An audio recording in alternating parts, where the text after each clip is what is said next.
Good evening, or good afternoon, I guess, more accurately, although it should shortly be the evening anyway, and welcome to this, the first Racing Pals endurance race of the year 2024, and as per usual, as it being winter here in the Northern Hemisphere, where almost all of us, actually I think all of us actually in Racing Pals, for the most part, except for a couple, live, we have fled to the Southern Hemisphere as the drivers of old used to do in the winter months to get the sunnier climes and enjoy ourselves at some of the great oceanic tracks that exist in the territories of Australia and New Zealand. Of course, Commentators only has one of these, and that is where we shall be today for the 4 hours of Bathurst. This is something of a tradition. We've been doing it now for, I think it's our 3rd year running the 4 hours of Bathurst at this time in January, and maybe we'll get another year of it as well. Something has happened already in this situation. This is not the first time this has happened, but we have got a car which is glitching out on me, so I'm going to try and fix that. Teething issues. We have 2 minutes to go in this practice session. I'm going to quickly rejoin and hope that has fixed it, or restart the game very rapidly.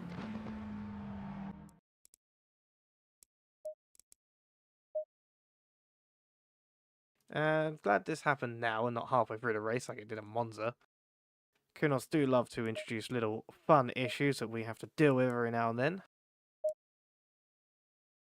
The big one, obviously, is in stewarding, when the replay function, you've used it a bit too much, and Kunos decides, well, it's about time that everything went into slow-mo, which is something that hopefully the stewards don't have to contend with today.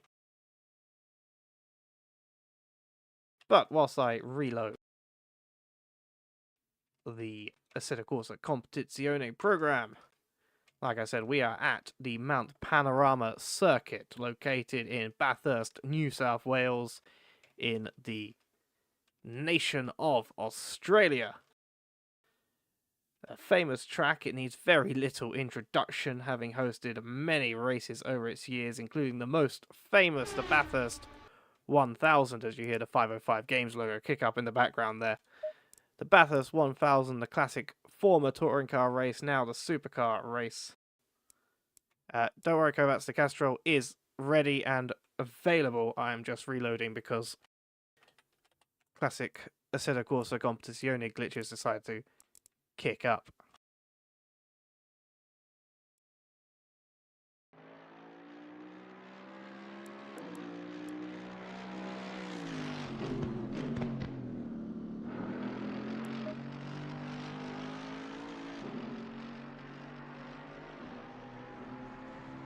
Let me just connect my race control.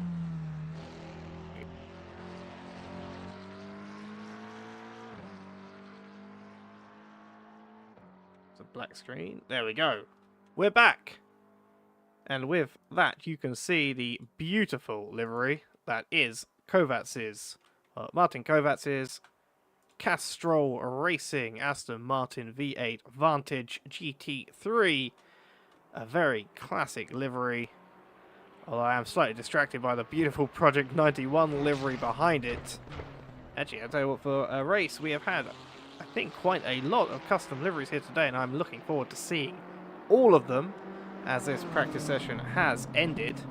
Let's have a look through the field. Red Kiwi Racing return, currently driven by Pascal Villi, who is in the classic Red Kiwi Racing liveries we have seen on, I think, basically every car that this game has to offer.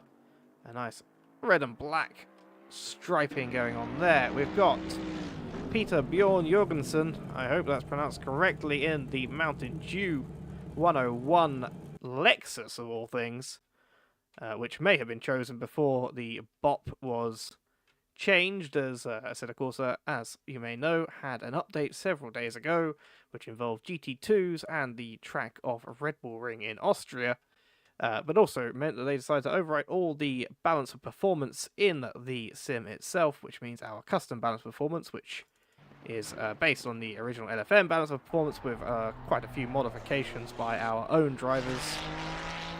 had to be removed because we hadn't the time to go through and change it based upon what had been changed by Kunos.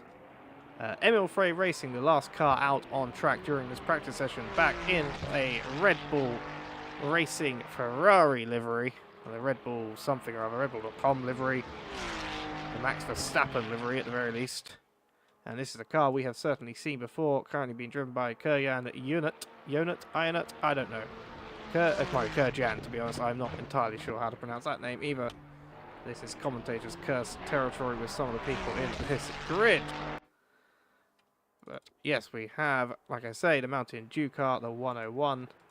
And this is not a pit lane, I'm noticing, conducive to seeing liveries, because TV2 does not work in the pit lane. But we move on to qualifying to see, and Kovacs going to be very kind to us and go out first so we can have a proper look at one of the great liveries we will see today over the course of the next 4 hours and 15 minutes. It is only a 15-minute qualifying session for these GT3s today.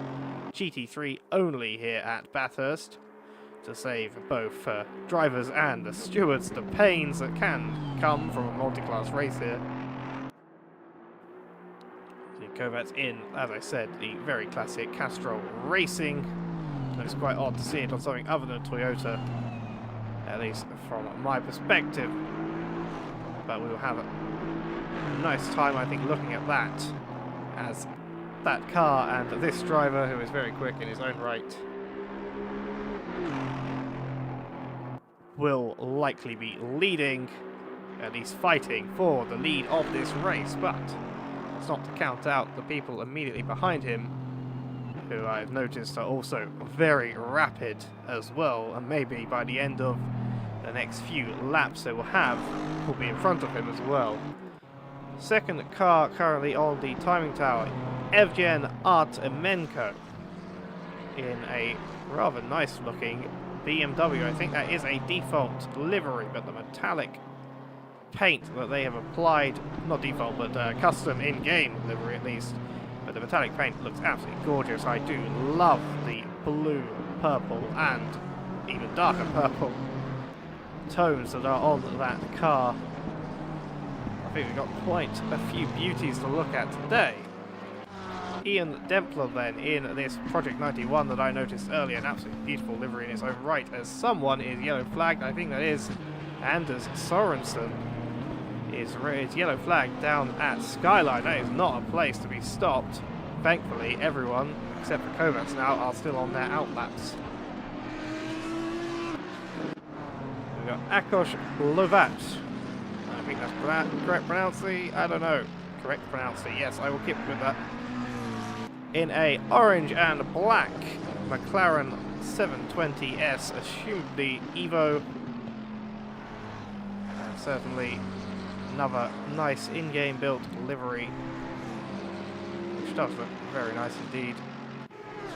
As said, Pascal Vili in the red Kiwi Racing. Actually, I don't know if that's correct pronunciation. Maybe Kiwi in the chat can correct me.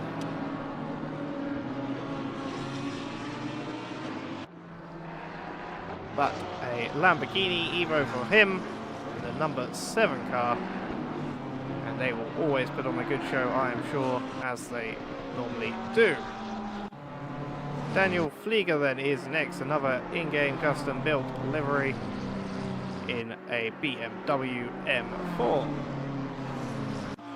Marcel Muller then, someone I did want to have a look at because I saw him earlier in the Pink Pig of all things.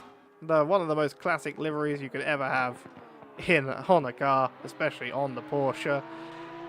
I think Kovacs has a run for his money over who has the greater classic here today, as the Pink Pig is an iconic piece of machinery, and this time today being driven as the 992 Porsche, which was added into Assetto Corsa Competizione last year. Lap time's not yet put on the board. You can see Kovacs now coming through the chase. This is a part of the track he is, and coming up to Murray's Corner. We'll have a look at what time he does soon as we look at Hemo 84 in the ESRT Endurance 2024 car. Another car looks to have a nice custom livery, which I can't quite make out with the fast-moving camera work, but we'll have to go through the rest as we go along. As I was going to say, Kovacs takes the lead, but it's not. It's control for the U Amateurs team in a livery that has not been uploaded either to the Google Drive share link for this race or to myself personally. And so we are going to see a pure carbon livery, I guess, on this car. And this man takes pole with 2:01.102. But I know from the practice session I saw earlier today that times are certainly going to get quicker than that before the end of these next 10 minutes. Kovacs then took second place with a 2:01.675 as you see control pull over and return to the pit lane. And then Elfwust is in third in the another what looks to be completely black livery Porsche, but this isn't a failure to upload the livery. This is matte black, not carbon, so this is a deliberate carbon Porsche. And he takes third place with a 2:01.717. Let's take a look towards the back of the grid because there's some returning classics here. Valentin Frey returns once again for Tavulia Racing, this time in a blue and yellow Audi Sports GT3. I can't remember the full name of the car now. Audi R8 LMS Evo, that's it. Or Evo 2, I believe. And will, at the moment, looking to put in a lap as they have not yet set at least a valid lap. Their last lap was a 2:08.3, but was invalidated. And as I say, that Martin Kovacs, who comes around Hell Corner, which is the rather odd name given to the first corner. I guess it makes sense at most tracks, but here you'd think this is the least hell-like corner, but Kovacs put in on that last lap a 2:08. And that's certainly putting him back in contention for pole position, as Control is currently having returned to the pit lane back on an outlap, which is invalidated. And they are currently up, down after Forest Elbow, which is also known as Bentley Corner by many for the big Bentley boards. And now I get a chance to use it. We'll see what happened to the Project 91 car here. They came down to Murray's, the final corner on the track, and just couldn't get slowed down, got on the curb, I think kicked up the throttle, and ended up in this super cheap autos barrier. And thankfully for him, he's got another 7 minutes and 50 seconds to get some more laps in. Currently sitting in 10th place with nothing more than a 2:02.5. I do hope to see that car fighting for more position because it is absolutely gorgeous.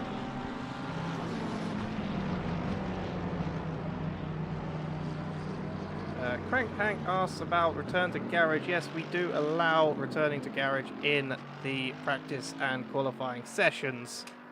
We do not force cars, as far as I'm aware, to go back to the pit lane the old-fashioned way. It helps us both to keep the time needed for the qualifying sessions down a little bit more, as we have quite a few drivers from all around the world, so some people won't finish this race until quite late. And also it can be safer, especially at a track like Bathurst, where, well, cars being in awkward positions can cause more pain to the cars around them, so we'd rather they get back as quickly as possible. We have had discussions about removing it in the past, but I think for the moment we were content to allow it to continue. And I've just seen the Cool Bean Schartz team of Jeroen Oderdorp being driven by Oderdorp and our own director, Mr. Jürgens Oosthuizen, which I am pronouncing incorrectly almost definitely, but everyone does. In a Duolingo branded Mercedes AMG Evo, with the Duolingo bird coming for you for not completing your Spanish lessons. They're currently sitting down in 13th place with a 2:02.527, right behind Demler by only 2 200 exactly.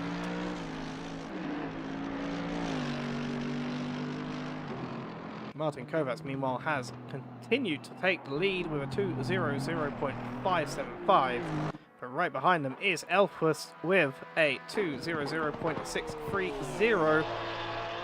Certainly looking as though they are going to be making a good battle for the lead, with Kovacs and Control behind, who has a 2:00.707. There's 3 cars currently in the 2 flats. We'll have to see. Can some of them towards the end of this qualifying session perhaps hope to pull out something a little bit more? Maybe we'll see a 59, which will be quite a fascinating thing to see.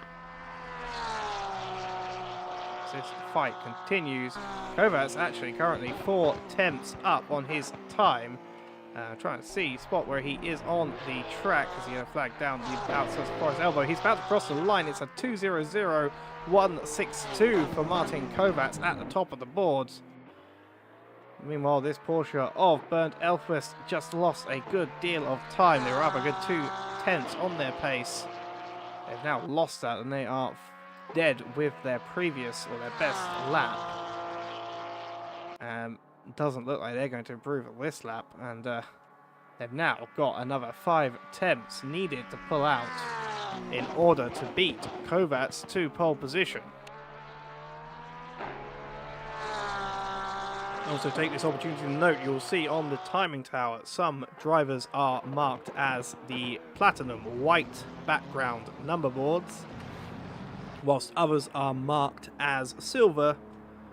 This is not a class distinction, it is merely to inform you, basically, and myself, make it easier at a glance, of who is a solo driver and who is in a team. So, for example, as I mentioned, Oderdorf and Oosthuizen are in the 242 Mercedes AMG. They are marked as silver down in 14th place.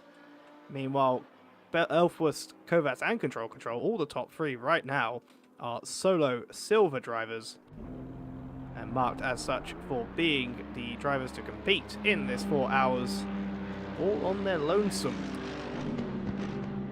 And then Bathurst of all places, whilst at least these top 3 I'm sure are experienced enough to take 4 hours easy, you could see some elements of fatigue setting in as we get to the end of this race. Kovacs actually raced Monza in the GT4 category and won it last time out in early December. I think it was early December or late November at the very least, and had a few moments in the middle of the race where they, by their own admission, had a little bit of a breakdown and just stopped being able to drive the car.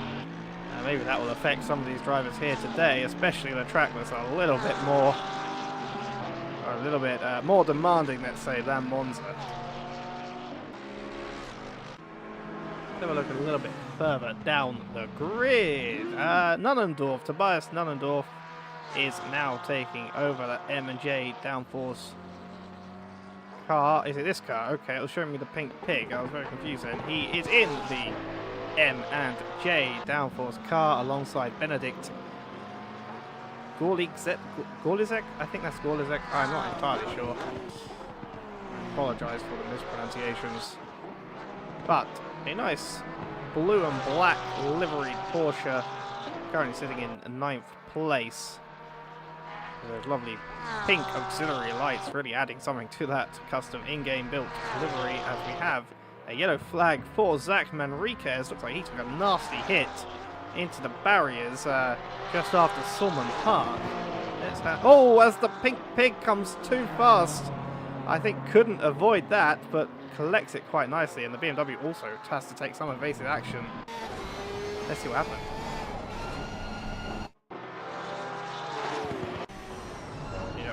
Yep, he just came up to the back of it. I just saw this. And then you see the BMW having to evade, worried about the car coming straight back on track. That is going to be another lap needed for at least 3 cars there. After that little pirouette, which followed the crash of the other Porsche, which you can see in the foreground in front of this man here, Evgen Artemenko, who is currently 4/10 up on their time.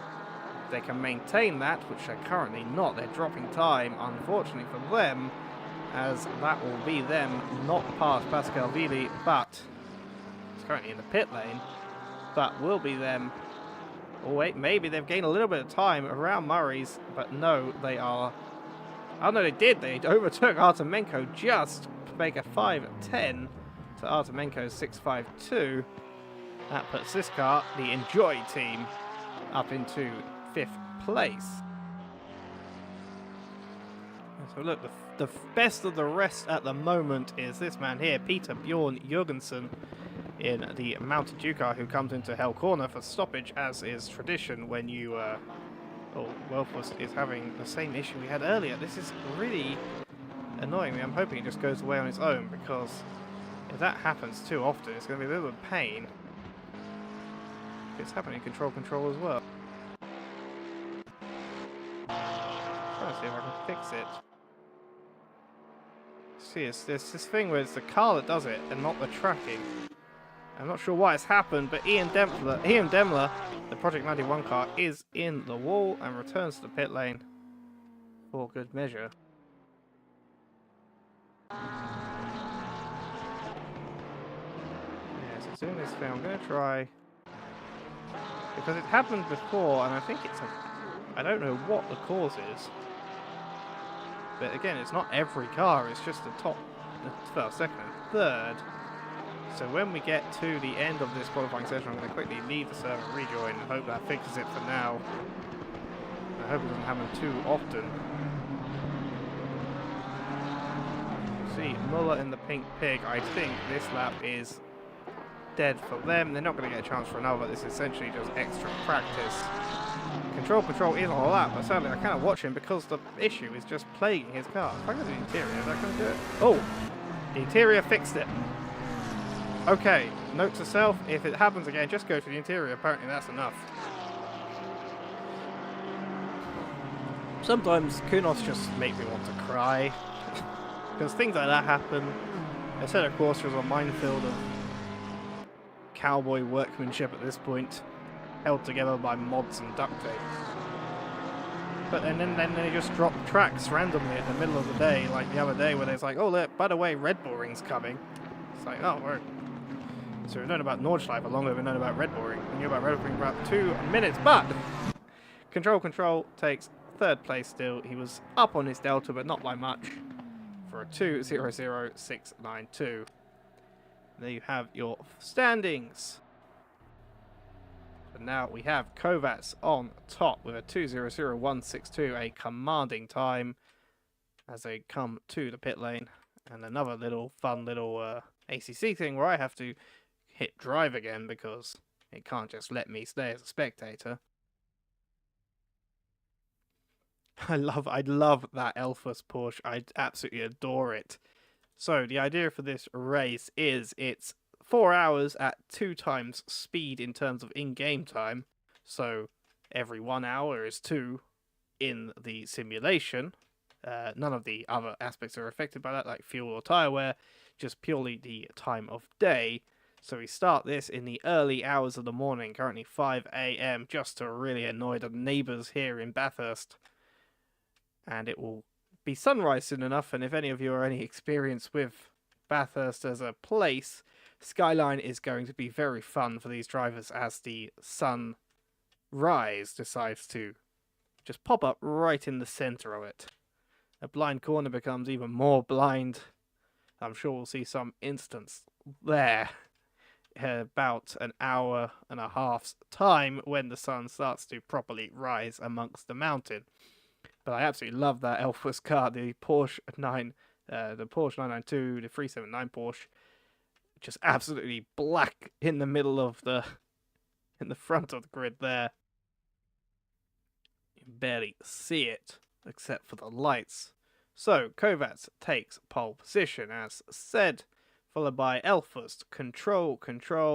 Van Vegchel then takes 4th. Well, it says Van Vegchel, but it's still listed as Peter Bjorn Jorgensen. So either they have changed. Yes, I think they have changed because it says so on the timing tower as well. Then it is Arsene Petrosian in the 445 BMW. I'm actually going to pick a car that has a better view of the grid. And then it is Pascal Viedi, then it's Nepronic, Nullendorf, Ionut, Stas, Hemo, Makis, Flager, Demler, Odedorp, Staples, Manriquez, Lovas, Swanton, Frey, and Sorensen to round out the 21 cars we have on the grid for today. I believe I counted earlier some 40-odd drivers amongst these cars as well. You can see cars bouncing up and down as the 30-second timer starts, in which drivers have to make sure their setups are ready. The lights come on due to the early hours of the morning. Porsche still hasn't hit drive. It seems there he goes. Setup is on. And he will hit drive now. Yes, he does. There we are. So we come up to the start of the formation lap, which will be followed by 4 hours, or 8 hours in game time, but 4 hours for us here in reality, of Mount Panorama. The Castrol car pulls away first, followed by that incredibly dark Porsche. I do like, the other thing I like about having this sort of early start time is you get to see the beauty of the auxiliary lights.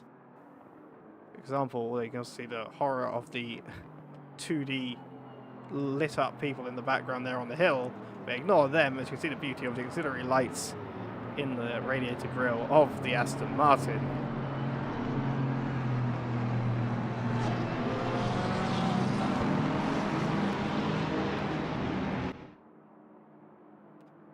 And we haven't actually done a proper sort of lap guide. I apologise for that. It's one of those tracks where everyone kind of just knows, however. But the first corner of the Mitchell's Hill corner just finished the mountain straight. And whilst you're on the formation, let's go through Quarry Bend with Martin Kovacs.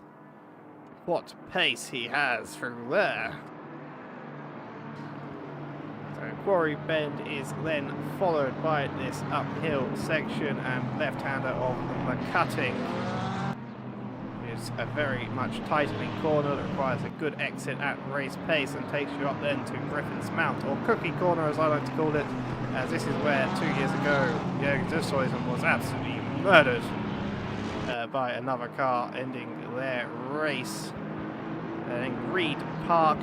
Well, let me get to the park section. So Reed Park, which is then followed here by Sulman Park. I believe it's this specific corner.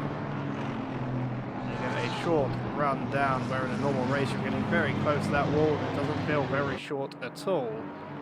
Up to McPhillamy Park here, which is I think a lift corner in most GT3s, which takes you then down to the 7 News Bridge and Skyline. The famous blind crest, which as I say will get even more blind during sunrise, and then down to the S's and the Dipper, which is a very sharp drop. My cars then come down to Forest's Elbow, which is also known as Bentley Corner due to all this Bentley advertising, and because Bentley is usually the last thing you see before you hit the wall.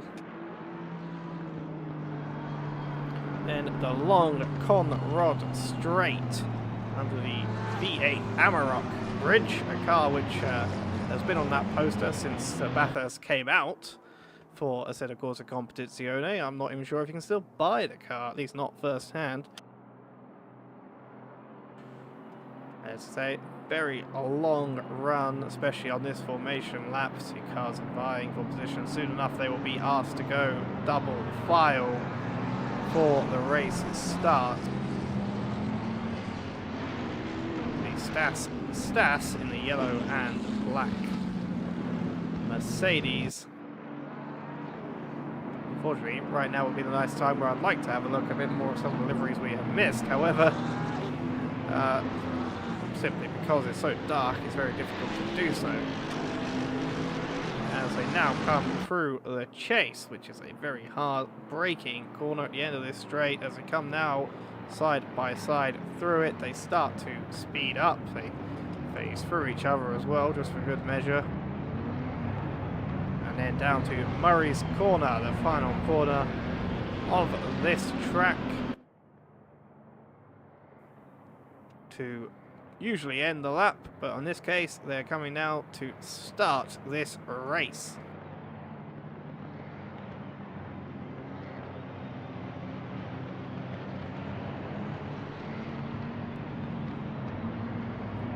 And Kovacs will have the ball and will choose the starting position, or won't choose, but he'll get told green. And they were off now. The Porsche gets away slightly better than the Castrol car. He holds the outside. They are side by side now up to the mountain straight. See the cars filtering back there. Don't see any major incidents having arisen. There are a few contacts in my report sheet. I think that's just the nature of the situation here at Bathurst.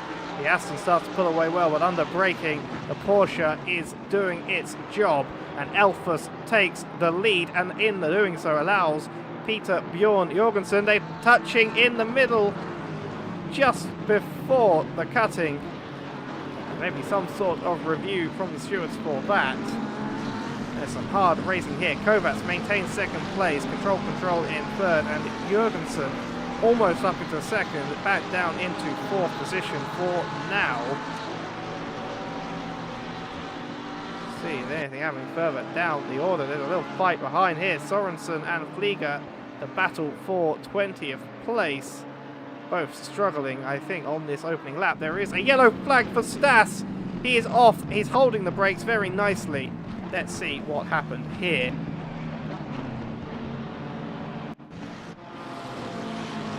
He came over the hill of Skyline, and he just lost the back end, as you are so wont to do here. The 44 Mercedes, a number we are familiar seeing with this particular brand of car, around and in the barrier and back into the pits already during this race, which technically, due to the Kunos doing Kunos things, as Kiwi has mentioned, means he was for a second there in first place, because they don't understand what back to pits means. Elfworth still, though, leading this race proper. And there's another yellow flag now. It's Muller. What's happened to him? The Porsche, the Pink Pig Porsche, has done something. Up to the chase. He got on the curb too much and just lost it on his own. Not any damage to see, at least, other than pride. That'll be good for him at the very least. But he is now down in 16th place. Now fighting with Valentin Frey for 15th. Have a look. There was a contact at the beginning of this race between the 148 Calais, Valentin Frey, Oscar Swanton, and Zach Manriquez. Let's have a quick look what happened here. Oh, I didn't see this. Oh, that's why I didn't see it. There was a lot of bumping at the beginning, and I recognise the car. I can't quite remember who's driving it, but there was that McLaren who almost went round and got pushed back in the right direction. So thankfully it's still on its way as Muller makes the move. Oh, and there's a very loose Swanton behind. I think that was Swanton. Yes, it was. Swanton very loose, but still on his way. People struggling here in the early hours of the morning at Bathurst. I don't know if it's the cold tyres or the darkness. There was a yellow flag there for Demler. I think he went off after McPhillamy Park, but has kept underway for now. Already we are seeing the struggles of Bathurst, especially as these drivers has probably not done much practice in the darkened conditions. You can see damage on the right hand side of the Project 91 car. See all the cars still relatively together, but now one Conrod straight separates first and 21st place. I'll make that 20th, as I believe the Mercedes number 44, after a lap 1 incident, has decided already to return into this race, but Petrosian is also having issues down at the chase. I'm not sure if that was a contact, there's nothing on the board. Let's have a quick look. So, up now through the hill crest in the middle of the Comrade Straight. The car we are looking at is the car on the left. Oh, the BMW, was there contact there or did he just lose the track?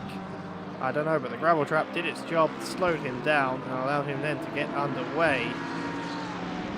Let's avoid the tyre barrier as well on the outside there. But he managed to get back on track and is now down in 15th place. Marcel Muller, who was down to 15th place at one point in this race, but was down to 16th, now up to 13th and chasing down Hemo, who was the car that at the start had the issue of almost being pushed around or being pushed back on the right direction in the nick of time.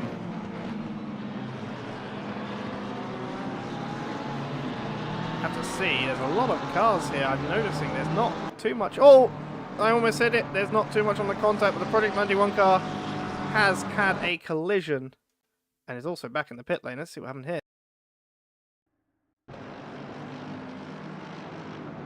Oh, he spun around and then, oh, the other car tried to avoid. Maybe not enough holding the brakes. Another car into the wall behind him because of it.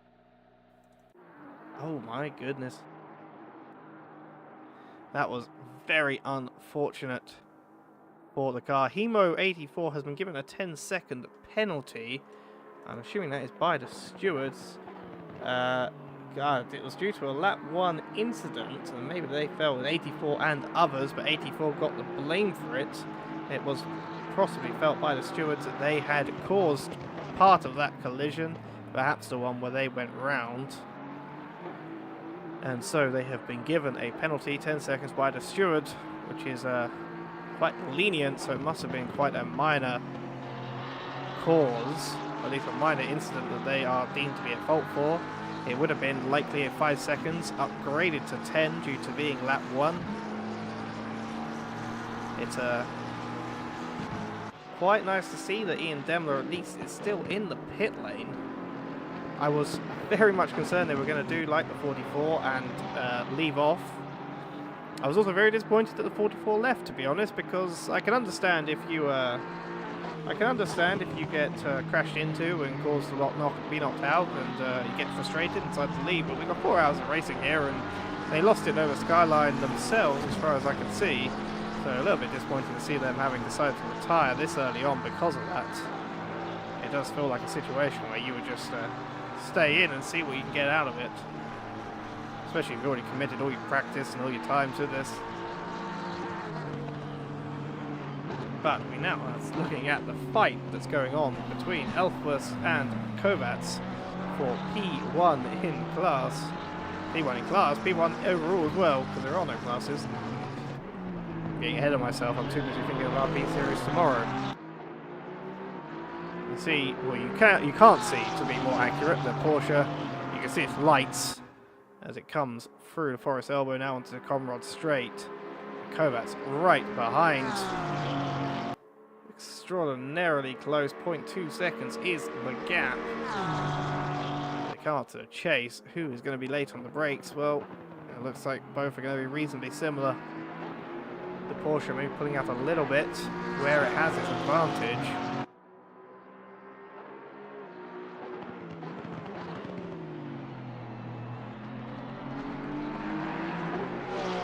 There is another penalty on the board then for the car, the number 4 McLaren of Lovat, and you see behind there the number 3 car, the 3rd place 70 car, Control has the fastest lap of the race thus far, but still 2.9 seconds back off of Kovacs. The 4 car had received a 5-second time penalty for causing a collision, and one of the stewards is still typing in the chat, telling me there might be something more coming up. The contacts have calmed down since the contact between the 18 car and the 3 car. The 13 car, Ian Demler, who was the unluckier car of those two, has now come out of the pit lane down in 20th place. But they are, I think, at least 2 laps down.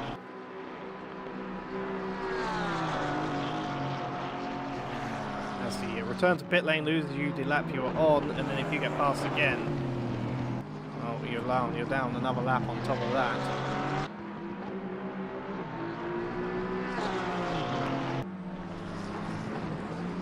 See, Lovac and Flieger fighting down in 15th and 16th place. It might have just been a change of position where Flieger works his way up the field. Let's have a look. Where is Marcel Muller, the Pink Pig, now up into 11th place after their misfortunes earlier in this race. Now fighting for 10th with the 99 car as Ian Demlett receives a 5-second penalty.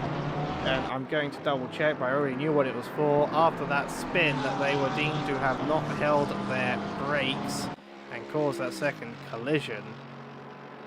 And that's a fair enough penalty. Maybe they could have been a bit more lenient and said, well, you're down in 20th anyway, so there's your punishment. But I suppose they would have been down in 20th if they had that second contact or not, so a 5-second penalty is warranted as Marcel Muller takes P10 away from Lopez.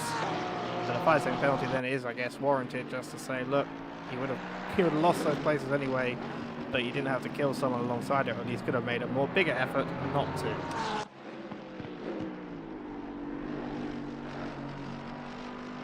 So the Pink Pig back in the top 10.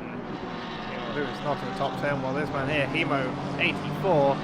After that move that Muller made on Lopez, going to look for a move himself on the number 99 BMW after this car. But after this car's early first lap incidents, they have a 10-second penalty.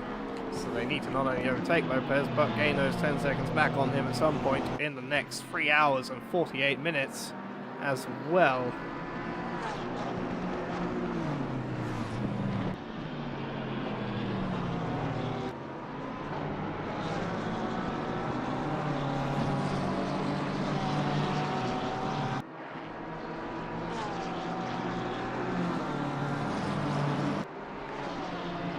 Lopez is managing to hold his own up the mountain. Down the mountain, of course, things get a little bit more difficult, but also more difficult to pass as well. At least to do so safely.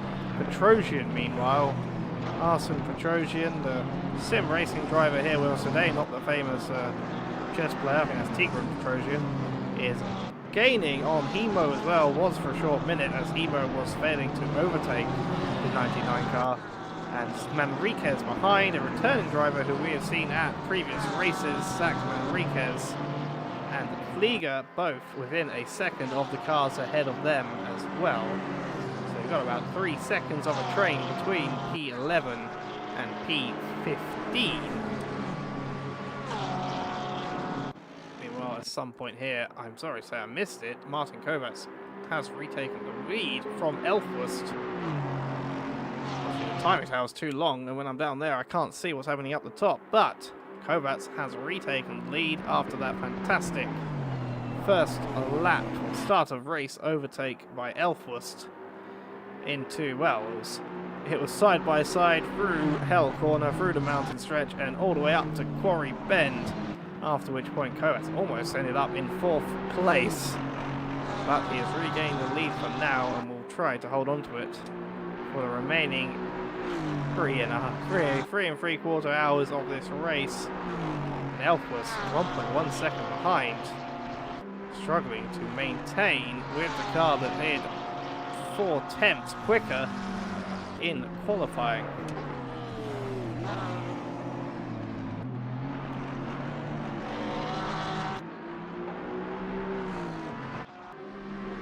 Pascal Vidi then, number 7 Lamborghini, 3.3 seconds behind Bjorn Jorgensen, ahead in the Mountain Dew Lexus.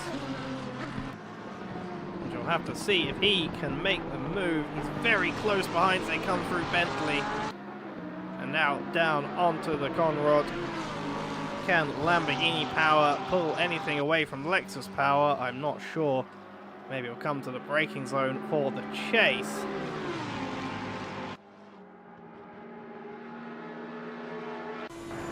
Look on board at the terrible on board, so I'm going to go back to Helicam for now.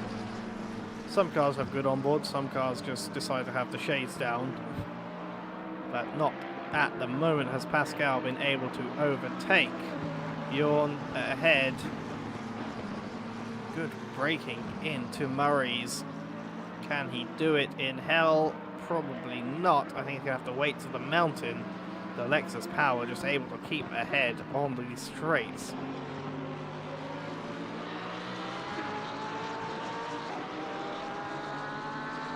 Meanwhile, Manriquez right behind Petrosian.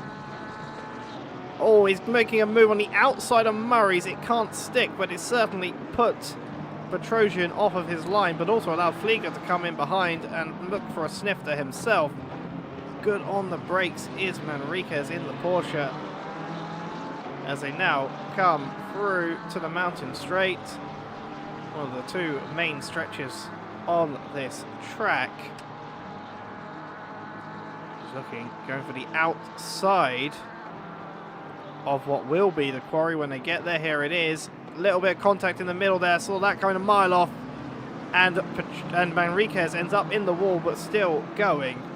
We'll see what the stewards think about that. I'd say that was probably just a racing incident. I think Manriquez might have turned in a little bit more than he ought to have. But we'll see what the stewards think. That was allowed Flieger up into 13th place. Was in that kerfuffle. Petrosian gets knocked down. Give me a second. I want to see what happened here. So this contact happens here. We saw this, and it is Manriquez around and in that. Whilst Petrosian tries to recover, you can see Flieger was able to get ahead and into what is now 13th place. But I think with the pace that he has, Manriquez will be back within only a couple of laps to fight once again for these positions. So long as he doesn't have too much damage from that contact. Serjan Yonut is around. What happened here? Looks like at the end of the chase. I think I can guess, but let's have a quick see if we can. Yeah, just caught the end of it. Got loose on the exit of the first part of that chicane and didn't quite make it to the second. At least not in good order. Now down to 10th place is the Ferrari Emil Frey racing car. A car which I'm very much looking forward to driving myself in tomorrow's race at Hungaroring in our other series, our sprint series, our P series. That's too many times I've said series now. Our sprint league, as Valentin Frey also has a little yellow flag down at the chase. But yes, tomorrow evening we will be hosting our sprint series. If you haven't signed up yet, I'm not sure if you can make tomorrow's race, but feel free to sign up for the rest. And I'm very much looking forward. That will be hosted here as well, live streamed by either Jack Hudson or Husky, depending on who is available tomorrow evening from around 7:30. As someone is off the gravel, that is Ian Demler with that 5-second penalty already. Now back down to 20th place after what looks to have been an incident at McPhillamy Park.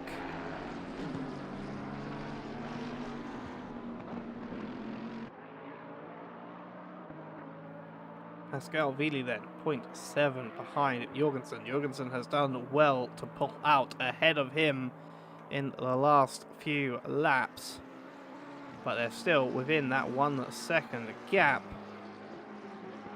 We shall see how things change as the weather warms up and things get a little bit lighter, and certain little bits start to change for these drivers. 1 second now is the gap between them, but 0.4 seconds is the gap between Himo and Lopez for 12th and 11th place respectively.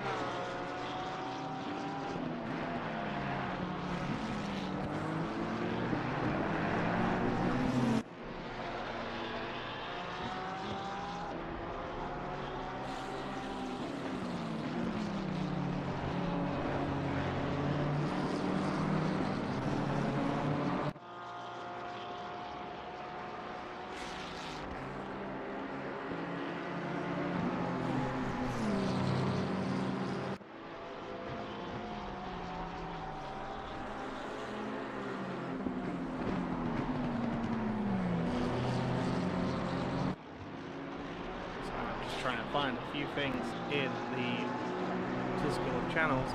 But Manriquez now right on the rear of Flieger. Like I said, I didn't think it'd be long till he was back up in contention. And 0.1 second between these two cars. He's once again looking for a classic outside move and does so, as I think Flieger got very tight, a bit too tight for his own liking, as he came through the Griffin's mount. And Manriquez now on the rear once again, 2.7 to go until he gets to this man here, Arsene Petrosian, who is now right behind Lopez, who is also still about a second behind Hemo ahead. This battle for the 11th place is still all to play for, but I think these drivers might hope they were a little bit further up at the moment.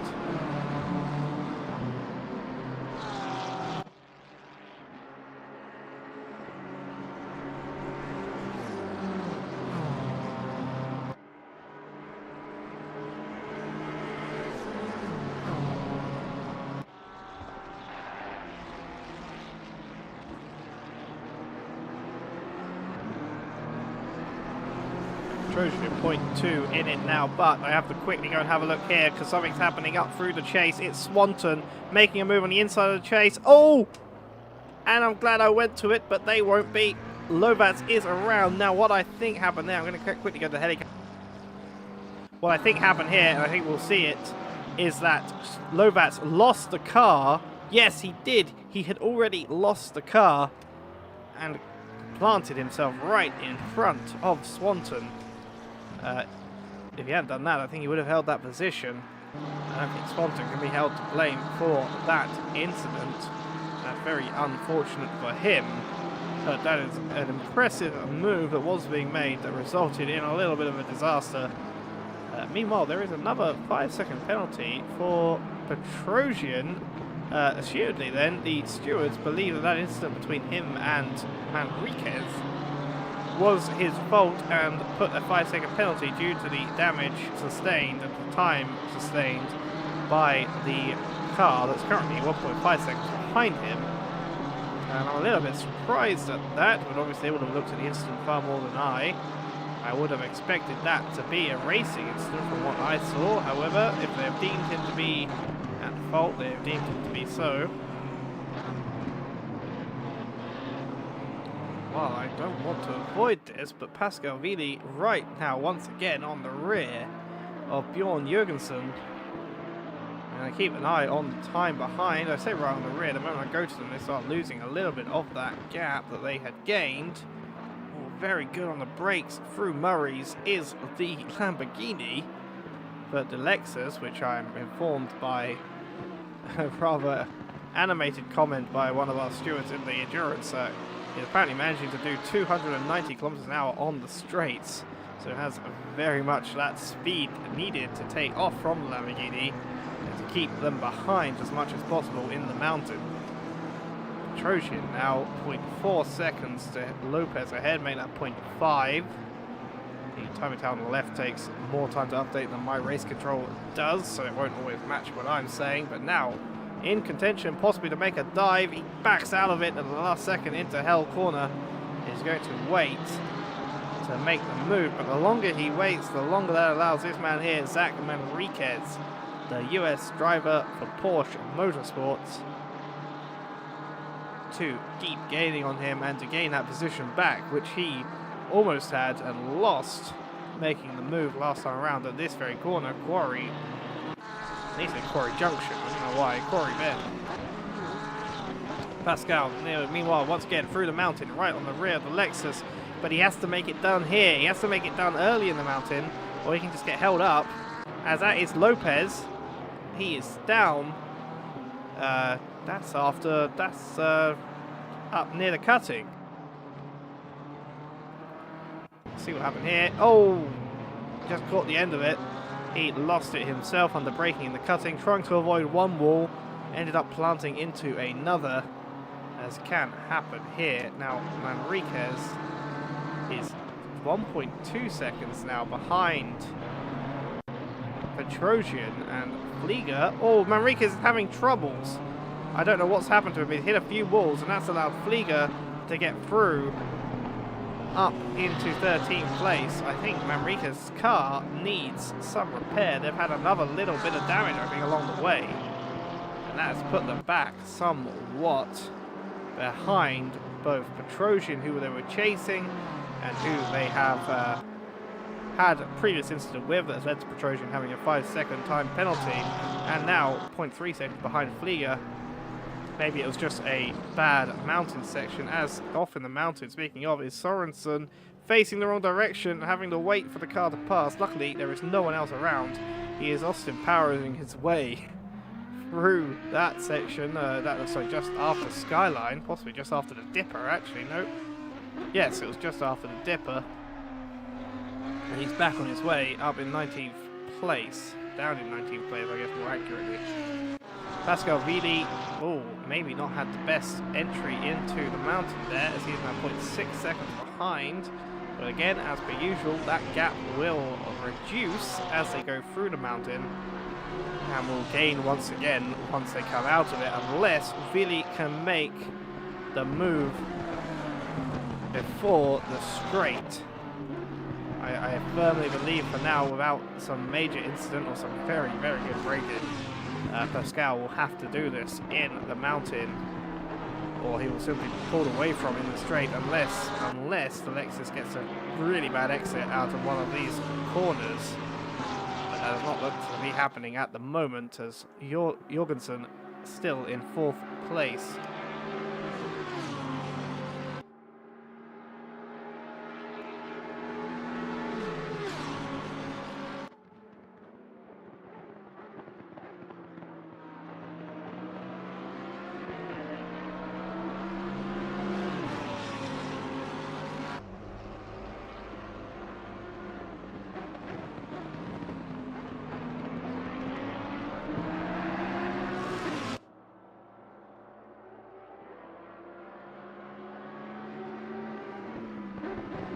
Right, first car to come into the pit lane now is Control.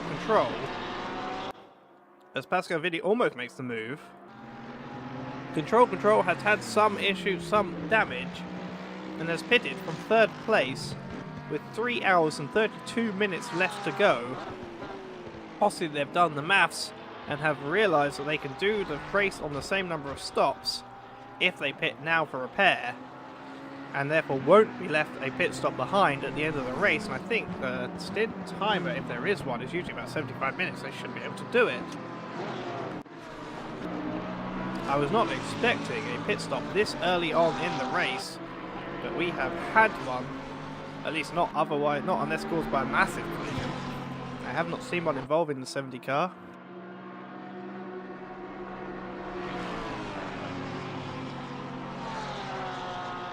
See Pascal Vili once again, 0.1 second through Skyline, but they just have nowhere to make the move stick. They need to do it now if they're going to do it at all, and once again they're going to be on the Conrod behind the Lexus.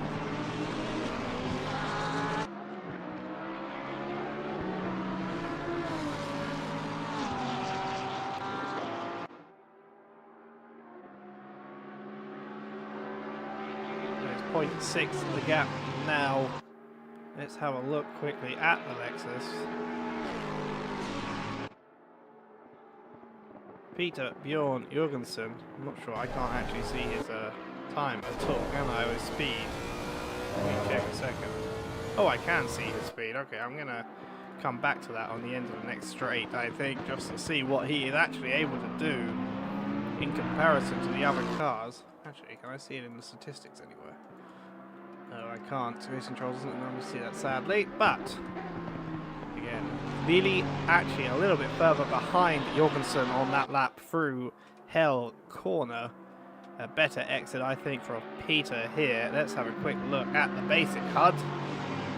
He's doing 230, 240, I think 250, 255 thereabouts when it comes to the braking zone on the shorter of the two straights, or the three straights, I guess you include the start-finish. not the shorter if you include the start-finish, but the shortest on the two main straights. And that's Sorensen around in Skyline. He's going to have to quickly flick it around. The 379 car is coming over the crest. He's getting to the outside and giving enough space for the Porsche to go through unharmed. Skyline already playing tricks, and the sun has not even started to rise, although the sky is getting a little more orange as the minutes tick by.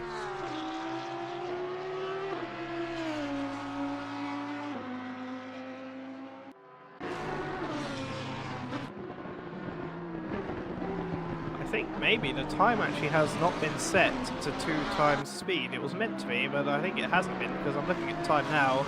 In-game time states 5:37 a.m. and as far as I'm aware, after the waiting around at the beginning and the formation lap, 7 minutes past 5 was probably when we actually started this race, and we are now half an hour in. 1/8 of the way through this race, so I think maybe this is just a 1 time speed,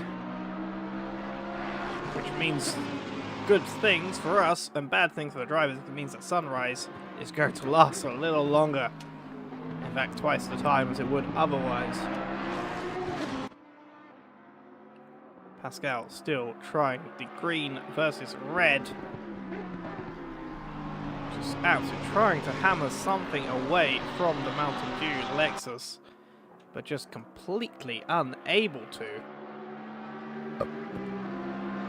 This is not going to be the happiest of stints, especially as they probably feel they're being held up through the mountain, and would very much, especially with the early pitting of the 70 McLaren, would probably like to be trying to chase down the top 2, or what was the top 3.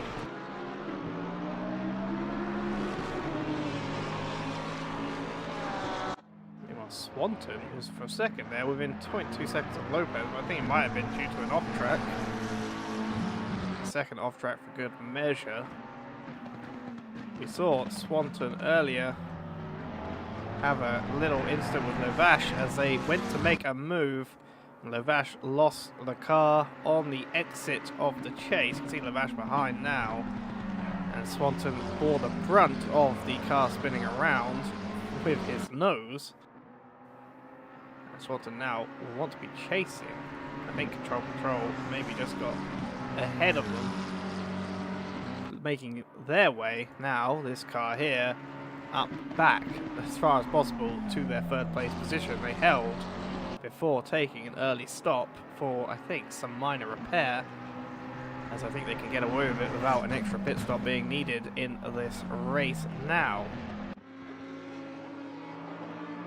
But back to Pascal Viedi and Peter Jorgensen. Still fighting for P3 now, was P4.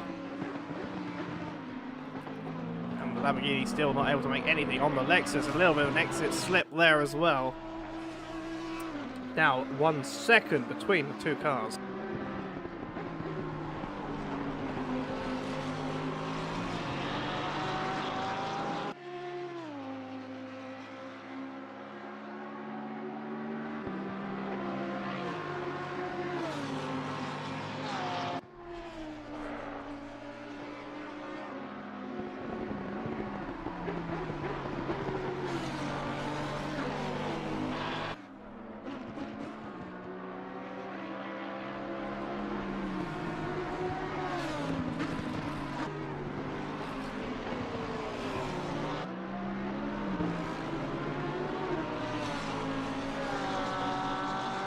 Now, Tobias Nunnendorf is getting back into the mix. Viedi has not had the best lap. It was 1 second gap at the line. It's now 1.8. I don't know if his tyres have burned off. He's just struggling to keep the car consistent. But Nunnendorf now within that 1 second gap of Viedi ahead. The blue and black Porsche looking to eat into the red and black Lamborghini.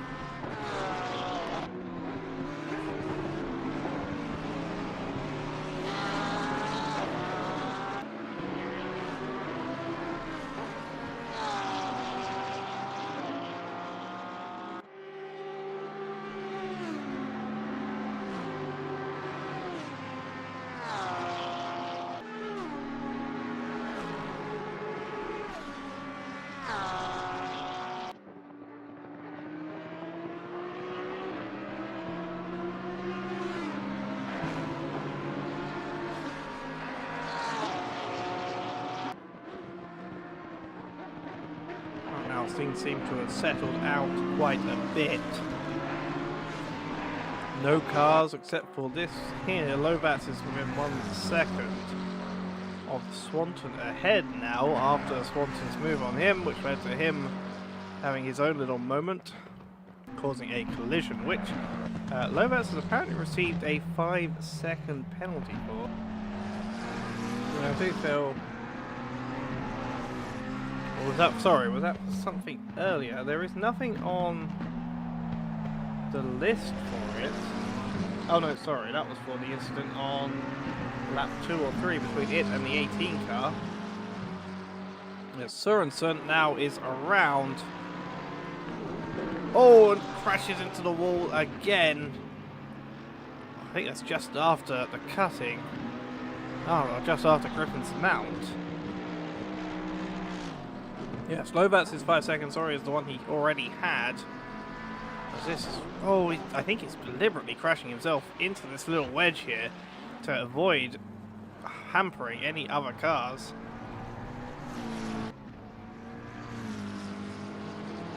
See the scratched up windshield of a car that needs desperately to return to the pit lane.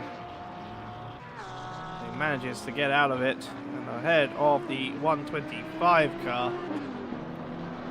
But Sorensen is now down into the 19th place, but is struggling. I don't think he's got the steering to make it around this track with any sort of ease. Look, the car is pulling to the right by some major amount. He's going to try and drag it back to the pit lane. But right now, this is not the happiest moment for them. And it's not going to be the happiest moment for the 70 car that is currently right behind him. Control. For a quick look, I think Control got around there quite nicely. Lovats is around again. Almost got corrected by the wall. Lovats once again trying to make a move. Gets caught up and thrown around. Let's have a look what happened here. He just once again just under throttle, lost the car. And once again caused damage to his own car. This time did not cause damage to the other car at the same time.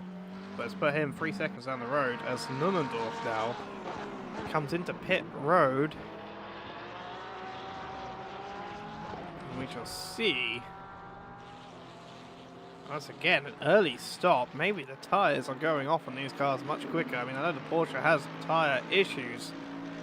But we shall see exactly what is going on here and how this plays out towards the end of the race. Meanwhile, Jürgen Zuschweizen is in the number 242 Mercedes, the duo Lingo Coolbean Schatz car. And sitting quite comfortably now in 5th place as the 2 cars, which were ahead of him at one point, have now pitted for normal stop. You can see now that the light is starting to come in over the horizon, and soon enough we shall have plenty of sun for these drivers to be blinded by as they come over the skyline. Meanwhile, Vili back in, well, still in 4th place, back within 1 second of Jurgensen ahead. Maybe allowed some time to cool off their tyres, cool off their head, and get back onto it. The long stretch has allowed the Lexus to pull away, but Vili is going to be hoping that he can continue and make good progress once again on the Lexus. Good exit, now 0.6 between them, exit of Murray's Corner. Now into hell they go. Another good exit and good entry from the Lamborghini, but the pure power and pace of the Lexus and ahead of them. As I thought I saw, yes, ahead of them is Nunnendorf, who had pitted. It looks like a pit stop here for these people, maybe with repairs, or a little bit of damage still on the front of that car, however. Cost them almost an entire lap, as they had been just behind. I said Nunnendorf, no, the driver has changed. It's now Benedikt Gorlazek for the M&J Downforce team. It looks like that pit stop cost them quite a lot. I don't know if they've had another incident along the way.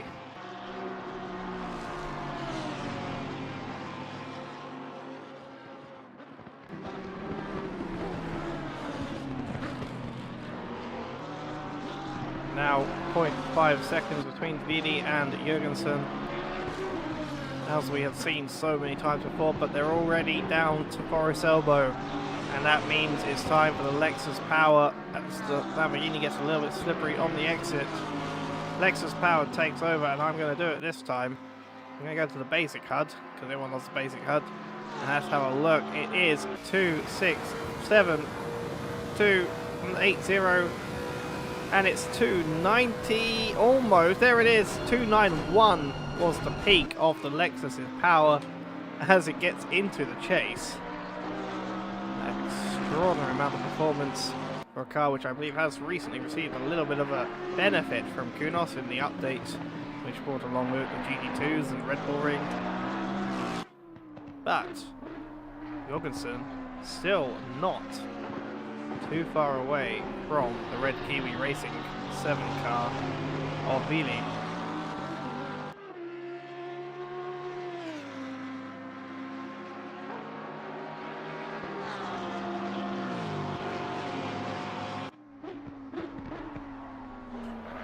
Things continue to light up here as we get almost to 10 to 6 in the morning at Bathurst.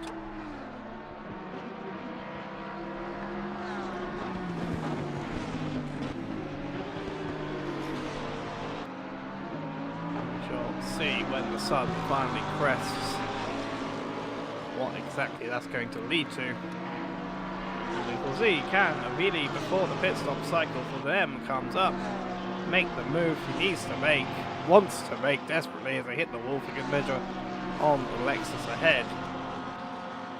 Meanwhile, further down the order, it's back to Petrosian on Hemo 84, battle for 9th place.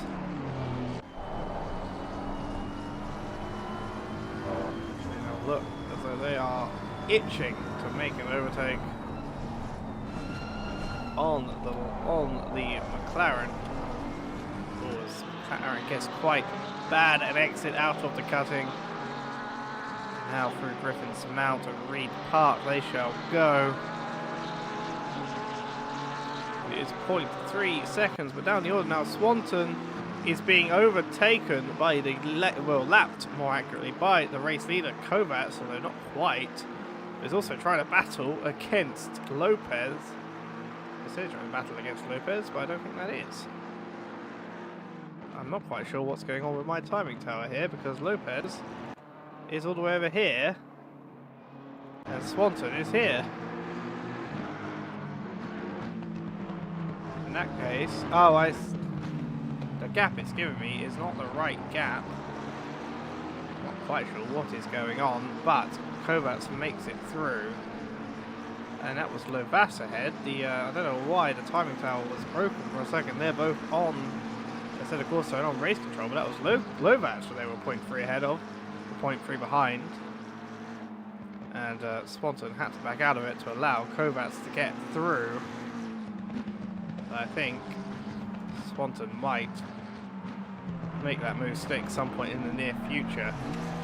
Now Petrosian, as Hemo is in the pit lane, makes the move finally through the other car pitting, and Petrosian actually now up into 8th place overall, at least according to the timing tower, which I currently don't trust. And that's Pascal Vili, or Maximilian Hartmann, now coming out of the pit lane and will be in 10th place, or maybe, we'll see. I think, yeah, that is 10th place for Pascal Vili, who has given up on the fight against Jurgensen, decided to change up the strategy instead. Now Sørensen once again around. I'm not even sure where that is. Oh, it's in the dipper. That is not the best place to be. He's got to Austin Powers it. He's got a car right behind though. Well, that does it, I guess. Well, he sacrificed his nose cone once again for the safety of the other drivers. And is back underway, but still down in 20th place. And a handful of laps off of the leaders. Control then, meanwhile, now chasing down Hartmann in 7th. He was just exited the pit lane. This should be a pretty easy overtake for Control. Probably won't be fought by Hartmann too hard, having just come out. Control having been sitting in P3 earlier in this race. But obviously, we'll see what will happen. I don't know how hard the Lamborghini will fight this one, but Hartmann looks to the inside. That will quickly become the outside once they get to the chase. I think the Lamborghini maybe pulls off a little bit. And the McLaren is through into 10th place.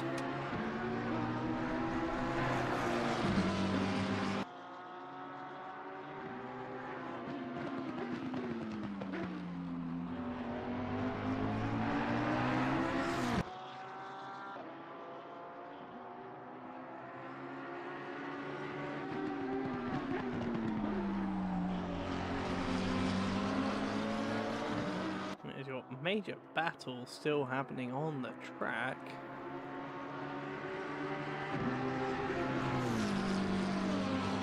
Kovacs, let's have a look at then. The race leader leading by 9.9 seconds at the moment against Bathurst. Yet to pit. You can see on the timing tower there is a number with a white number and an orange little rectangle. That denotes the mandatory pit stops that we have in place for this race.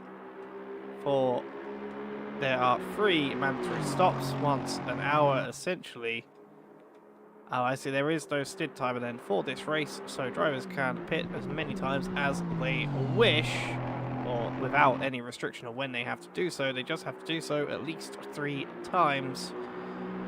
And you can see by that little row of rectangles, some cars have already pitted. For example, Control only has 2 remaining to do, whilst Kovacs, Elfwust and almost the entirety of the top 10 other than Control have yet to pit at least once.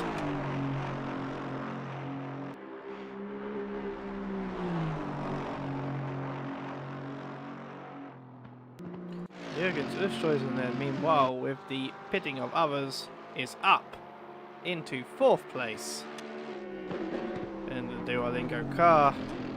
Certainly perhaps looking for some success here this year that they didn't quite get to have 2 years ago after being murdered at the cutting, or at Griffin's Mount. Oscar Swanton is 3-point turning just before Skyline, having probably lost it at McPhillamy Park. He's got 2 cars very rapidly approaching into Skyline, but thankfully I think will be just underway before Gorzek gets to him.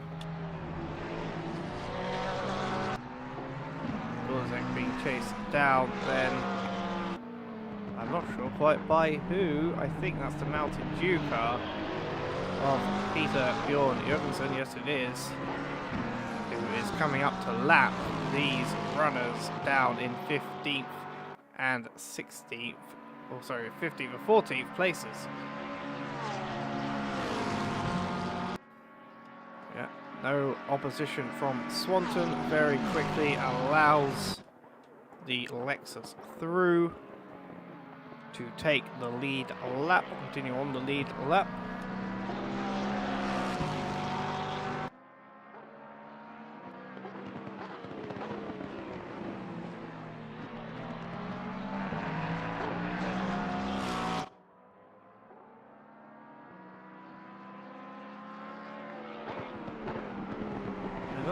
Any major contact for some while. Most of the crashes have been drivers doing it on their own, or there are still some pockets of tight racing. For example, Valentin Frey and Flieger having a little battle. Meanwhile, right behind them comes one of the Mercedes. I think that might be Makers in the 18. Yes, it is. The Dat Muss Kesseln car, which has entered before, and I don't think it was in the Mercedes last time. This is a solo driver currently sitting in 5th place, but having yet not pitted.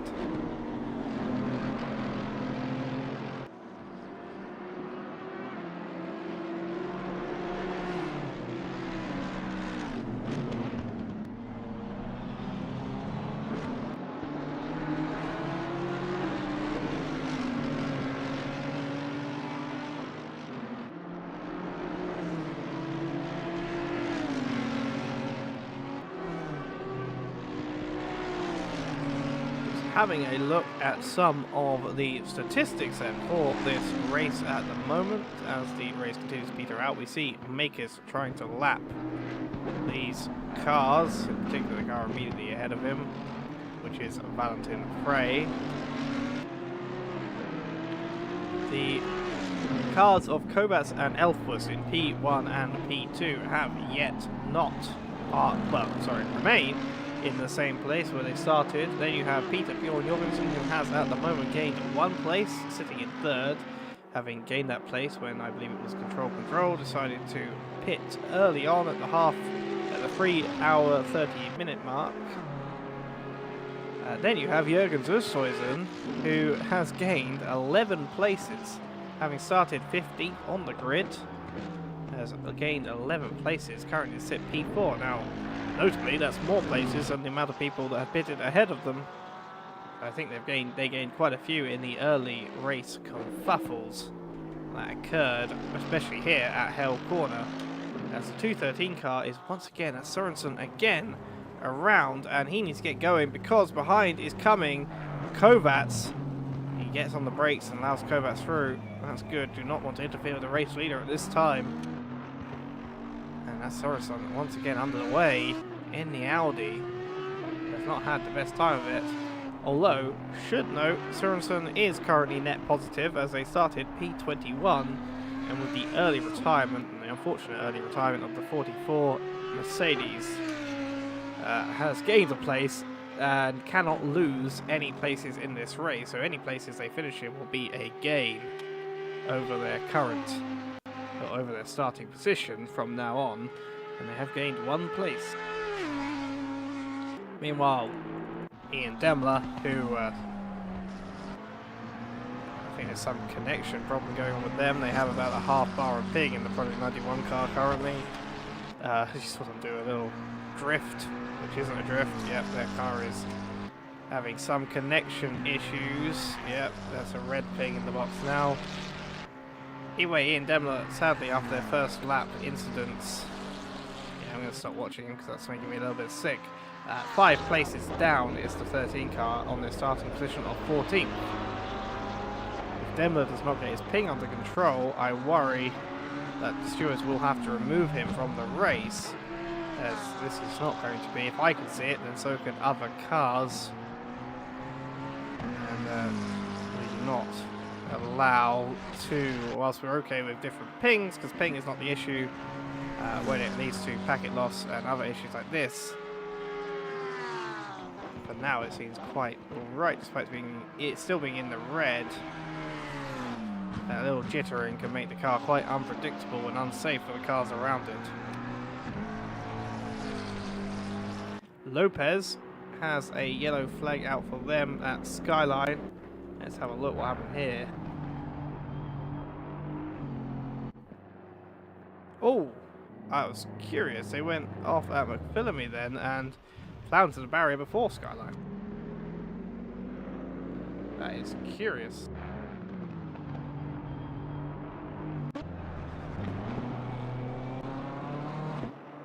Well, either way, let's have a look.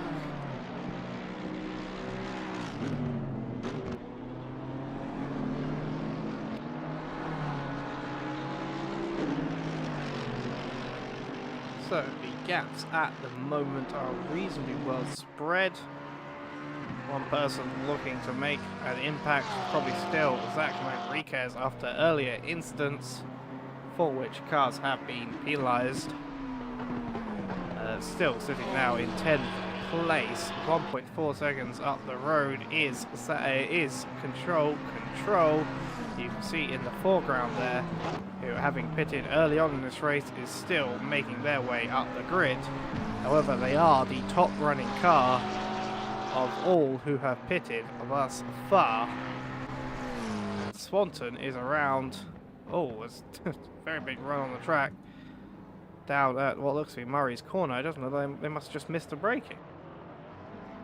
Let's have a quick look. So we come down to the chase here.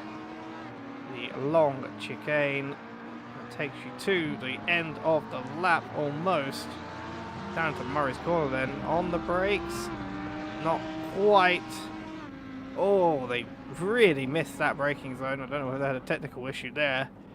But they ended up in the barrier for good measure.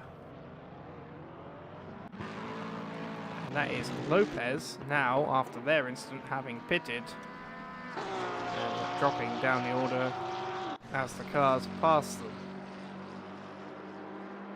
Right, we are now 3 hours and 3 minutes into this race, and the question becomes, when is this man, your race leader, Martin Kovacs, in the Castrol R Motorsport car, going to come into the pit lane to take the first of their 3 mandatory stops?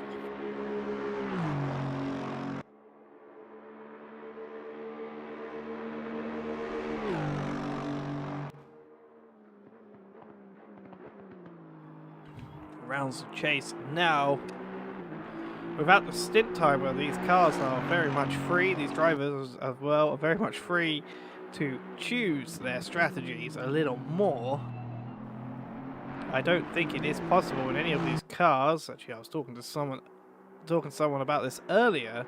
I don't think it is possible for any of these cars to actually make it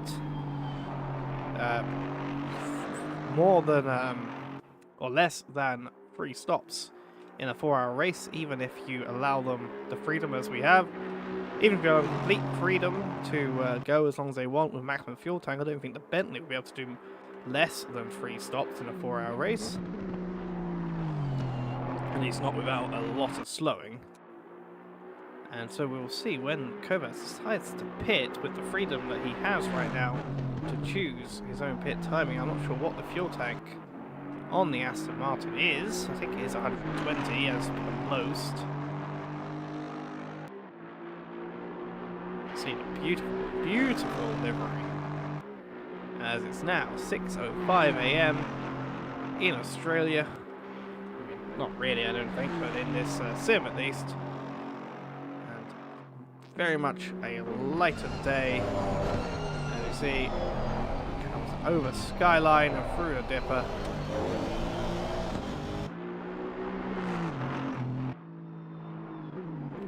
That's got a bit more right on board as he comes down to Conrod straight.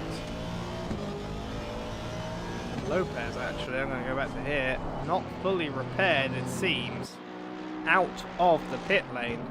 However, but I don't know whether that damage has not been repaired or whether it's just a visual issue for me. It certainly doesn't seem to have been.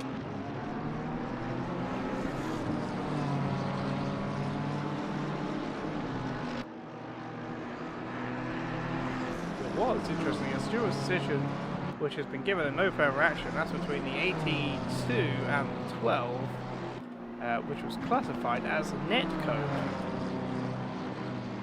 I'm not quite sure what that is for, as 82 and the 12.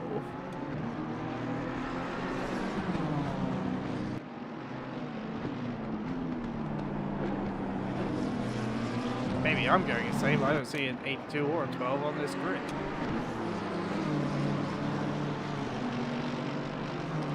I assume we meant the 13, but I'm not sure what the 84 and the 13 maybe, but I don't remember any major incidents. I don't see any contacts on the list either for those 2 cars. There's the 13 and the 84, I think that might be what he meant. Let's have a quick look at what this was. Okay, it was... Ah, yes, I remember seeing that, I think, at the time. I think that is a little bit netcode, as you can see. Khaled was having a little bit of a ping issue. I'm slightly surprised they might have given. I thought they might have given a little bit of a penalty or warning there. Little flash from behind by the car coming through to lap the 99 car. I would have thought that maybe they would have seen one car's ping having issues and decided that that was enough to warrant them at least receiving a warning. But they've decided to claim it as a net code, which is not something you really see as a thing, I guess, in ACC, at least not as much as it does in other sims like iRacing. As Jürgen Ushuizen now pulls into the pit lane with 2 hours 59 seconds remaining. And I'm going to put a little bit of a see if I can save the replay. I think I pressed the right button just to make sure it's ready.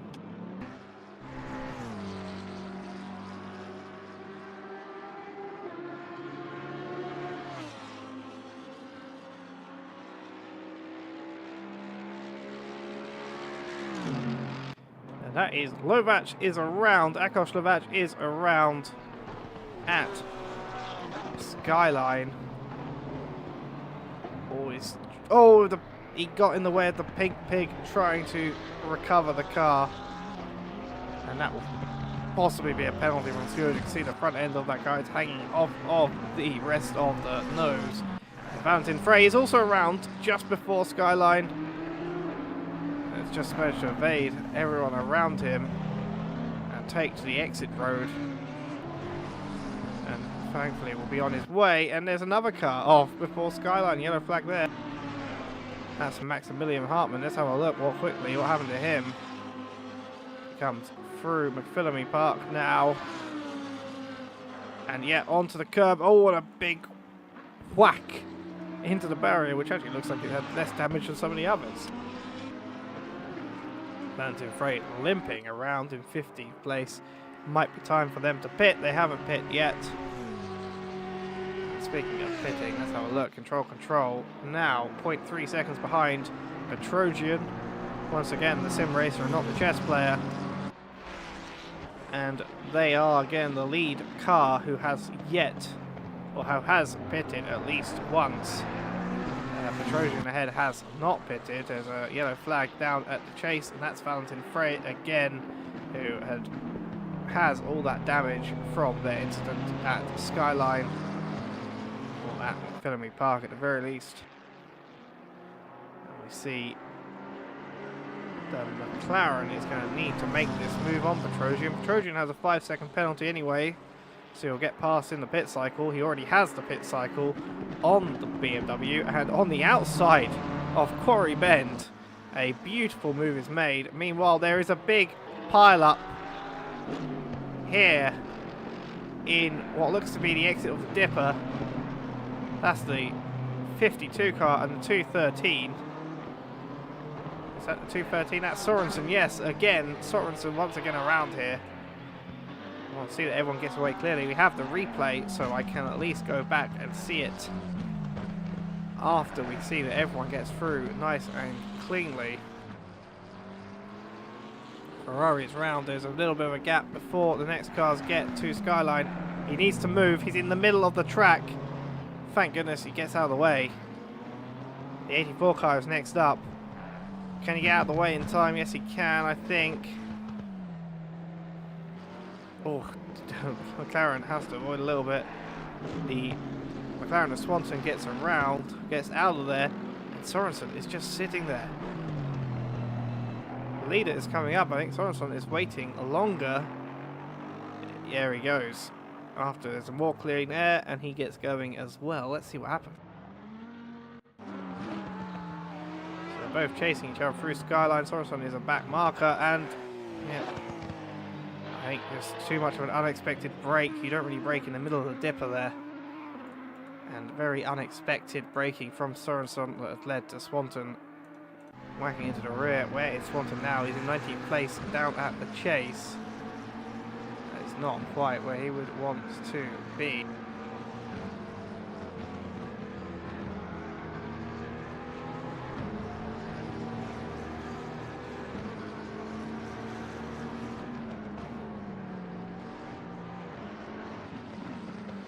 So Petrosian has now pitted, which has put Control up into 7th place. What is the gap? So he has 7 seconds ahead of him to Unit, then another 11 to Muller, 11 to Makis, 20 then to Jurgensen, and then 30 to Elfwust, and then another 7. What was 7 to Kovacs, but Kovacs now comes into the pit lane, so this will be interesting to see where the race leader comes out relative to Control, who pitted very early, but in doing so, whilst Kovacs has had to contend with back marker Travik, back markers are, well, they don't have to give way, but they are not allowed to defend against lapping cars. Meanwhile, Control's had to face cars who have been slower than him, but not under the same restrictions, who have been battling for place position, as Jurgensen also now comes into the pit lane.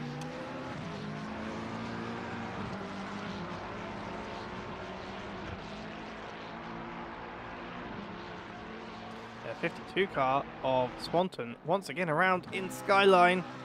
It's one of the cases of this track, you do it once and then you do it every other time. But Kovacs comes out of the pit lane safely in P2. Control. Some must be about half a lap down the road. Where is Control is just on the entry, looks like, into Murray's Corner, the final corner. So at least a quarter of this lap behind the net race leader, now P2. Meanwhile, I'm slightly disappointed that we have very little sunshine here. It looks too overcast to get the famous skyline lining that I do love so much. Or maybe we do a little bit. Maybe we're still waiting, I think, then for the sun just to peak behind the hill, behind the mountains in the distance. But when it does, we might see a few more going off there. Not that we haven't seen many go there anywhere. Oh, and a crash right ahead of the P2. I'm not sure who that is. It looks like it's the Porsche. I think that's Gorlazek. Yes, it was. Had his own little moment, but kept going and allowed Kovacs through quite nicely at the same time.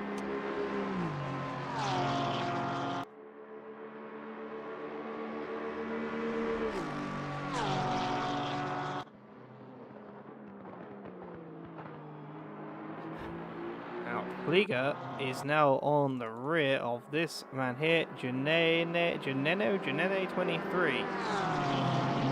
Why can't people just use a name? So this is the teammate of Zach Manriquez. I mean, if you don't want to use your own name, just make one up. Use your favorite comic book character. Use your favorite.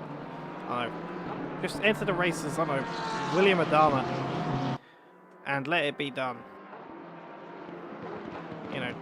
But Janene is that's just hard to say, and also hard to take that corner, as he went around.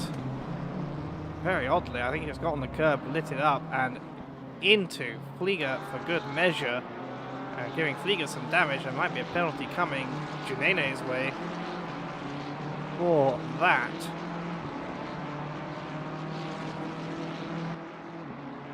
Kind of want to see a grid of people just purely using fictional characters' names.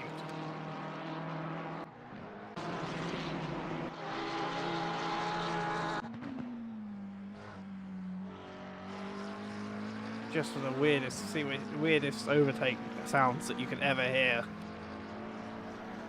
Yeah, it's like, oh, here comes John McClane, takes Jean-Luc Picard through Forest Elbow. But meanwhile, Control, Elfwust has also pitted. Everyone has pitted at least once now, and Elfwust is in second still. Control back in second. Perhaps their early pit strategy not having played off, if it was indeed a strategy and not just for damage.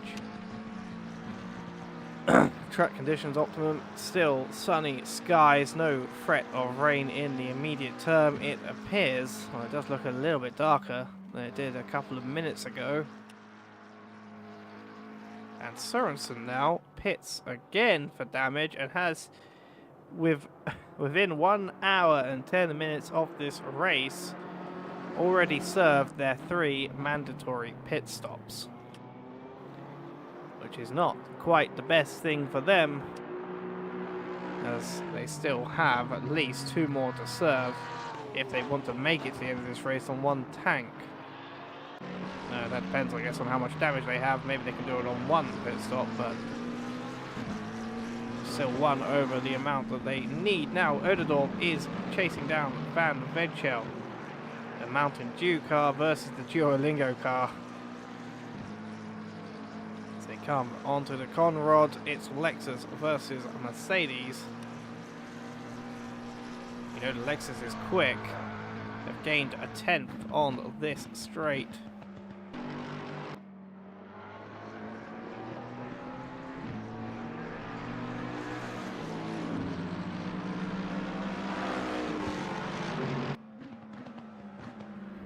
Oderdorp needs to keep a clear head. I think if the Mercedes can get these corners nicely, I think it's got a better shot perhaps than the Lamborghini as cars go of making the attack.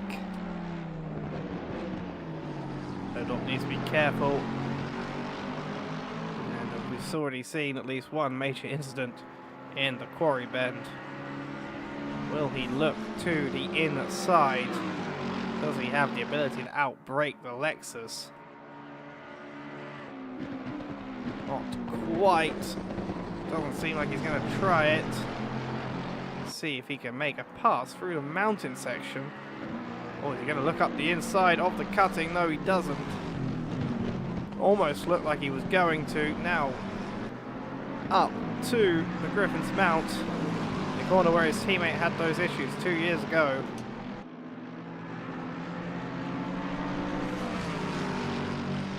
Car now in front of them.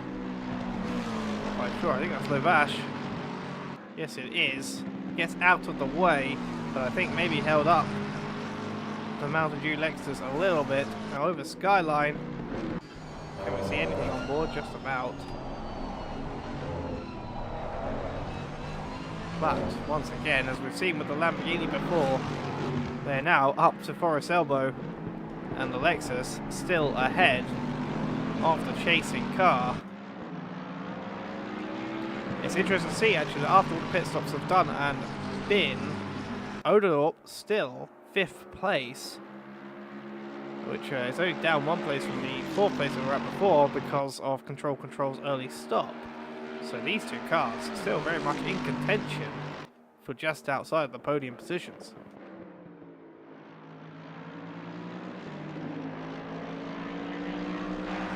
These 2 also leading cars of all cars who are 2 driver. We shall see if that plays a part in these drivers' misfortunes or fortunes over the course of the rest of this race. Right up now, 0.1 second in it. That's almost nothing.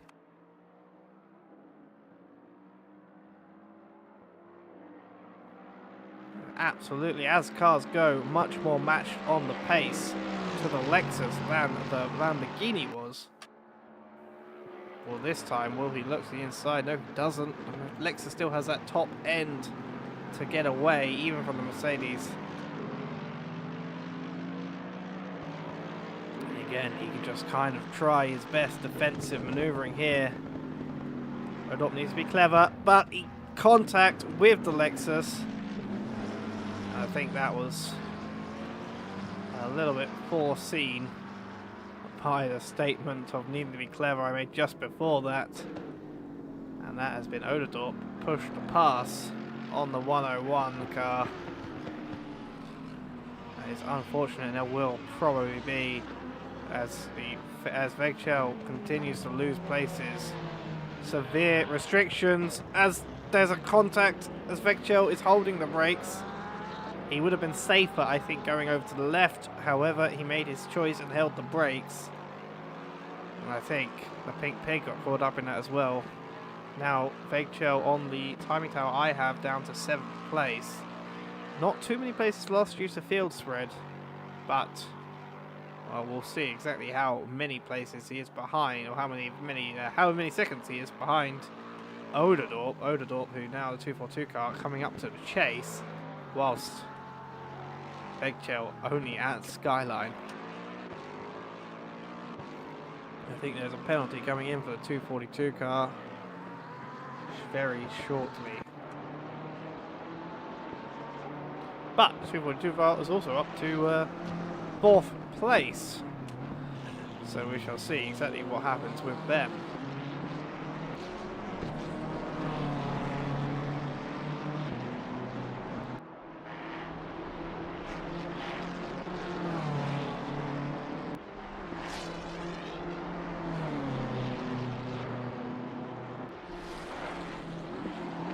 Oh, as Flieger drifts his way through McPhillamy Park and loses some time because of it. Well, that's not the best. That's not the optimal line, I don't think, through that particular part of the track. However, he maintains his position in 11th place. The car behind him immediately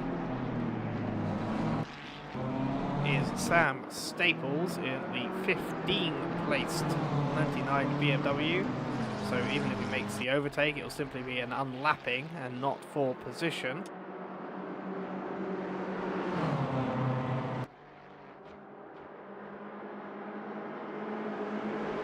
Pascal Vili, meanwhile, has pitted twice. I'm not sure if Kiwi's still on the track, but I had not noticed this, and I'm not quite sure why, unless it's something I'm just not remembering. But they're now down in 14th place after so much time spent chasing Vegchel and his teammate in the Lexus. Pascal Vili also interestingly still in the car, back in the car, sorry, after Maximilian's turn at the wheel. I had just not noticed them dropping down the order quite as much as they seem to have done. I mean, at the moment with two stops served, I think they still have 2 remaining. I don't think they'll make it to the end of the race on just 1 stop. Oh, and that's Michael Nepraunig. As you see the Lexus go past. Yep. After that being caught up by the McLaren that was off at the cutting, they have seemingly had another incident along the way and some damage on the Porsche.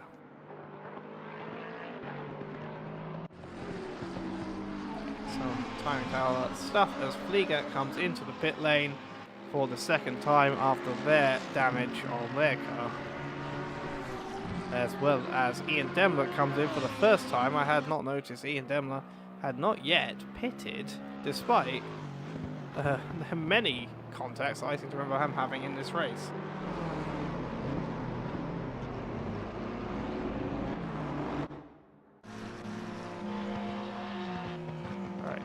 Control, still sitting in 3rd place, struggling to get by, I'm not sure which Porsche that is, lapping themselves. Every car in this track seems to have some form of damage in this race at the moment. I'm not sure there are many cars that can say they've been completely unscathed, maybe Kovacs and Elfwest, but I'm not actually sure of that because I think they've hit each other at least once at the beginning of this race as well. Meanwhile, Jeroen Odedor has been given a 10-second time penalty for presumably murdering the 101 Lexus that has returned itself up to 6th place, having been put originally down to 7th.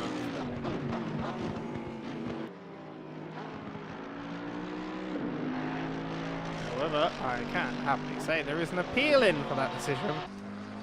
Though, to be honest, having seen the incident, I doubt it will be allowed.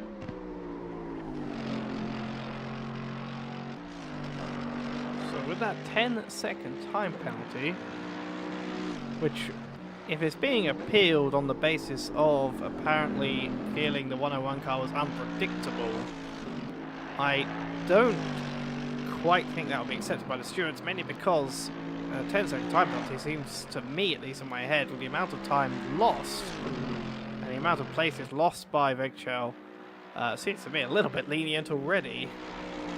I feel like that's probably already been taken into account by the stewards, otherwise it probably would have been a harsher penalty, as 10 seconds barely, well, still puts them in 4th place if they were to pit now. And certainly does not put them behind the person they murdered. Sorry, I should probably just say had an incident with. The gaps once again petering out. Close to others are Artemenko, 2.4 seconds behind Vegchel. Although I believe they were just passed by Vegchel, so that'll probably be why, but they are gaining at the present time on the Lexus, but like I said before, this is the mounted section, not exactly where the Lexus shines, but certainly where it's able to disrupt others enough to hold out until the next straight. Pascal Vidi then, meanwhile, also 2.4 seconds now behind Khaled in the 84 car.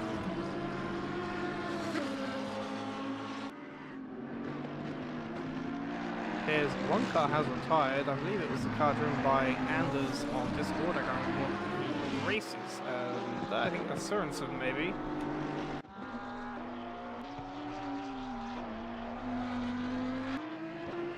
Yeah, it looks like Sorensen, after issues, a number of spins and crashes through the mountain, has decided to retire. Which sadly means that they have lost their record of losing no places in this race, but that record now goes to Valentin Frey, who started P20, is up to P19 and cannot lose any places in this race anymore. Valentin Frey, one of our long time, I think, drivers here in our RP Endurance Series. Never, again, I've said this before, never quite at the front of the grid, often towards the rear, but always willing to come on and have just a good 4 or 6 hour run, and is quite friendly. In fact, I always remember, and I'm always going to say this because it was quite a nice moment, at the end of the Imola 4 hours, we had, it might have been 6 hours actually, Imola something hours that we had last year. I remember one car running out of fuel and Valentin Frey pushing them across the line in a very lovely moment of camaraderie. Artemenko now has gained again on Vegchel. I'm not sure if Vegchel was having some issues after their contact. They got past Artemenko, as we saw they must have. But now, I think there's a little bit maybe more damage on the front of that car, if I can see correctly. And Evgen Artemenko, 0.3 seconds behind. Meanwhile, there is a yellow flag for Janene down at the chase. I'm seeing a contact here. A contact here, so let's have a look.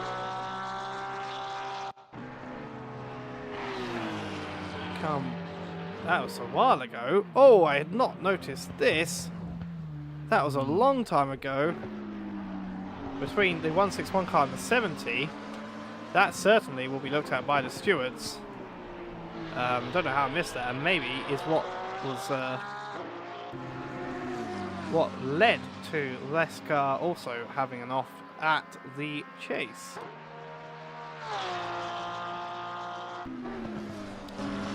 Pascal Vidi now on the back of Khaled, 0.1 seconds between them. Lamborghini versus McLaren. Two cars, very similar philosophies of design, same as the Ferrari, low to the ground, long and wide is how I put it, and mid-engine for good measure. Absolutely inch perfect between them for the moment. They do it before Skyline. Is it going to be a move, or is it too much of a risk? Too much of a risk for certain. They have to to wait until, I think, after the mountain. Unless there is a bad run for the McLaren through Forest's elbow, which is not out of the question. Nope, the McLaren gets through quite nicely. I'm going to have a look at Artemenko then quickly. Still trying through Skyline now. Backs out of it in similar fashion to the Lamborghini, although not quite as soon. You can see behind them, this is 7th place, is the race leader Martin Kovacs, looking to lap them again, or lap them, sorry, for the first time, I think. And that will put the race lead lap to the top 5 once they get past both Vegchel and Artemenko. Khaled, meanwhile, has still Vidi behind. What's happened? No, sorry, Vidi has gone ahead of them. The timing tower has not updated, now it has. And that is Vidi up to P11. Khaled down to P12. I'm not sure what happened to the timing tower there. But that is the Red Kiwi racing car up position into P11.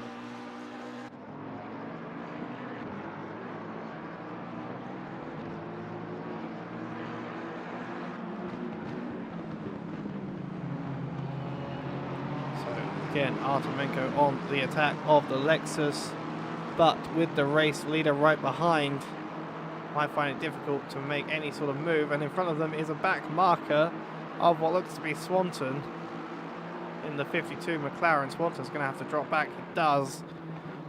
Very smartly drops off the pace. Now Kovacs is going to want by. However, I think he will understand as much as anyone, these two are racing for position, and he has a gap of 27 seconds. So maybe he'll just sit back and watch the race ahead of him. Certainly provide him some entertainment in what has been thus far, apart from the first 3 or 4 laps.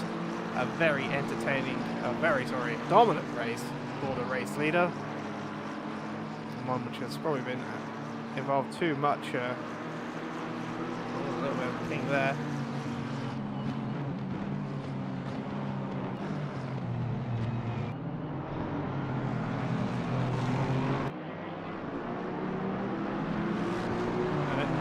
Still, Kovacs is waiting. They come down to Forest's elbow. Onto the long stretch. Kovacs maybe seeing Artemenko now 0.5 seconds behind. Maybe going to make the move instead here. There's a yellow flag up at Forest Elbow. It's a Project 91 car, and that's the Porsche having to make the way out on the outside. Ooh, Project 91 car gets away again. Artemenko, in the meantime, on the straight, has given the position up to Kovacs.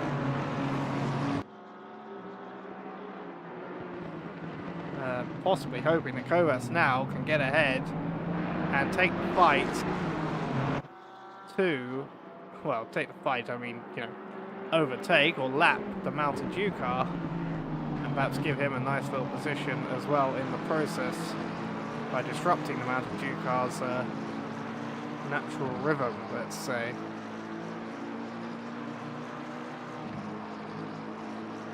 There goes Kovacs. Kovacs getting past the Lexus. Lexus backing off a little bit to make sure the move happens, which allows Artemenko to get in a little bit more. But again, it's 0.2 seconds, but now we're in the mountain. The Lexus just has to hold him off and wait. The BMW looks up the inside of the cutting, does not get it. He's going to have to stick behind as they come up Griffin's Mountain, repark. Do it perhaps into McPhillamy. Once they get there, this isn't McPhillamy. I was not expecting to make the move this early. He's looking to the inside though. He's just not ahead enough. At the Skyline they go. Hard on the brakes, trying not to get each other. You can see the orange on the ground. The orange is on the ground, which means there is sunlight. There is sunlight, there is daytime. And that will start to make things more difficult for these cars. The mountain is no longer obscuring a bright ball of fire in the sky, and these drivers are going to have to put their sunglasses on for the next hour or so of this race, I think.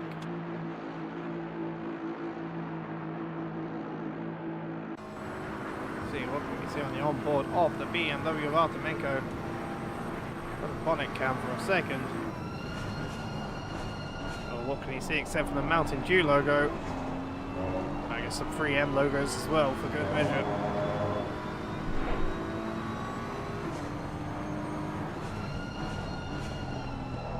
Good on the brakes, absolutely fantastic braking on both the BMW and Lexus.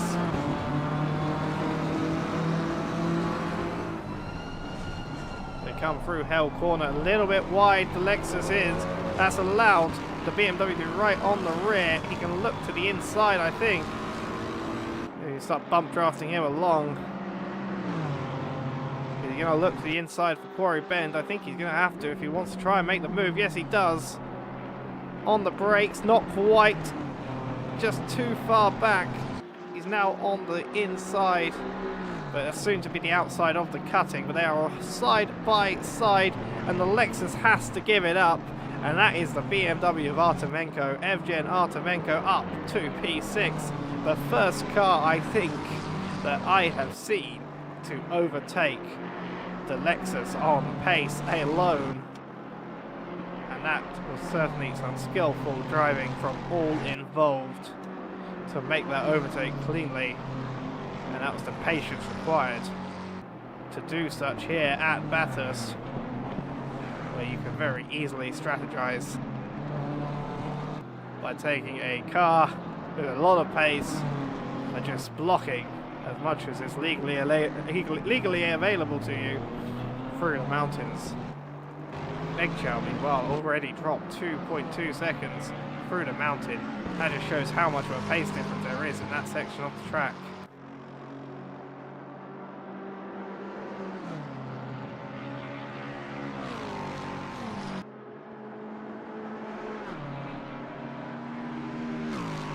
Meanwhile, Ian Demler into the pit lane.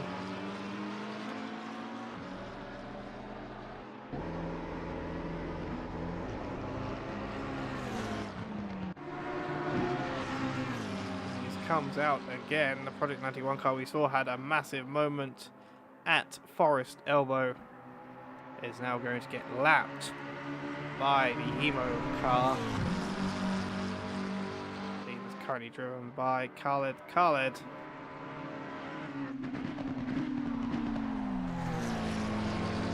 Once again, just pick fictional characters. You don't have to call yourself Khaled. I mean, this, Carlo's not. It's Janene that was the one that got me very confused. I was saying it was like, oh. Speaking of Janene, they're currently in P15. And the gap ahead is 1 minute and 1 second. They have not had the greatest race here. Janene and I think it's Martinez. It's Manriquez, that's his name.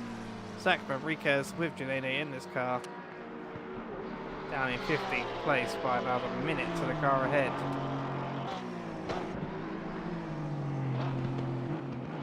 Now, Kovats. You can see Skyline starting to Skyline. Got a running car. Who's coming up to it? There's a car with a 25 on the end of it. Who's that? 125 of Flieger. Let's have a look. I see the bumper camera, the bonnet cam. There we are. The sunlight is in the sky.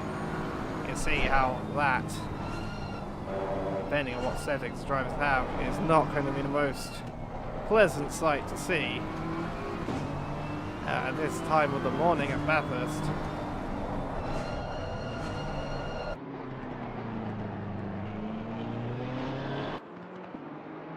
Do we have any other major battles happening on track? Not at this moment. The last major contact was still this one. Let's have a quick second look at it.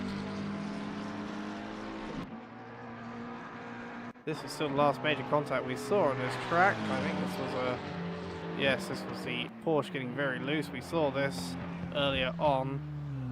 I didn't quite notice that the Porsche had actually got more loose into it, so maybe it was not deemed to be Control's fault. 456 Porsche, also the 5-second penalty that I might have missed at some point. I don't think I did, I think it was for a while back.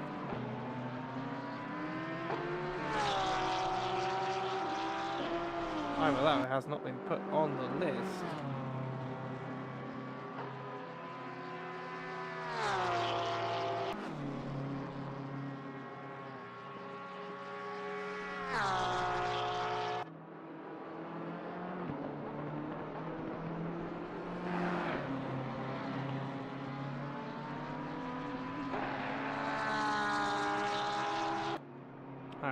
Let's have a look then back at Giro and Odador. 3.9 seconds now between themselves and Control ahead.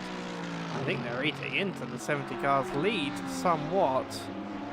The 70 car is off of strategy significantly, and it actually does come into the pit lane. That'll be Odador up to P3. As I was saying, I think Control will have had tyre wear as they pitted half an hour earlier. As you see the sunrise now affecting most of the track, or at least they're going the other direction this side. But yeah, Control pitting at 3 hours and 30 and now pitting again at 2 hours 24. Certainly seems that they will be able to make the end of the race in only 2 more stops still.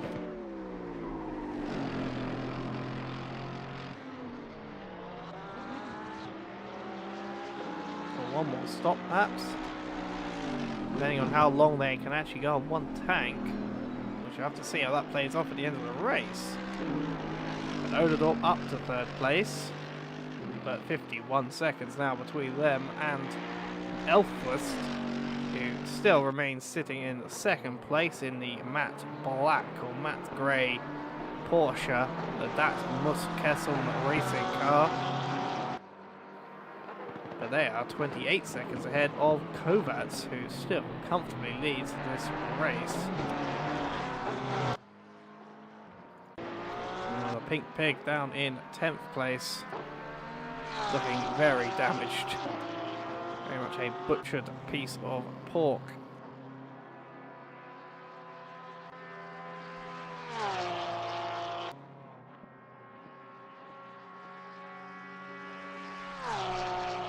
As we got 2 hours 22 minutes left to go, I'd like to remind any teammates or drivers watching this, if you would like a mid-race interview, let me know once you get out of the car, or just before you get in the car.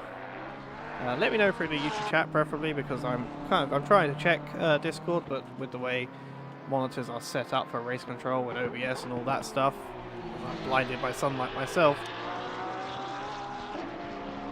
I will more like to see it if you put it on YouTube. Sit in the interview waiting room after you've done so, and I can drag you in and just talk about how your race is going.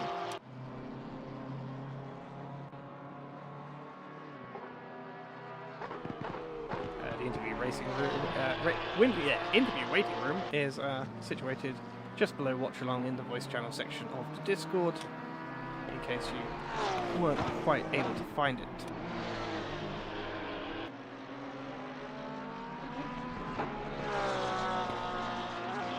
Oh, there's a Pink Pig hits the wall at the end of the what looks to be Griffin's Mount there.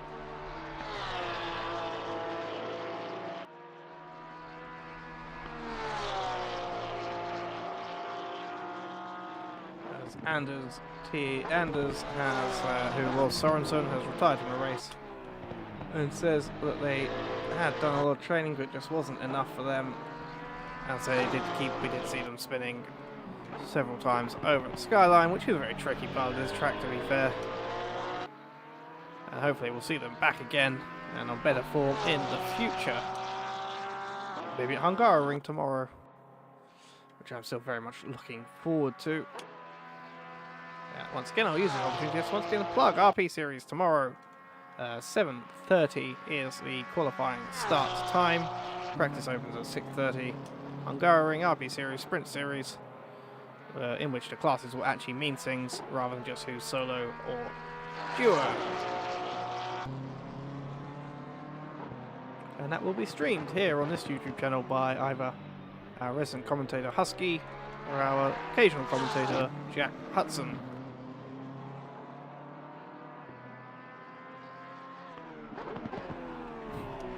Every time that sunlight comes, every time that camera zooms out and the sunlight hits me, I have to squint to quite see through it. You can see in the back there, Odor now coming themselves. Oh, as that's Valentino Frey. I do say Valentino Rossi because he used to race as Valentino Rossi. We're getting a little bit weirdly loose on the straight and ending up on the grass. Not to too much detriment, however, they still sit P19.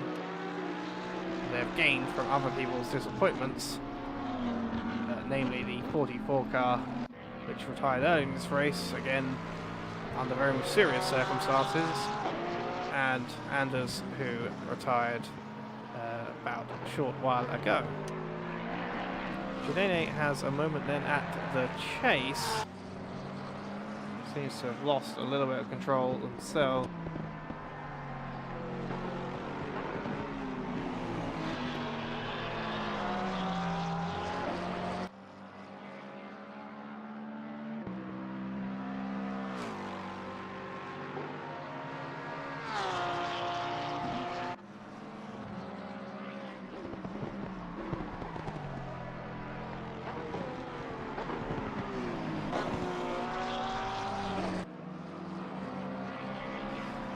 I'd also like to say, actually, I'm very impressed, to be honest. There have been a lot of incidents, but most of them have been self-inflicted, I think.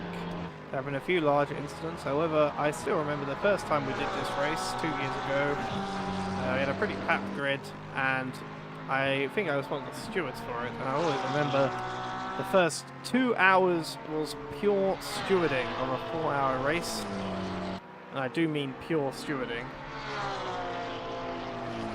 So I think the stewards today will be very thankful for the more calm way in which most cars have gone about racing each other than they did at that particular time. One particular incident I always mention, that first race was multi-class, so we had GT4s, and I'll always remember an incident between the KTM, I think it was a KTM GT4 and a BMW GT3, and the KTM at Forest Elbow, the corner we just saw there, Bentley, decided to basically just miss its brakes entirely and ploughed right into the side of this GT3 BMW. And I always remember that is the moment in my mind that solidified the idea of the KTM being a Tonka truck, as the BMW didn't even flinch. The BMW just kept going as though nothing had happened at all. But speaking of things happening, that's control around in the middle of the track. After everything's happened in this race, this is not what they will want. After the dipper, they caught themselves too deep into the dipper, caught themselves on the wall, and that's an instant return to pits, knowing that that was not what they wanted to happen. And Ian Dempler seems to have had some more issues with, seems to be having some more issues with their connection. Hopefully the stewards will be looking at that again if it gets too bad.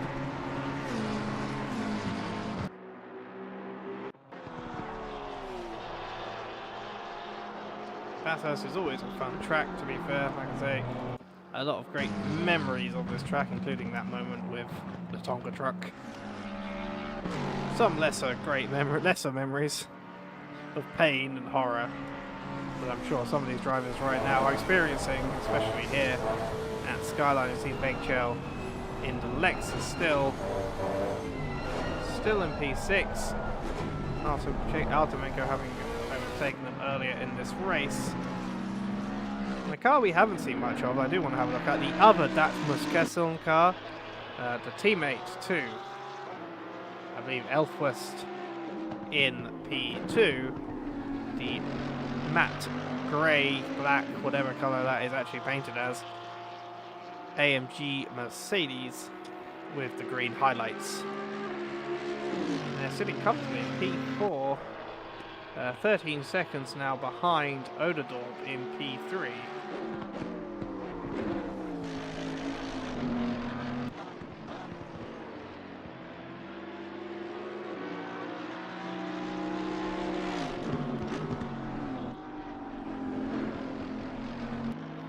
See Valentin behind them, Valentin Frey.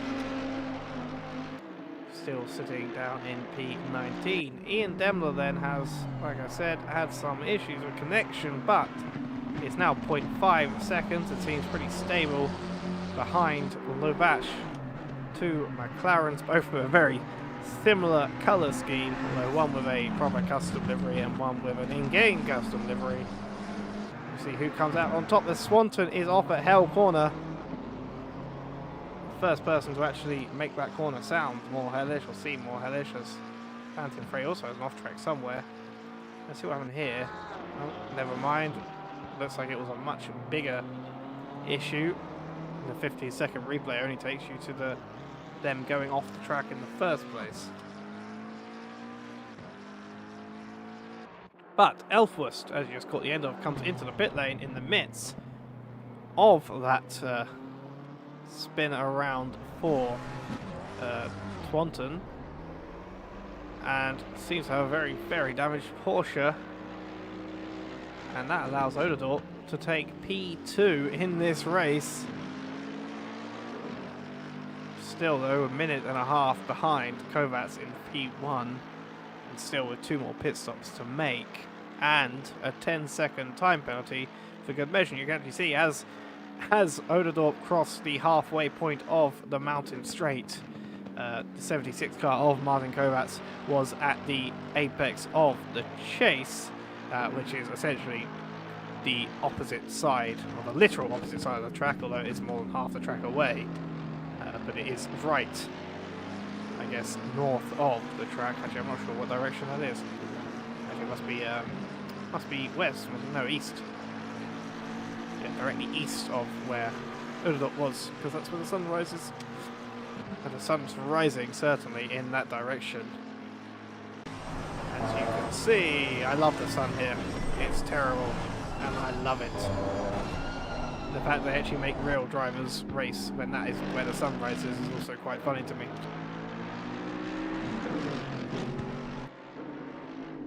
Of course, Bathurst has certainly had its share of famous historic moments in racing, usually involving kangaroos on the track.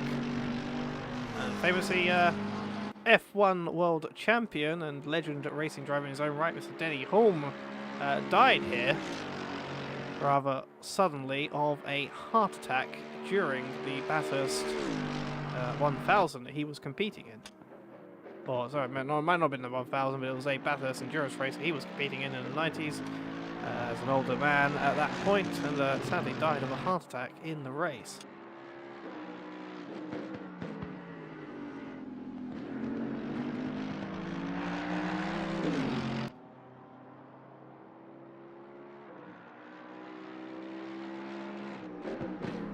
Oderdorp up to second place. Hopefully will not have a heart attack in the middle of the track, but certainly still needs to get a move on and try and gain more over Elfwurst. Elfwurst, who has now come out of the pit lane, but bonnet securely attached to the front of that car means they have taken time for repair. How much time? I can have a quick look. Their previous pit stop, their time was 2 minutes and 34 seconds.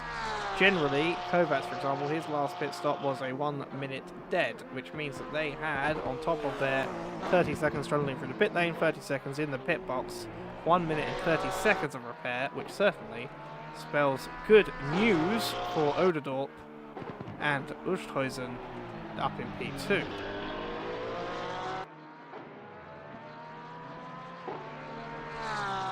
But with 2 hours and 11 minutes to go in this race, I wouldn't count Elfwurst out. There's plenty of time for them to use their pace to make it back up to the podium positions.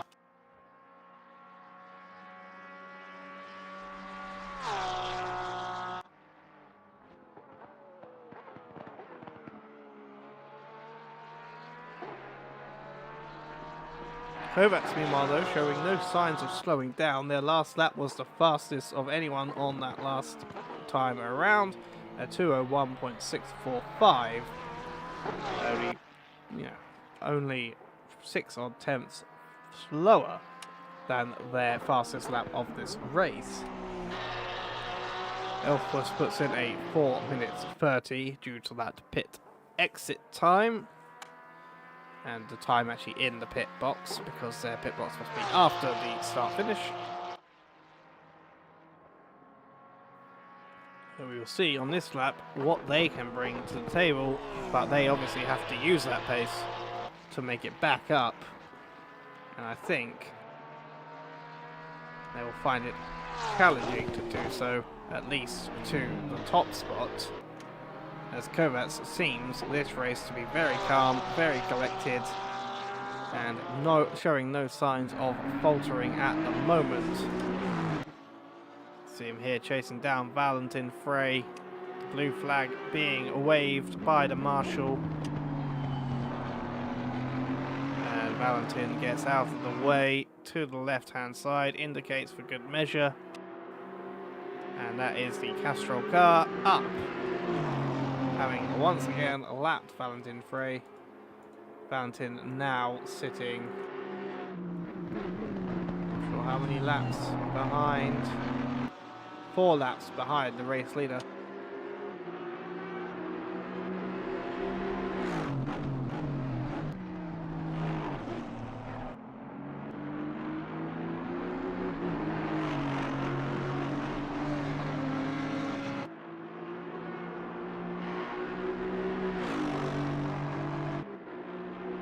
Gulazek, meanwhile, is in the pit lane. Now the M&J downforce car, as Nupronic has brought out a yellow flag quickly. And yes, there are some problems once again for the Pink Pig, as they are bouncing off the walls like a game of pinball here. And maybe we'll see them enter the pit lane again soon enough. They also have a 5-second penalty still yet to serve. Not looking great for the Porsche, in that very iconic livery of its own.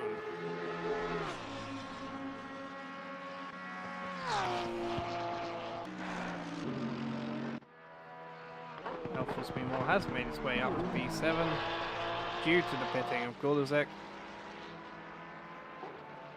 And 12.3 seconds up the road is Ionut.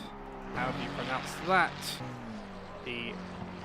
I'm assuming that's a Romanian team, only because those of you may know the flag of Chad is exactly the same.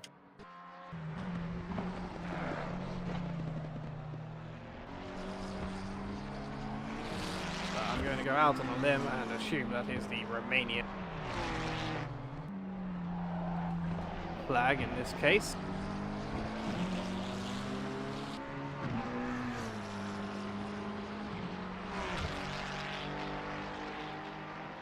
They currently sit P6, 29 seconds behind Begchel ahead. 11 seconds down behind them is Elffuss, who is gaining fast. Elffuss' last lap was a 2:01.377, which is quicker than the Kovacs lap I told you. Oh, sorry, no, I had that wrong. Their last lap was a 2:02.255. I'm looking at best, which is not quicker than Kovacs' laps. However, it is certainly quicker than Serjan's, as well as being quicker than Begchel's and Makis in P3. The only person other than Kovacs who had a quicker lap time, that is Artemenko, who did a 2:02.020. Kovacs still the only driver currently doing 2:01s in this race, at least for the time being. Elffuss obviously has also had to get up to speed, and as I say that, did a 2:01.7 on the lap that they just completed.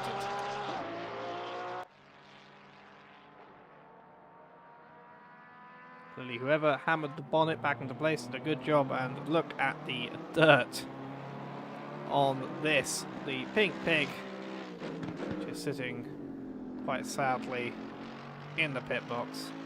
It is a beautiful livery. It just needs a little bit of some tender love and care before it gets back out onto the track. Who have we not seen in a while? Well, Pascal Vidi, we've seen a bit of him in the background, but currently sitting P8. Certainly not where they would have wanted to be after their earlier performance, but they are chasing down what looks to be Makis, however that'll be for unlapping, And behind them is Kovacs, currently starting out on the same straight, once again coming up to bring the reign of terror onto all the cars that dare to oppose him. And my understanding is actually there is a little setup going around amongst Porsche drivers for tomorrow's Hungaroring race, which is referred to as the anti-Kovacs measures. As Kovacs is incredibly quick, and lots of people having to band together to defeat him. I'm not quite sure if it'll work. Thankfully, I'm in a different class, so I don't have to worry about that. But Kovacs certainly showing once again his prowess at racing. Sadly, no Robin Moe and no Thomas Jack for this race, who would, I think, be able to bring something to the table to fight against this driver and his Aston Martin, which I think is also driving for RB Series. No Darkius either. Pierre Moreno, who I believe is actually one of our stewards for this evening. And so Kovacs, his main competition still is Elfwus, but Elfwus has had more misfortune than Kovacs, which is very similar to some situations we've seen in recent races, where there have been some very quick competing drivers against each other, but one driver just gets out ahead due to luck. But Kovacs certainly showed his pace early on before that luck kicked in, especially after that first lap overtake on them by Elfwus in the Datmus Kessel number 379 Porsche.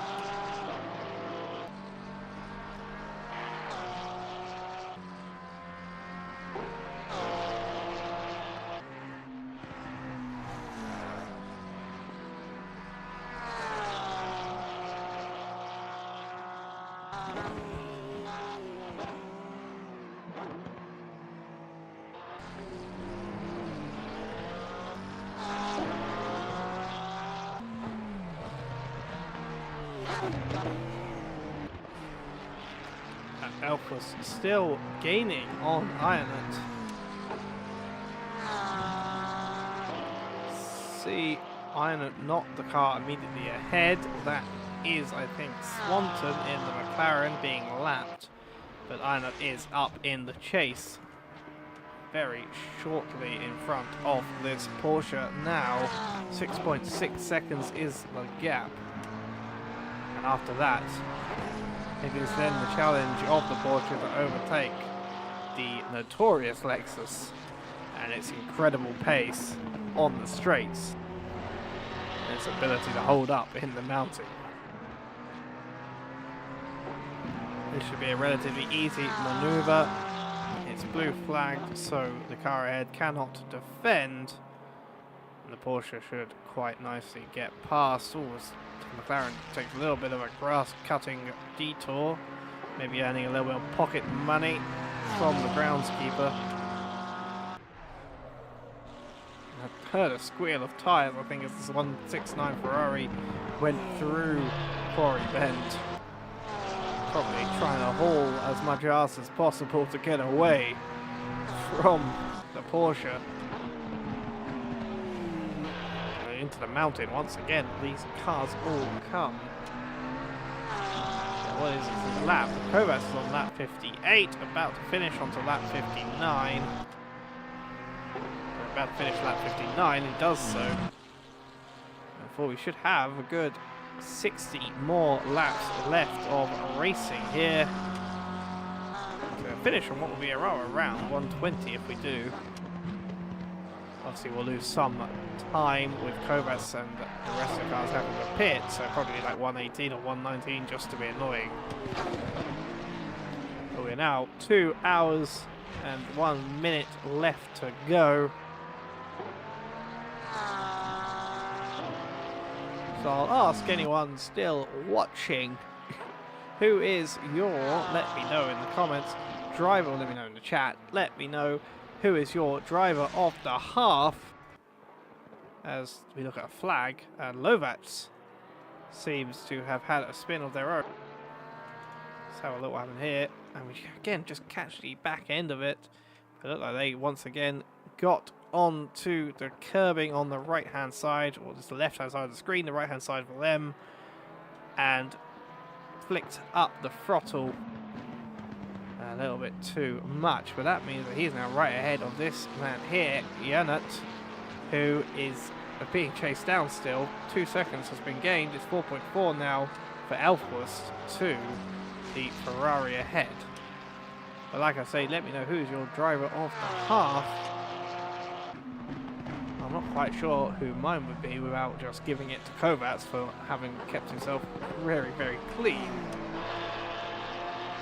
I think all cars here have had some trouble and some difficulties. Certainly, I'm not sure who I'd give it to at the present moment.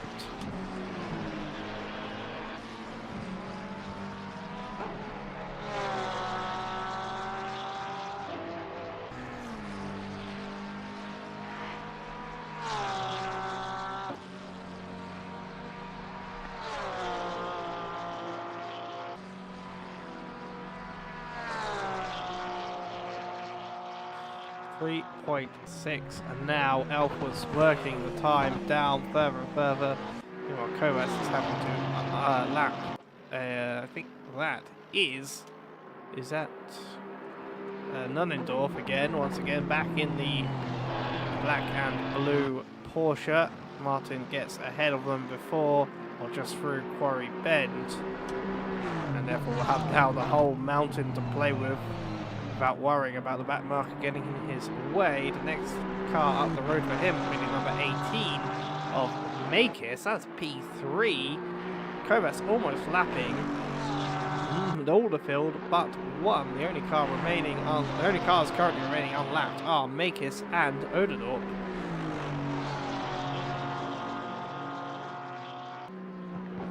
Castrol car comes over Skyline once again. The sun still rising in the sky.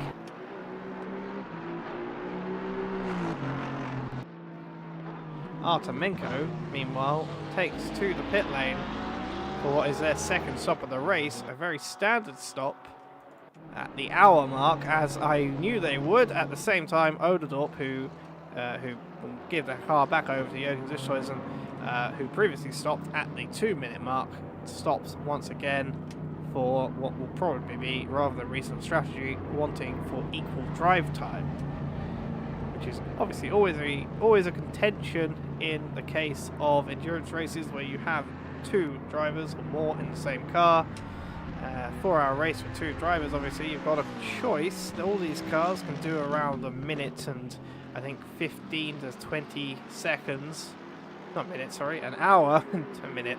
An hour and 20 minutes, roughly, I think, is the maximum that most of these cars can do when it comes to stint times on their fuel tanks.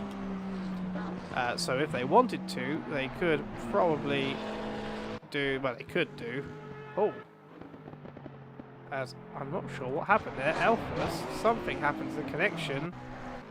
Something is going on with the connection of Elfwurst, as it's coming to fight Janut. He's back on track, but he's disappearing. That is not great. I'm assuming that's on them and not on me, as I can't see them, and I can see everyone else. It looks like Elfwurst just got sent to the Nether Zone, or whatever that, what's that thing called in Superman? I don't know, I've never really seen much of it. That thing, you know, the glass thing that they get trapped in. Either way, I don't know where Elfwurst has gone. He's disappeared. Janut has officially taken 5th place again. I'm quite confused, as there are certainly 17 cars now on the list. I think 2 cars at some point on the way have now had a disconnection issue. Makis remains now P2, as Zichthuizen has come out in P3 after Odendorp pitted. I'm very confused as to what happened to the second that Muskesson car, as I seem to have had some issues with connection.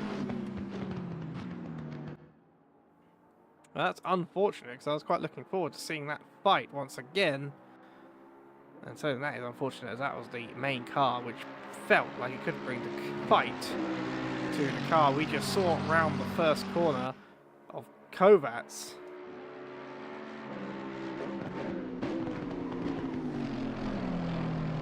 Kovacs, who is now looking set to lap the entire grid just shortly after the halfway point of this race.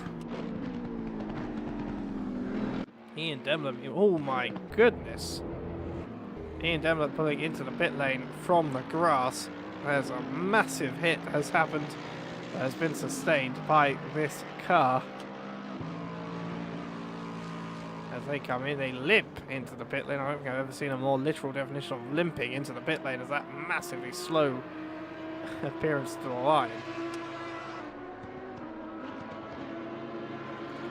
And yeah, it looks like we have officially lost Elfwest from this race.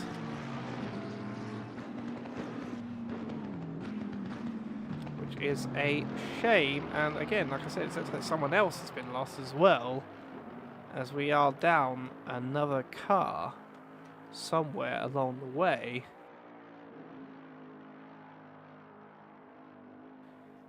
I'm not sure whether something has happened with some server connection somewhere in the world.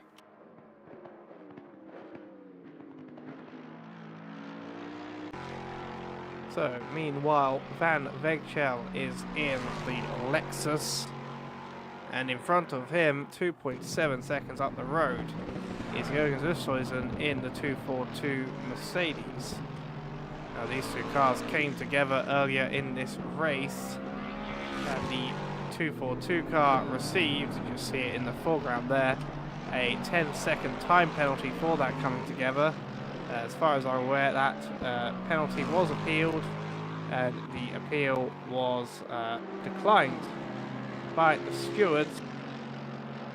I'm not sure if they gave the grounds upon which the ticket has been removed.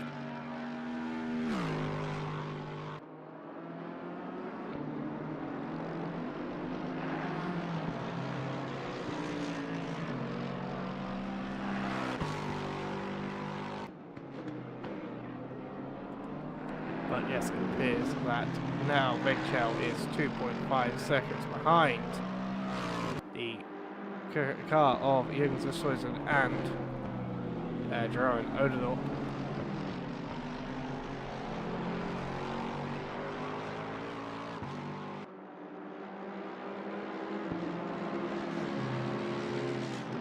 Does not look like they are able to make much progress on them. Their last lap was a 2:03.7, whilst Zusshuizen's was a 2:04.2, but the actual gap between them does not look all that reduced over the course of the last few corners. And certainly the Lexus is now going to suffer a little bit, as there is a slow car, slow BMW of Lopez, I think getting out the way under blue flags, though he's not actually inclined to do it in that fashion. And that fashion can actually be more dangerous, as Burnt now says in the chat, and that is very unfortunate. They got disconnected from the race, and that's very unlucky for them.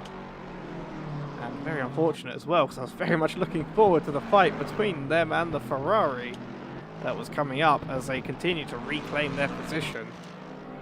And their positions in this race, especially after that fantastic lap 1 overtake they made on the race start.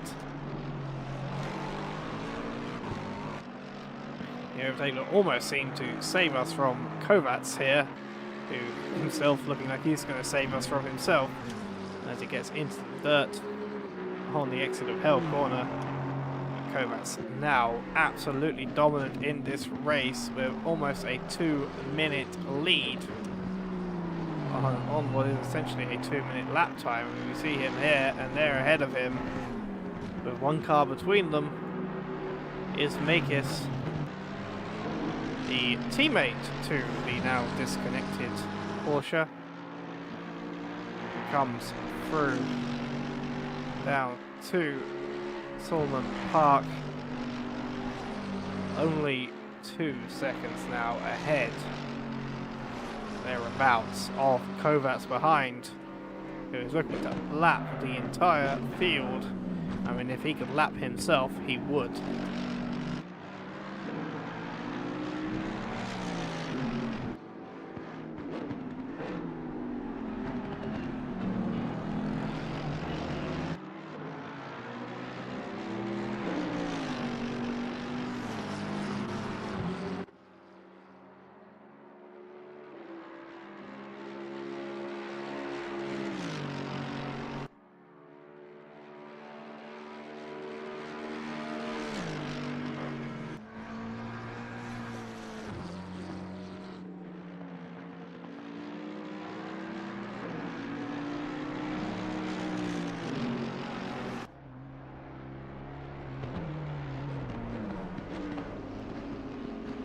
Looks like Vigchel now is dropping away from Oosthuizen at some rate. Again, the gap last lap was 2:03, a lap was 2:03.2 for Oosthuizen and 2:03.5 for Vigchel. However, the actual gap between them is now 4.3 seconds. It will be slightly reduced, I think, on this straight, but not by much over Mercedes. And we'll see what the lap times stack up to next lap as Oosthuizen continues to get resettled into the car. And once again up to race pace.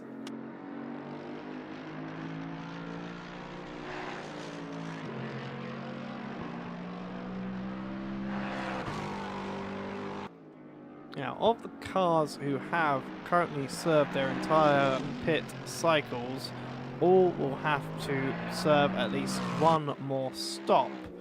Now, the interest comes from these people. So Vigchel is one, Jonut, Makers, Kovacs, and Frey, who all have 2 mandatory stops remaining, which means I think they will stop shortly. They will either stop very shortly, or they maybe will stop and try and do a splash and dash as much as possible towards the end of the race. Like I say, you get just about an hour of fuel, an hour and 20 minutes of fuel on the tank, depending on how big the tank is. There are no Bentleys in this race, so no major fuel contenders. And I'm not actually sure what the Lexus can do. I imagine it probably has quite a sizable capacity itself. But then it might chuck some more as well to go along with that pace that they have on the straights. Right, last lap, Vigchel managed a 2:04.0 whilst Oosthuizen a 2:02.8. And that's quite good news for them, because the car ahead of them, Makers, who has yet to pit 2 more times still, so Oosthuizen has a pit stop up on them. Is doing 2:02.7 that last lap, but lap before that was a 2:03.8. And as such, they are on pace with the immediate car ahead of them for position, if not a little bit faster over the course of the last few laps. Well, it looks like Makers might have pulled out a good lap on that previous. Kovacs, meanwhile, now in the pit lane, so his hopes to lap the whole field have to be delayed for at least one cycle. Actually wondering if he will get ahead of Oosthuizen, or out ahead of Oosthuizen. Oosthuizen now down to Murray's, now along the straight. You can see on the minimap as there's cars. There's cars. That was a weird thing to say. There are cars in Skyline, having had, I think, some sort of contact or collision. Oh, as Swanton trying to navigate through, and that car off of track. Don't see contact on the replay. Let me have a look. 60 seconds. Sorry to go back so far, but I think it is needed. I'm not sure if it was Demler or Swan or Lovac who went off first. Lovac was up here. So coming up the mountain here. Let's have a look. Demler behind. So we come up to Skyline. And Lovac takes a poor entry. Oh, and he spins it. Oh, oh, that is bowling, I think, is what they call that. It looks as though they both had the same issue, or slightly different issue. I think Swanton, who then had to... Sorry, Demler, who then had to let Swanton around him, perhaps had a earlier spin. As you see Swanton now getting past Lovac, who had that initial spin.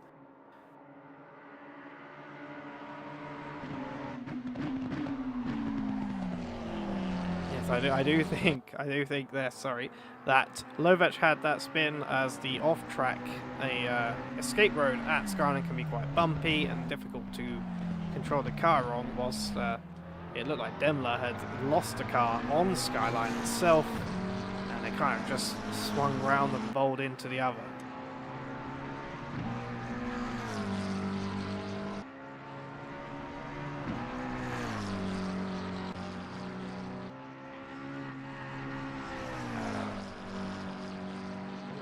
Pierre in the chat, this has been an absolutely amazing performance by Jürgen Züsthuizen and teammate Jeroen Odendorp, who takes second place as Makis has pitted and possibly had to repair some damage. Let me look at the statistics.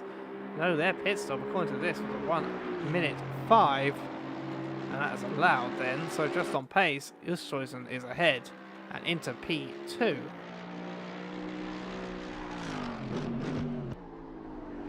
Cool bean shots indeed, as is the team name of the Duolingo AMG Mercedes Evo something something something. It's still up the road. I say up the road, more accurately behind them immediately on track is the 76 car of Martin Kovacs, who is once again about to fulfill his promise of lapping every car on this grid. I can actually tell you, Pierre, this car here started P15 and has now gained 13 positions to end up P2. Again, a similar performance as the driver currently in the car had 2 years ago, and hopefully, well, Robin Moe's not here this time to ruin that.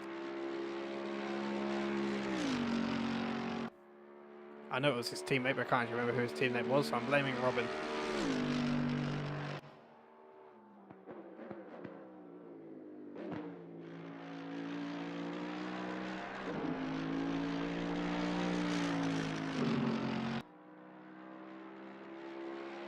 Further down, have a look. So, Tobias Nullendorf in the blue and black Porsche sits 4.2 seconds now behind Peter Bjorn Jørgensen in the Lexus, the Mountain Dew Lexus car, which has been so oft featured in this race, if only for its amazing top speed and its ability to just stop people from making overtakes.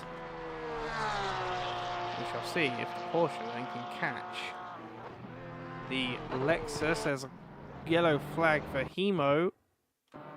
Oh. I don't know what happened there. I think it was something on my end. A yellow flag for Hemo, as he seems to have had a little bit of an incident in one of the corners near Skyline, probably down at the Dipper.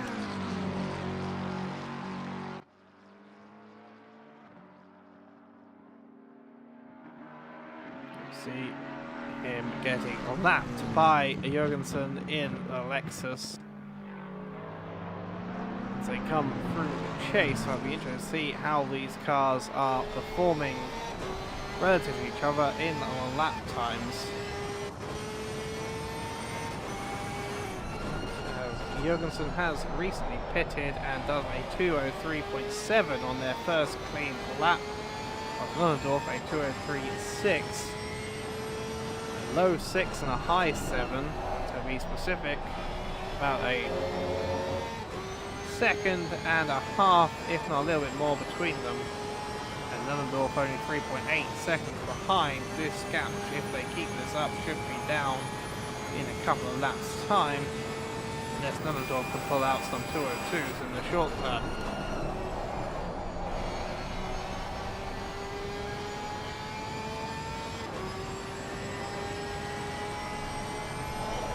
Come on, look, 4th place then at the moment is our favourite non-chess playing Petrosian. The 445 car, which is shared between this man Arsene Petrosian and Evgen Artemenko, that has been very quick in this race thus far. We've certainly seen some interesting things from them. Sadly, we did not get to see their defence from the Datmus Kessel Racing Porsche. But we're currently sitting P4, having started this race P5, 1 place gained overall, gained specifically from Peter Bjorn Jorgensen, who started 4th place and is down by 1 at the moment.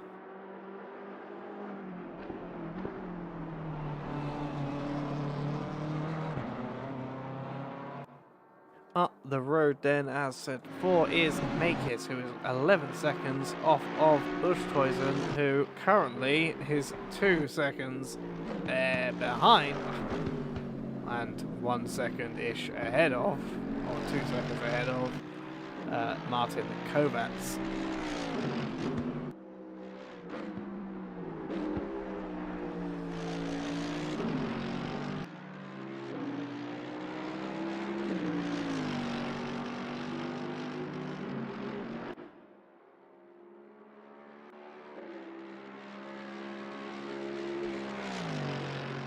Currently the best lap of the race so far is Kovacs' 201.070.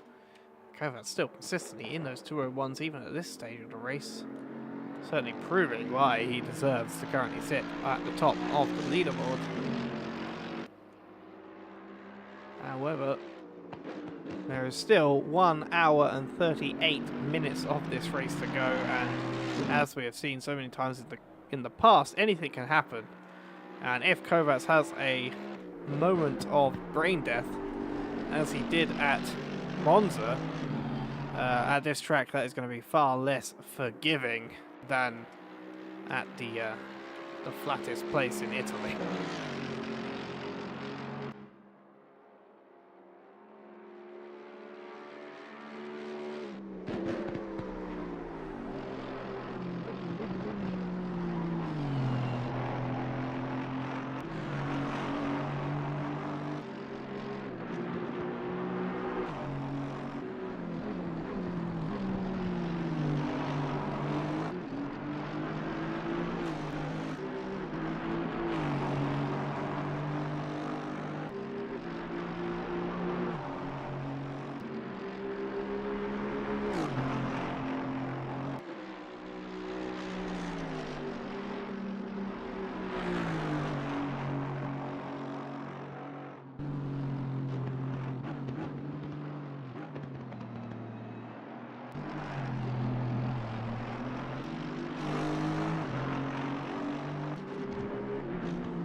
Kovacs continues to chase down Jürgen Buschhuisen in the Mercedes to lap the entire field. The gap is being given right now as 2:02.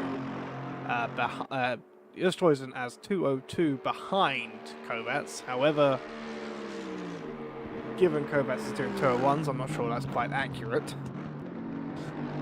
It certainly, though, is getting very, very close. It's one of those moments I kind of wish that we implemented an IndyCar-esque blue flag system, which is that you're at least allowed to defend the lead a lap. Obviously that might be a bit much for people to keep track of who is lead lap and who is multiple laps ahead of them. But it would be quite funny at this point in time if Buschhuisen was allowed to defend against Kovacs. Unfortunately, due to blue flag rules, or fortunately for Kovacs at least, he is not and must maintain a predictable line, although it does not mean that he has to give away, simply not allowed to defend.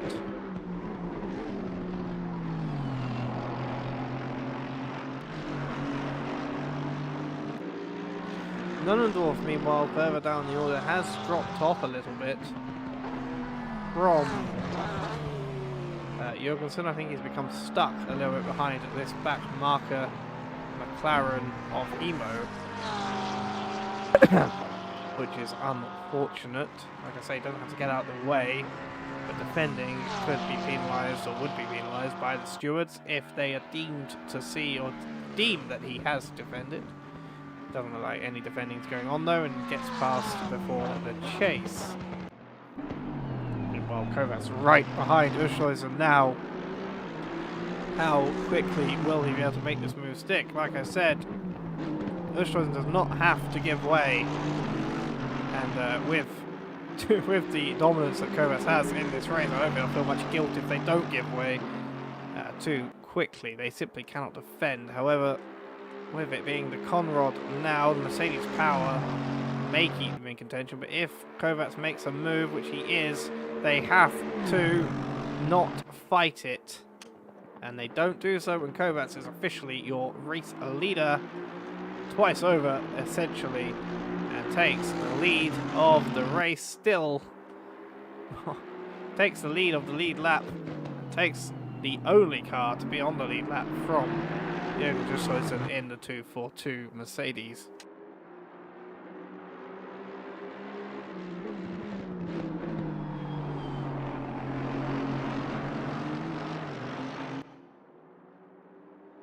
This has certainly been a dominant performance from Kovacs here today, one which many drivers who are not in this race at the moment, but who will be racing tomorrow, will certainly hope he doesn't repeat tomorrow, and certainly will try to stop from happening.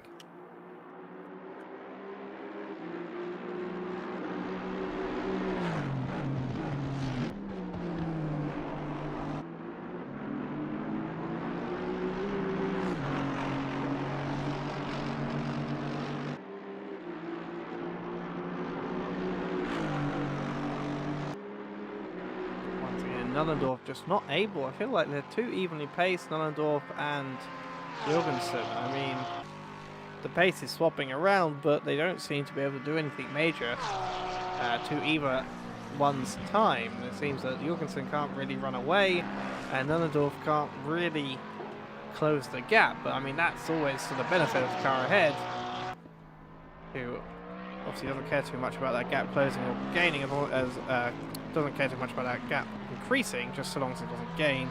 And Oscar Swanton in his round after last corner. And that TV2 cam is quite odd. I don't think I've seen that one in a long time. I quite liked it. Swanton still on the way underway again, and in 15th place. The sun now well and truly risen, no longer affecting these drivers too much. Blue flags are being waved for what looks to be the Ferrari of Janot behind, and then the pink pig behind that of Muller. However, I don't think Muller and Janot are on the same lap, and actually yes, Muller is trying to take the lap away from the Ferrari, as there are two cars between them, that is Hemo and Hartmann. This track certainly cementing itself for its its ability to create chaos, in that there are cars all the way down the grid on different laps in what is only a 4-hour race. On the lead lap, as I said, is Kovacs with 73, then it's Ushloisen and Makis, who are on lap 72, along with Petrosian. And I think Jorgensen, Nullendorf, Janot and Hartmann will also likely be there once they themselves cross the line. Yes, Petrosian now lap 72. Then you currently have Hemo, Muller, Flieger, Lopez on lap 70. Janene is alone on lap... just made lap 70. Then Lovash and Swanton. Lovash just made lap 68. Swanton lap 67, almost 68. Then you've got Valentin Frey on 66 and Demler on 65. That's 8 laps overall separating Kovacs from what is now P17. And that's even ignoring the, I think, 4 DNFs we have now had. I'm trying to think. There's someone who has disconnected around the same time as Burnt disconnected, and I have no idea who it was. I can't quite remember who it was. I remember we had the 44, we had Sorensen, and then obviously we have had Bernd in the your teammate to this car, the Dat Muskesson car, a Porsche variant thereof. And then someone else must have been lost along the way, and I cannot remember for the life of me who it was.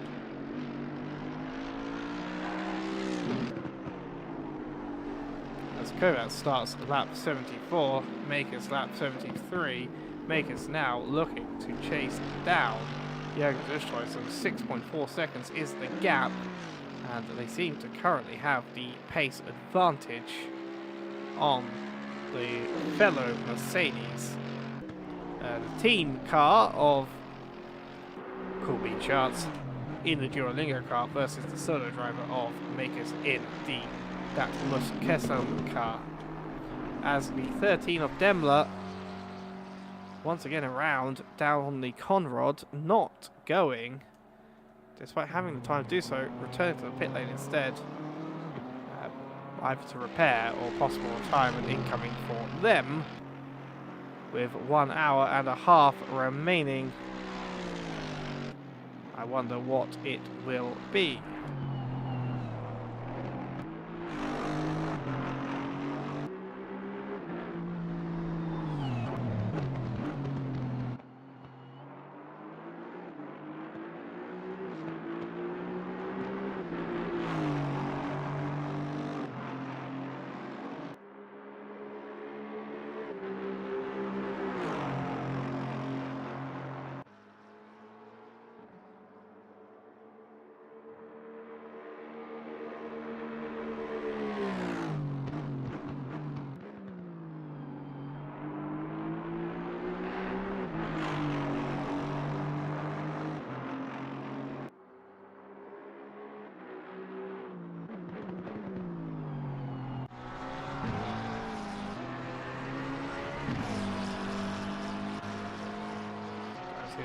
More action down the order, things are still petered out.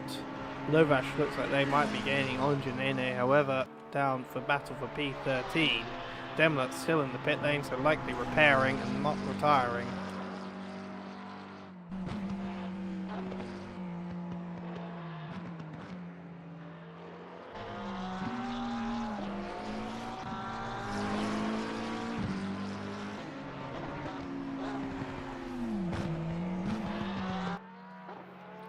Two seconds now is the gap. Oosthuizen looks like they've managed to prevent some of the incursion into their pace by Makers, having just done a 2:02.9 to Makers' 2:03.1. But whether they can hold them off for long is a different question. And again, pit cycles will have to come into play. I believe Oosthuizen's pit will be around the 1 hour mark or the 57-minute mark as it was last time, in order to allow roughly even drive time for himself and his teammate Odor. That's what I was saying earlier. There is sometimes there's a decision, always a decision to be made when doing duos in such a race between equal drive time or strategy. Like I say, you can usually go about 1 hour 20 minutes on the tank, so you have to kind of decide, because if you go 1 hour 20 minutes, whoever starts the race, unless you do a double stint in the middle, one driver or another, sorry, will have essentially 2 hours 40 minutes driving, which leaves only 1 hour and 20 for the other car in total, even if you pit a bit early on your second stint.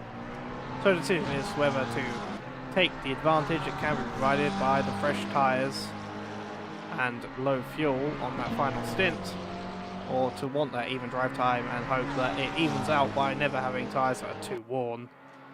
But usually for strategy options, I think the low fuel option is usually the best, and that's where these solo drivers can more easily make a decision. And Daimler has retired, whilst I was talking about that, from this race, sadly, after many incidents of their own and some issues with connection, have finally decided to retire after a crash on the Conrod after Forrest's elbow, as Lovac gets ahead of Janene very nicely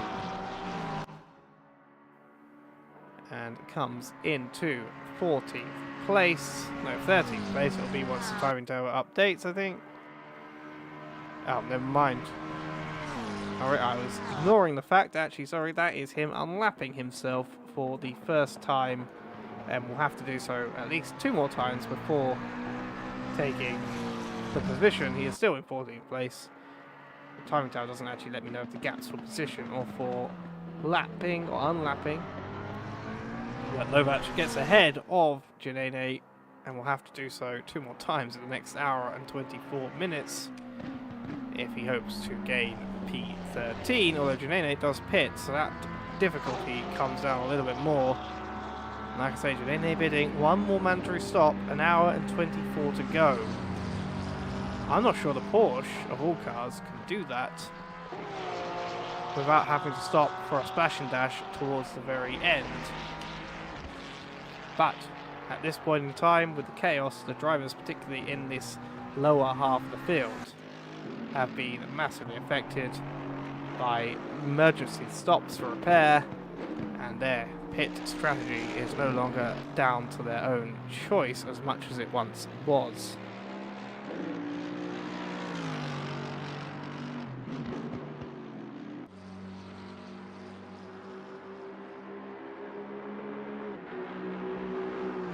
See the second place car 6 seconds behind Kovacs, but that's not entirely accurate. It's 6 seconds and 1 lap behind the race leader, and then 6 seconds exactly behind them is Makis, Felix Makis, in the 18 Mercedes.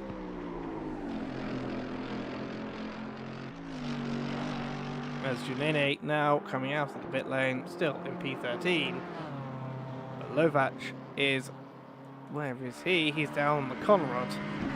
Another half a lap gone for him, and he doesn't have a mandatory stop remaining. Will have to stop once more, but then I think so will the Porsche as he comes very close to wiping out the Mountain Dew car, who was lapping him up in P5. Have a look at Peter Bjorn Jurgensen, the U Amateurs car. Lexus Mountain Dew branded. Currently sitting in P5. 7 seconds behind him is Nunnendorf, who has struggled to take much out of the lead of the Lexus. So you can see him round the hill corner there in the background. And the Lexus sitting quite comfortably on lap 76. 35 seconds ahead of him is Petrosian. However, he's quite comfortable, I think, to sit there for now. Hope maybe that pit stops or other issues can get in the way, and just try and keep the pace coming in to allow Nunnendorf to fall back. Makis now 5.5 seconds, a little bit of a bad exit there, leading to it being 6.5 seconds now to Oosthuizen ahead. Again, not much to be said between the two cars that we just see on the screen together there. Oosthuizen a 2:02.142 on that lap, and Makis a 2:01.9. Two tenths in it. The car behind slightly quicker. But not exactly enough to say an overtake's coming anywhere soon. Certainly not anywhere before any pit stops are done, I think, for at least the Mercedes. This shows again will probably pit around the the hour remaining mark as Felix hits the wall a little bit there. Makis, I think, will pit probably around half an hour to go. I think that was when he roughly pitted beforehand.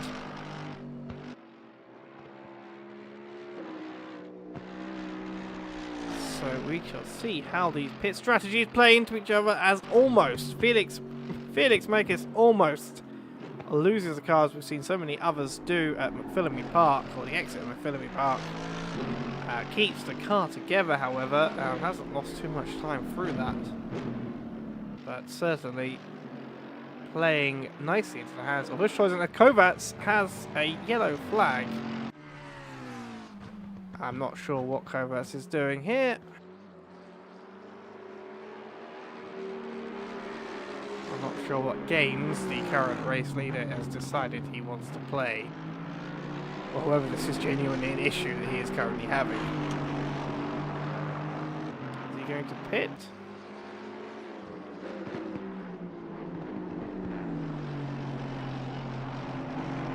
I did notice that Ushtoisen was gaining on the race leader for a little while there. I'm not quite sure why. I'm not sure whether this is a conscious choice by Kovacs to maybe make his life a little more interesting, or perhaps one thing I could think of in my head is that Kovacs has done something with the fuel. Maybe realised there is an issue with his fuel remaining, turned up the fuel map, started trying to save to make it to a point at which he is more comfortable taking fuel and being able to finish this race without needing another pit stop. Of course, if that is true, I think his lead was enough that he could continue on his way and take a splashing dash and still be comfortably in the lead towards the end of the race. But I'm not quite sure. Oh, as Kovacs also hits the wall on the exit there. I'm not quite sure what's going on. It could be anything. It could even be equipment issues, which I think I have seen Kovacs had at some point more recently. I can't remember what it was. I know Robin Moe had that issue during an RP Series race last season at Barcelona. It was the pre-season race, and he had a major issue with his equipment. Kovacs not looking. The last lap for Kovacs is listed at 2:11. Obviously off pace. There was a yellow flag there for Fliegers temporarily, as the camera decides not to be able to find the car. I'm not sure what the plan is for Kovacs here.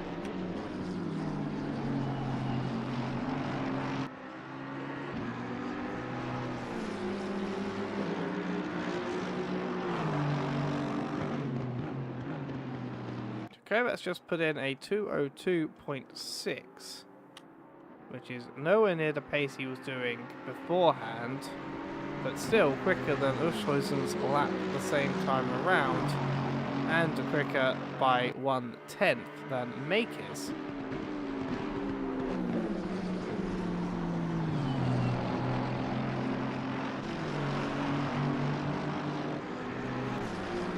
I'm not sure whether he's saving fuel or whether anything else is happening, trying to ensure that he can make it to the end of the race on one stop. It doesn't really look, I mean, the time tells me he's lost a second. It doesn't really look from your cameras as though he's actually holding back in any way. I think he's back up to pace now. Whatever happened seems to have ended. Shall see his time on this lap, which will be hampered by the car in front. We'll see if he overtakes Ushtoisen on the Conrod if he can. Now tell me whether this was an issue or just a deliberate changing of the order temporarily, or changing of the lap order, I guess, temporarily. But you've got there Swanton in the middle of them.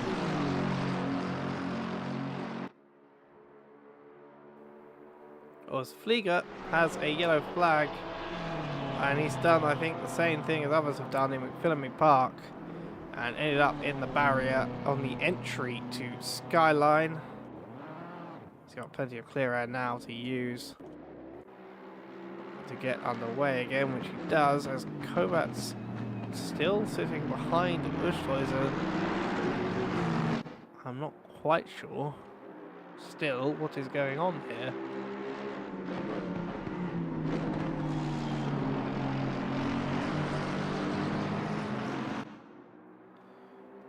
realistically, so Kovacs' last lap was of 2:03.4, but sitting behind a slower car in the mountain section will do that. And with the Swanton car getting a little bit in the way on the Conrod,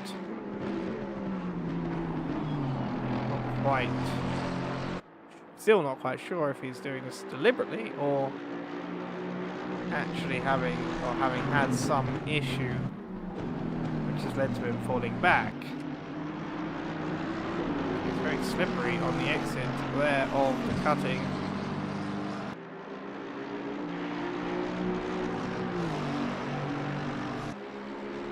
We'll go back to have a look then. The Pink Pig, Marcel Muller once again at the helm as Swanton has brought out the yellow flag somewhere. I'm not quite sure where, but it seems to have solved itself, whatever happened to him.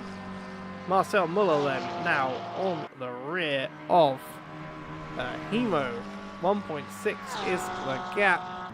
The Pink Pig, certainly one of the cars today that has had the pace and the ability, but has got caught up in some issues along the way. Still an hour and 14 minutes to go. Those issues could still plague some of these drivers who have yet gotten away with it. I'm mainly thinking of one driver at the top of the leaderboard. If I have a look now, is ahead once again, has gotten ahead once again of Jürgens and the Mercedes. Again, it's interesting because I wasn't certain whether he was deliberately staying behind them or not. You have to see if the gap or the place changes once again.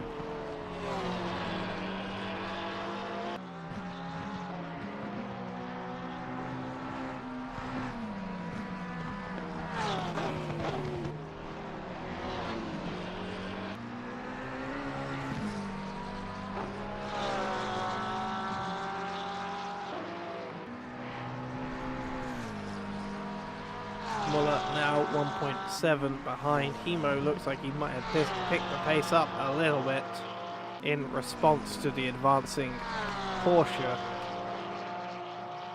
Once again, an iconic livery in its own right.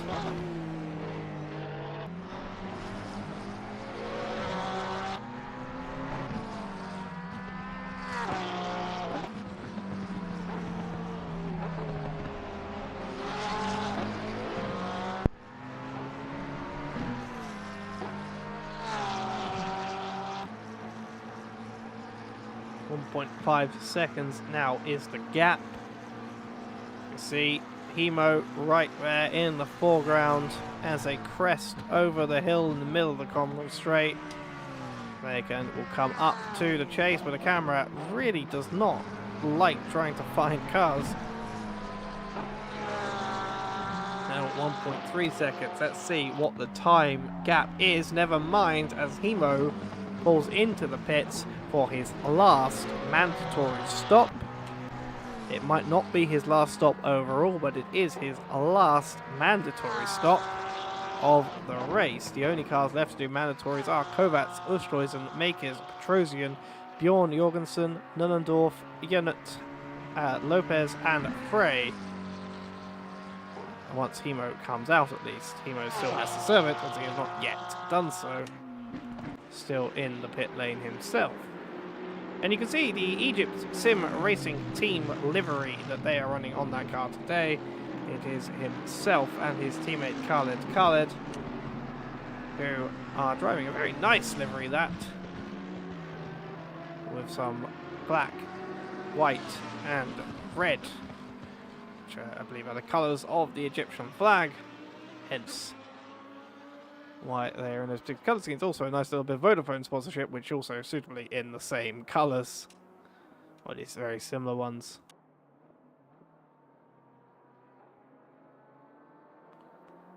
So that has allowed Muller in the Pink Pig to get ahead of Hemo, still now up to P9, but still 1 minute 25 seconds until he gets to this man here. This is Maximilian Hartmann, Red Kiwi Racing Team. Again, gorgeous livery on the Lamborghini, which has had its ups and its downs in this race, as so many others had before it. And unfortunately, one of the 3 cars I've seen mainly fighting against the Lexus. It has been Hartmann, Oosthuizen, and I believe Trojan was the final one. And this certainly is the car that came off worst for it. Arguably, well. I mean, Hartmann had the worst issue because they weren't able to overtake and then had some more issues after their pit stop.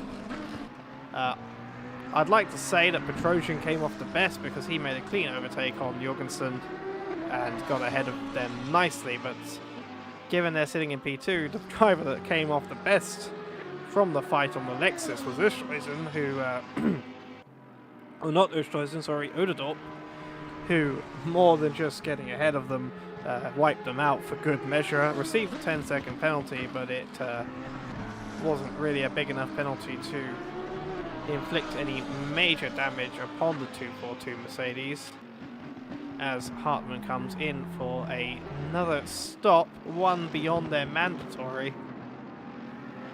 So they have done all their mandatory stops already and have to stop again. This is the issue with some of these cars that have had more incidents than others and still have green on their little rectangle beside their car number that indicates how many stops they have to do. And if it's green, it means they've done them all and they're free to go to the end of the race. Obviously, that is still fuel dependent and tyre dependent, I guess, as well. As the Lamborghini pulls into the pit lane for their, what should be, all being well for them, their last stop of the race. Now, let's have a look here. Makers, 3.6 seconds. They have eaten into the lead ahead of them that P2 has. Is Oosthuizen, which was 1.6 to 7 seconds, now only 3.6. You can actually see Oosthuizen ahead, just down the road. The car immediately ahead. Meanwhile, Kovacs back in the 201s, but only 4.3 seconds ahead of Jürgen Oosthuizen, having just got past one of the back market cars themselves. That's the 169 car of Jürgen in the Ferrari.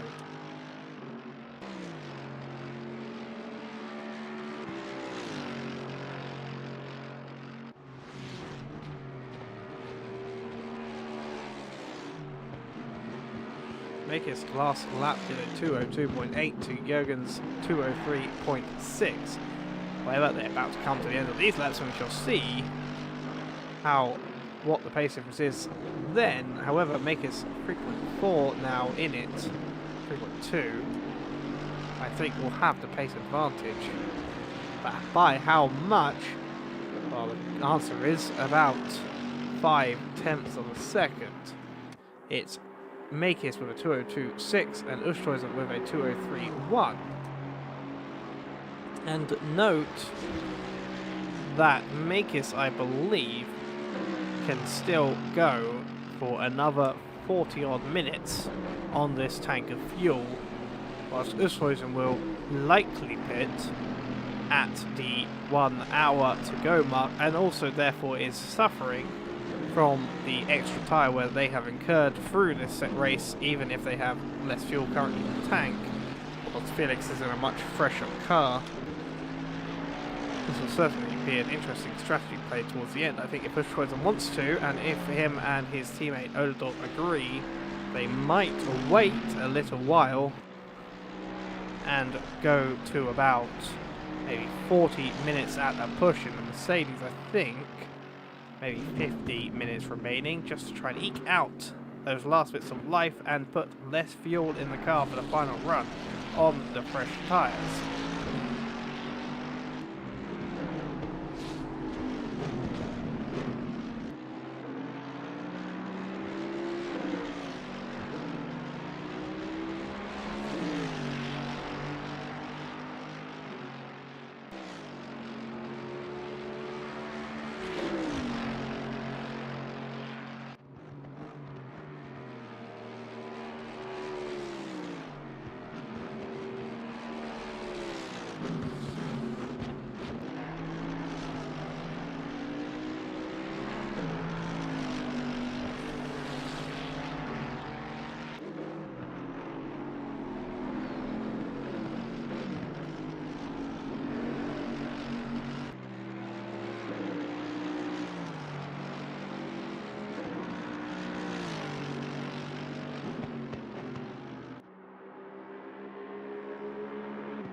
on that last lap. Oosthuizen picking up the pace at 202.9402. Makers is 202.952. That is 100th in it.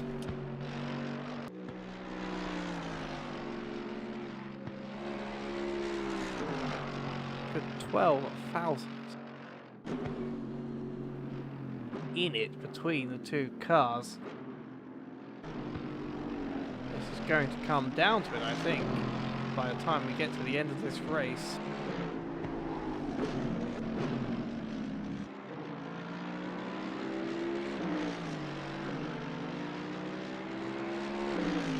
Meanwhile, not much left on the rest of the field, not much going on, sadly. Have a look at the statistics again. It looks like Pascal Vili, having pitted once again, hopefully for the last time, has pitted 5 times over the course of this race. Remember, there are only 3 mandatory stops. Whereas Jonut is currently in the pit lane. That might be his 4th, actually. Or maybe that was his 3rd and final. I think it was his 3rd and final pit stop. Pascal Vili also started P6, now P7. Lost 1 place in this race. It should be noted, only 3 cars now, with all the DNFs that we have had, which I think have been 5 now. Yes, there have been 5 with the retirement of that McLaren. Only 3 cars now have lost places in this race. Those are Jorgensen, Vili and Muller, who have all lost only 1 place, as Swanton now, down in P15, has had an incident out of hell. Let's have a look what happened here. But yes, so 3 cars have only lost places and only lost 1 place each. Khaled then and Kovacs are the only cars to have remained in the same place they started. A happier feat for Kovacs than for Khaled, I reckon. Oh, he just loses it through hell. And then kind of, yeah, there we go. Gets the car back on and has to make the 3-point turn. Does so and gets back underway. Then, of the people who have gained places, let's start near the bottom. So, Frey, Swanton, who are currently watching, Lovac, Manriquez, all have gained 4 places. All of them technically are net where they started, because they started 20, 19, 18 and 17 respectively. And they're now 16, 15, 14, 13, having all gained 4 places from DNFs. The only DNF of someone who wasn't near the back of the grid was the unfortunate DNF of Bern in the Porsche for Dat Muskesum Racing. Then obviously Khaled with his same place. Flieger then has gained 2 places, currently in P11 from P13. Lopez, meanwhile, Team WRT car, BMW, has gained 6 places, starting in P16, now P10. Then Ionut, P10 start, P9 at the moment, gained 1 place. Nullendorf has gained 2 places from their P8 start in now P6. Then Petrosian, 1 place gained from P5 to P4. Certainly much more difficult to gain places from near the top, and certainly this car has had a good drive today. Makison has gained 8 places from P11, now sitting in P3. Certainly some cars on this grid proving that they did not qualify exceptionally well compared to their pace in this race, not even by luck but by actual pace on track. Makers certainly has had some of the best outside of Kovacs. Oosthuizen then, the car to dominate them all, except for Kovacs of course, has gained a whopping 13 places from a P15 start and now sitting P2 on the podium as we now just enter the last hour of this race. They're still fighting for the position with Makis, who now is 3 seconds behind, 2.9 even, and they are fighting to maintain their position. as best as they can in P2.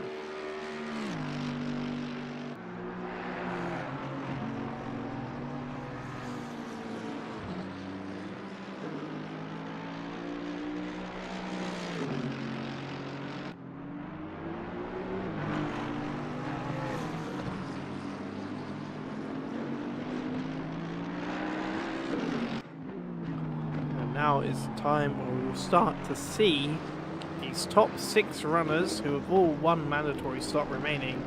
Well, Nundorf actually just came into the pit, so apart from him, we will see when they decide to pit, especially this one here, Jürgen Zustreisen, who I've been speculating about for some time now. If they stick to their pit cycle that they have done for the last 3 stops, or the last 2 stops, I expect them to pit at the end of this lap, as they've been pitting around the 57-minute to the hour mark. But, in light of the gaining makers, maybe they will hope to push forwards. Or maybe they will actually decide to pit now because they want those fresh tyres. They want to be able just to run to the end without worrying too much about where Makis is. They're not holding him up, so it's not like if they let him go he will suddenly be massively quicker. In fact, the contrary, maybe they're hoping that if they do stay out they can hold him up a little bit longer and hope to balance things out when they do come to pit. Because he's not really faster than them to the point at which I think he can make the overtake easily or cleanly. So holding him up might be the best thing for them to do, but at the moment they've gained through the mountain on that lap. The gap now 3.3 seconds where it had been 3 seconds at the same place lap before. Kovacs yellow flagged, once again just sitting in the chicane. I'm not quite sure what Kovacs is doing. It's not really the safest thing to do. I wonder if the stewards are going to have a look at it. Well, he is coming in. I want to have a look back. So Kovacs comes to the chase. And he just slows down, pulls off to the left and waits. His car is still on. He is still able to go. He is just... I don't really know. That was not the best way to also come back onto the track. Well, he had left the track, but Oosthuizen, meanwhile, has, as I predicted, come into the pit lane just around the 57-minute mark. The Duolingo car is ready for one last stint, which has allowed Makis through to second place because Kovacs was a lap up on them. So did not lose any places from stopping in the chase.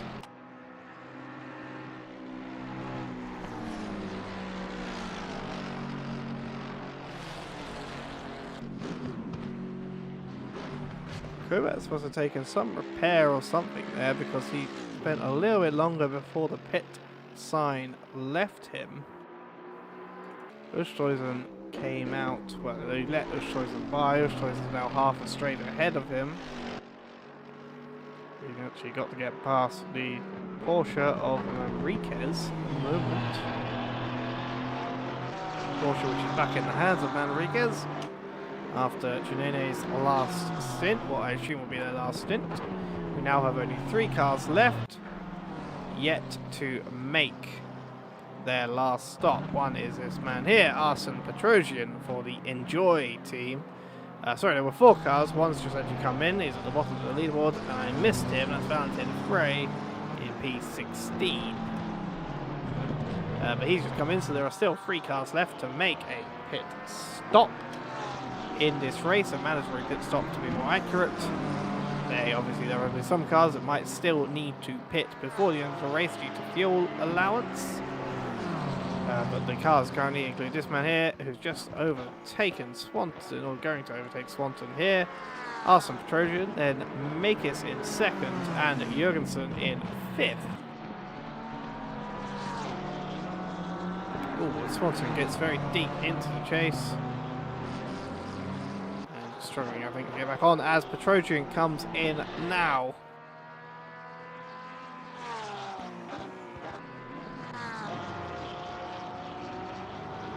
He comes into the pits to serve his final stop and possibly hand over the car back to Evgen Artemenko. Both of these drivers have been quite quick in their own right. As Valentin Frey leaves the pit box at the same time. Now will be just a question. The main question is, when will this man here pit? Felix Makis, when will he pit? And how will that affect the chances of Jeroen Oderdorp, who is back in the car?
And there he is, coming into the pit lane, surprisingly early.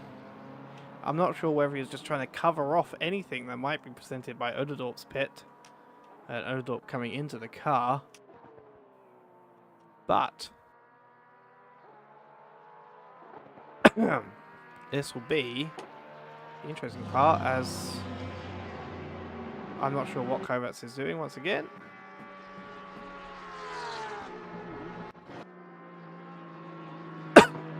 Looks like he might have actually had an incident there.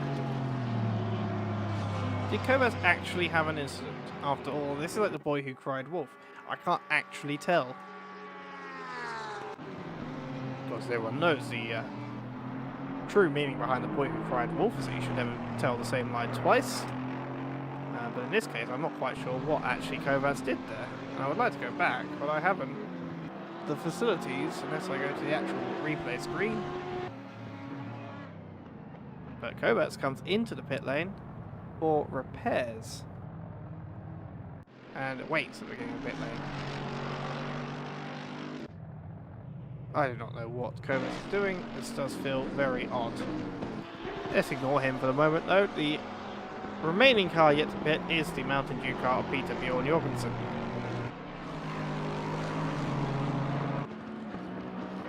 who still sits P4 quite comfortably. 15 seconds though behind Makis, who has come out of the pits in P3, 2.8 seconds behind Jeroen Oderdorp. As Kovacs is gone.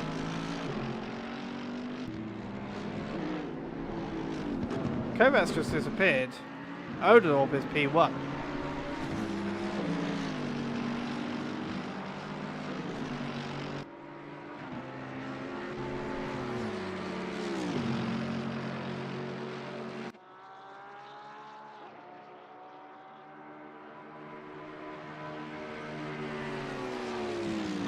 Send a message to Kovacs to see what actually happened.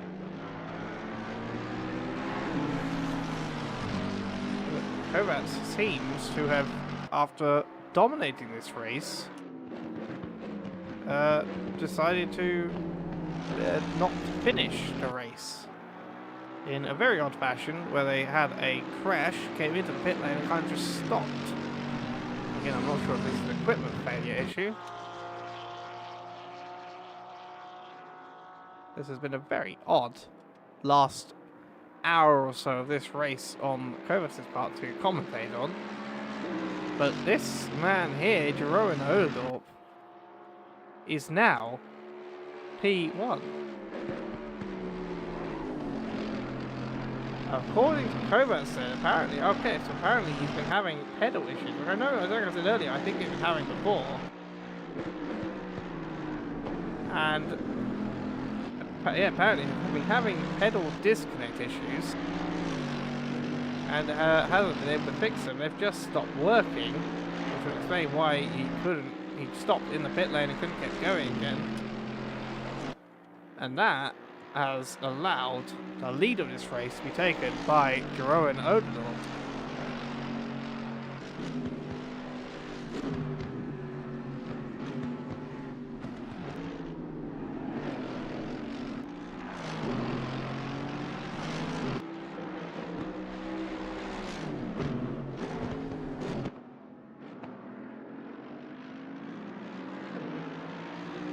So now, this has gone, and I hate to take some enjoyment from someone's misfortune, but this has gone from a battle for P2 to a battle for P1 with everything to play for, with Kovac now having been the 6th DNF from this race, and that's going to certainly put the bee in Makers' bonnet and make him want to get a move on, especially now that Odendaal is in the car, and still will take a little bit more time, as drivers usually do, on a driver swap to get back up to speed with it.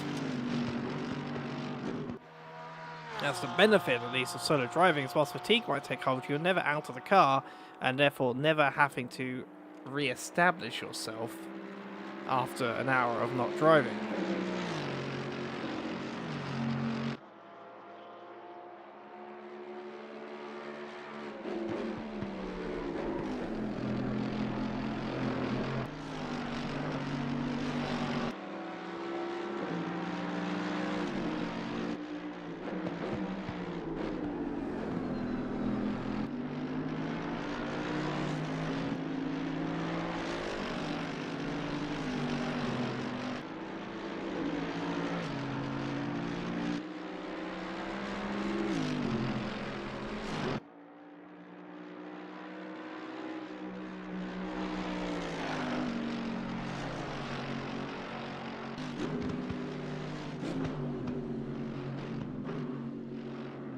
So Makers now, 1.9 seconds is the gap. It says 1.6 in your timing tower, but he seems to have lost a little bit in the middle section of the mountain.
Right, I was just messaging with someone who almost gave me a heart attack about certain things happening apparently in Daytona. Thankfully my favourite driver is still alive. And that someone also happens to be the teammate of this person here, Jeroen Odendaal, as the Datmus Kesseln car currently being cheered on in the chat by Frank Hawk is gaining ever so slightly each lap by just about currently 9/10 between them. And Odadort's going to have to put his defending hat on and start making some efforts to keep the fellow Mercedes behind him. The biggest thing to focus on is always at Bathurst, this is, I think, actually, sorry, as Makis drops. Makis has a really bad section there and drops a second back from where he was. He was 0.9 and then suddenly is 1.9 behind.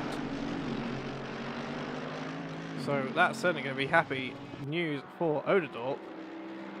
But like I was saying, you know what, the trick is here, especially with two cars of the same class, therefore without minor setup differences, too much ability to have too much pace on the straights compared to the other, is to make sure you maximize those exits around the Chase, Bentley corner, also there's Forest Elbow, Murray's, which is the final corner, and Hell, and ensure that you are getting as much of an exit as you can onto those long stretches, and then just hold them up in the mountain.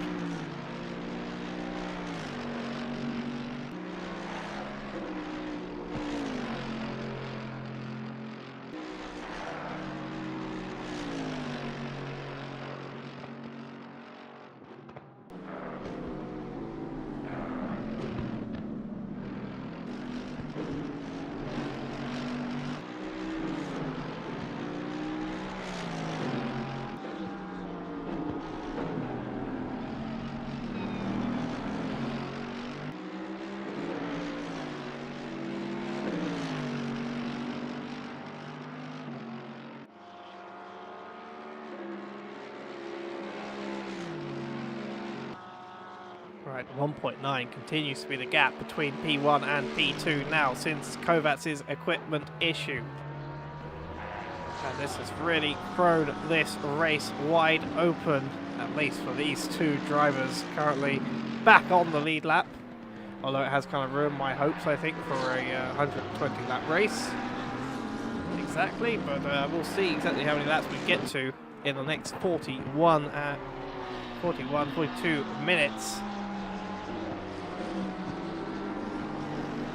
Currently lap 96, this is lap 97 they are on. You can see both of the Mercedes looking very beat up, very dirty indeed, having survived already 3 hours and 20 minutes of racing.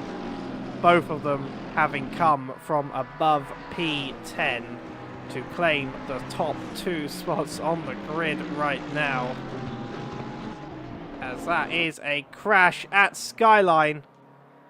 There is a crash for Lovac. He is on Skyline. He gets ploughed into by the Porsche that can't see him. That is the danger of Skyline. And that was Gorlizek caught up in all that. Let's have a look what happened.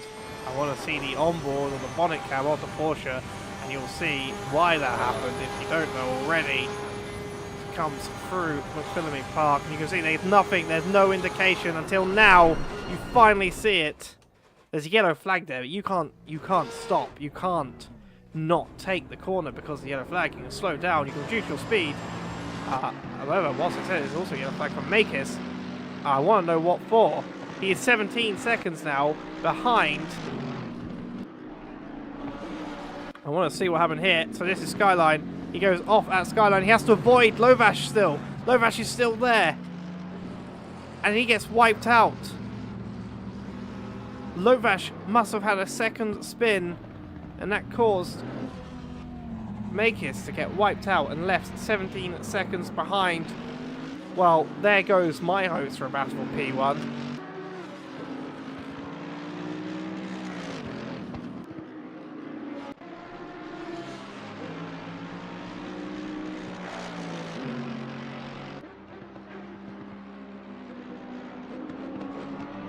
But that is certainly going to be happy, cheery news for Oderdorp and Ushtoisen in P1. They just now have to keep it together and hope that nothing like that happens to them.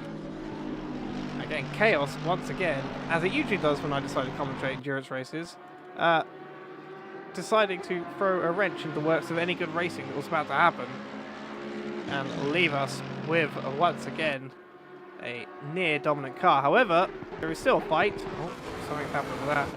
So that fixes it. Okay, so that officially, just for the record, for anyone watching, if you have that problem where it starts doing that weird stuttery thing where the actual camera's not stuttering, the other car's not stuttering, but one car is stuttering, the interior camera apparently fixes it. I wish I'd known that at Monza, but thankfully I do now. But Jorgensen, who was stuttering, now is not.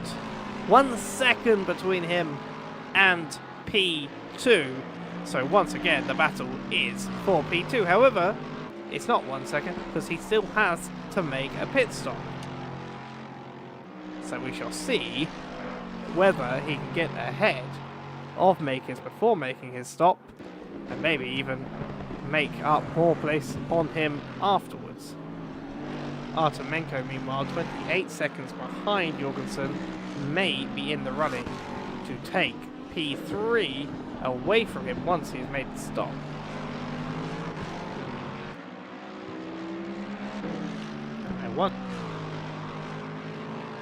I do wonder if the stewards are having a look at any of these issues that have just happened. Because Lovac obviously couldn't really do anything about the initial contact. However, the second I did not see the cause of. And may have been more problematic. I don't think that Lovac will be receiving of any penalty for those incidents. It's just unfortunate that it is the nature of this track, and specifically of Skyline, as Jorgensen makes his stop. We'll see, where is Artemenko in all of this? It's going to be P3.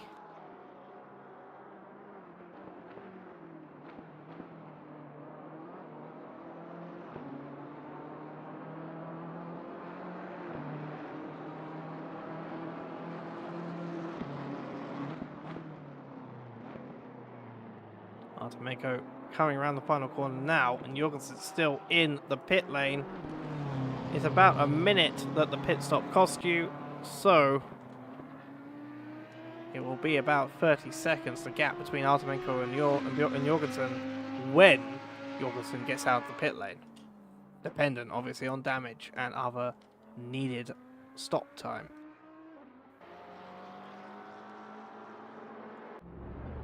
There we are. Jorgensen now coming out of the pit lane.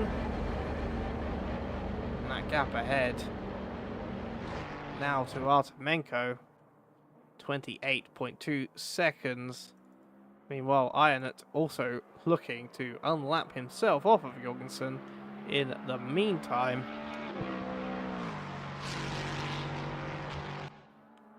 Once again, the field spread here quite spread over the last 3.5 hours, with these cars being 2 places apart, but also a whole lap as well.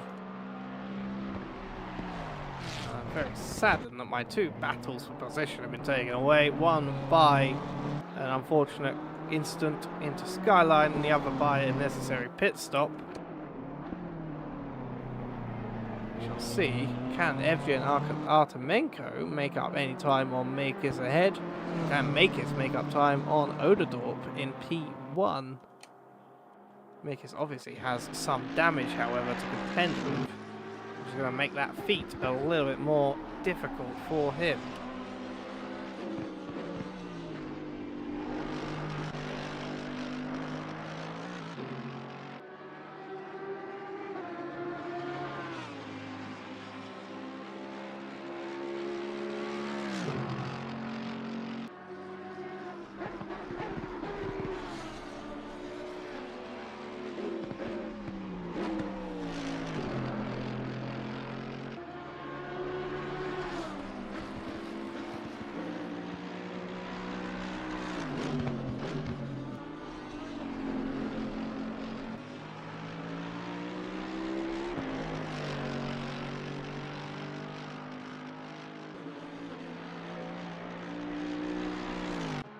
who is racing for position at all? Well, it looks like there is going to be a race potentially brewing between Gorlizek, who has recently come out of the pit lane after being caught up in that crash of Lovac's on the top of the skyline, being unable to avoid it.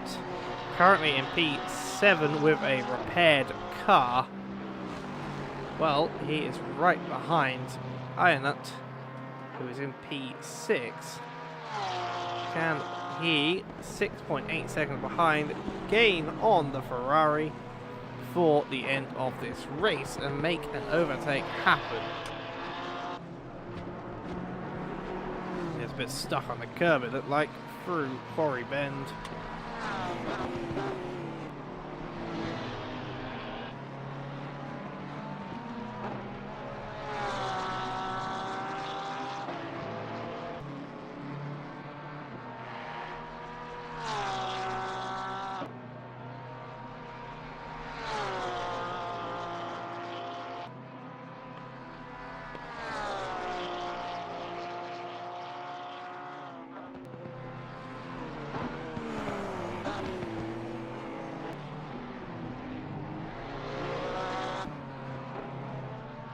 Looking at the lap timings, Maker's currently slower than Oderdorp, which is certainly not what he wants. The gap almost reaching 20 seconds between P1 and P2 as P1 finished their 100th lap of the race. Then Maker's, however, doing a 2:03.2, is slower at the moment than Artemenko behind in P3. Van Vegchel's last lap is listed as a 2:58.7, and I don't remember seeing them pit, but maybe they did. Meanwhile, this man here, Gorlizek, in P7. Let's see, Ironut just did a 2:04.405. They made a 2:04.095, although it is red, it has been invalidated, but whether that's a warning or just a off-track no time gained, I don't know, but either way, it's quicker than the car ahead. But with 6.5 seconds to gain, a 0.4 a lap might just be too slow in order to get to P6 and make the overtake especially. So they need to pick up the pace just a little bit more around the winding mountains that are Bathurst Mount Panorama. The in-sim time is now 8:35 AM, make that 8:36, and the sun is well and truly risen in the peak of the Australian summertime.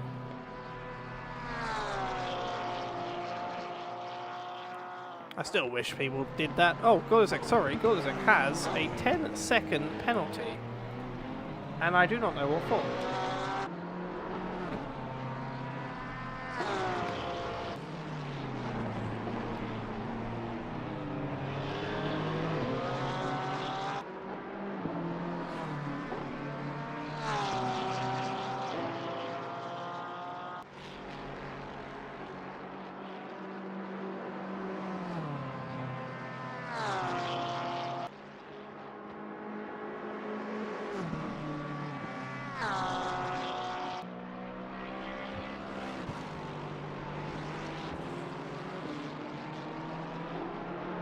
Because if that was for the incident over Skyline, I do not see how, under the circumstances, even if he didn't lift, which fair enough he should lift because of the yellow flag, but even if he had lifted, I don't see a situation where he doesn't plough into Lovac at high speed.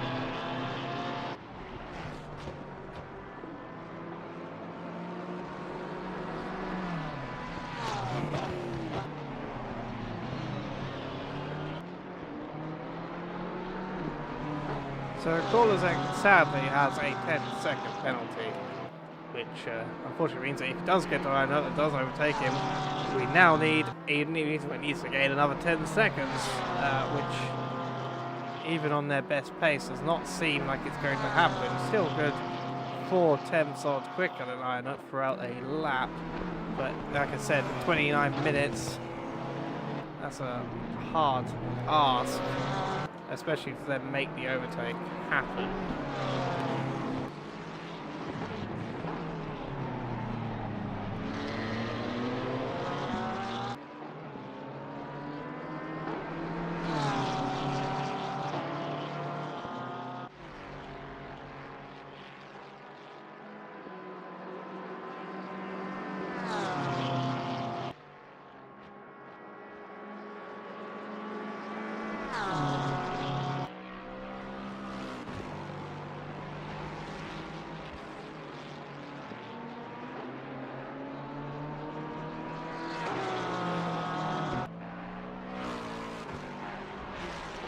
Then we've got another little crash going on. It's Lovac again and Pascal Vili, and there's Swanton going wide at McPhillamy Park as well for good measure.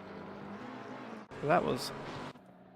Let's have a look, because that's quite a while back. I don't see any contact report for it. Let's have a look. So, going 30 seconds back. So, Pascal Vili then is behind Lovac on track, I think. Yes, he is.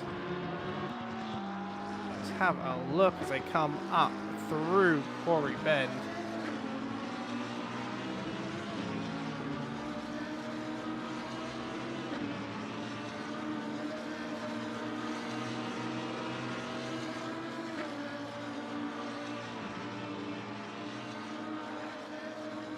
So now through McPhillamy, gets loose. Oh, and he wipes himself out once again on that part.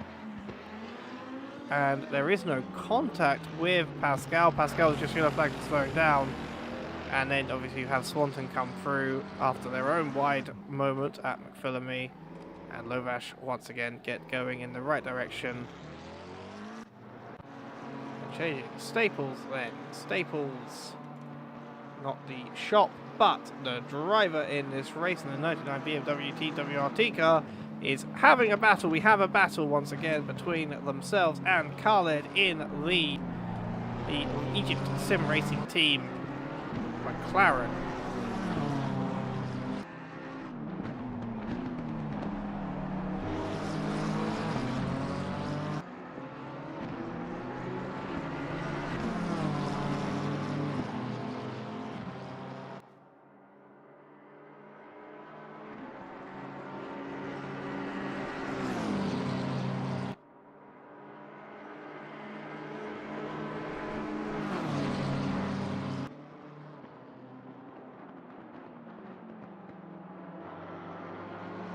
And he makes that light work of that before the chase. And that is Staples up to P10.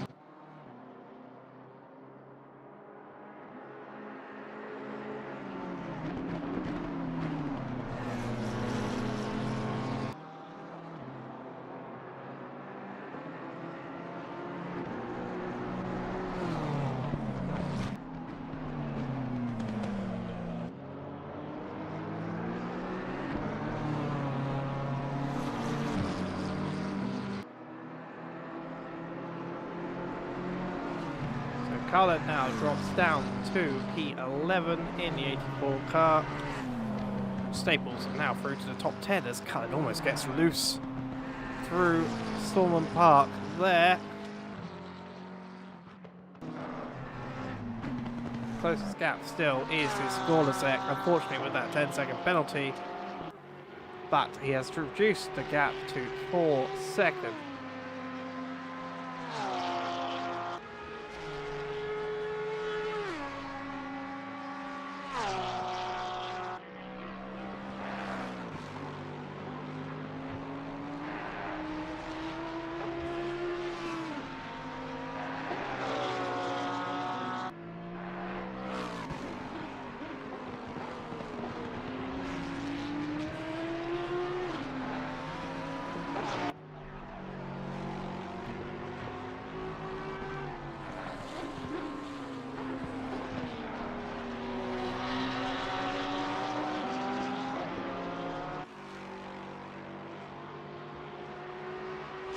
So Odador still leading very comfortably. 21 seconds is now the gap between themselves and Makis behind. Makis' damage from that collision. Certainly, with Lovac's second spin at Skyline. Well, I say second spin in that particular incident. I don't think second spin overall. Makis has dropped back somewhat, Odador putting in the lap.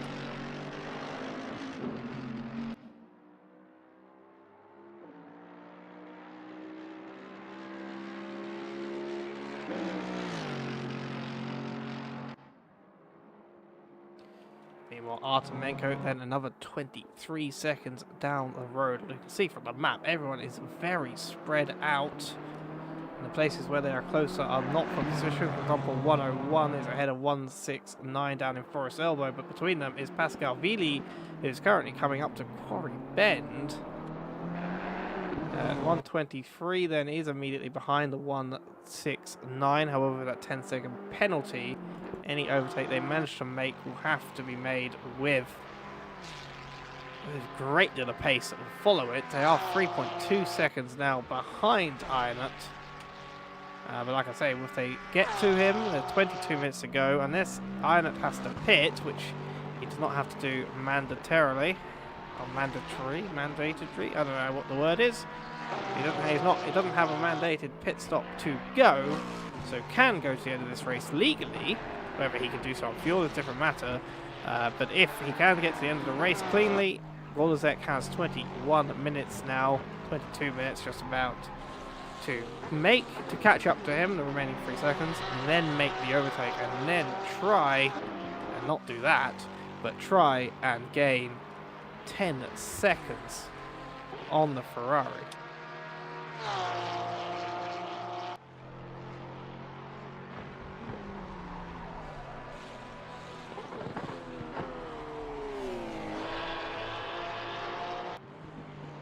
Golazek still chasing the 169 car. Behind them then is immediately behind him on track. It's the 125 car.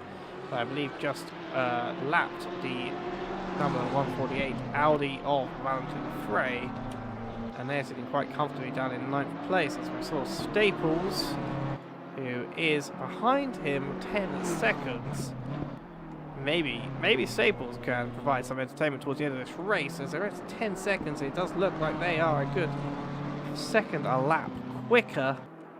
But at this point in the race, I'm not quite sure if that is enough to make it up to 9th place for the BMW. And that does depend on whether Flieger simply had a bad lap last lap, or whether that is their general pace.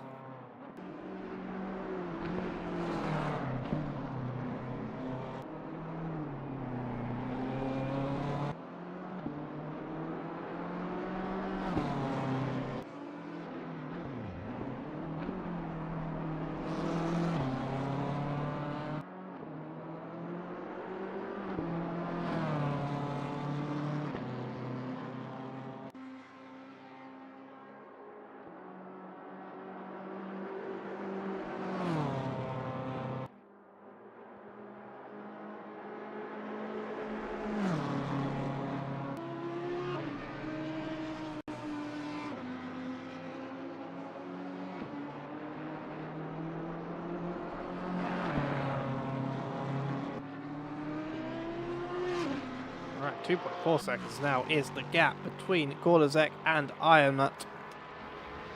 It is Porsche versus Ferrari, the lesser seen film variant. We shall see. Sadly, no Ford GT3s in Assetto Corsa. There is one they could have put in, but whether they do or not before they end the life cycle sometime in the near future is a different matter. I would love to see the Ford Mustang GT3 in ACC. I would probably never stop driving it, but sadly we only have one actually probably American car in this sim, and it's a GT4 Chevy, which is pleasant enough.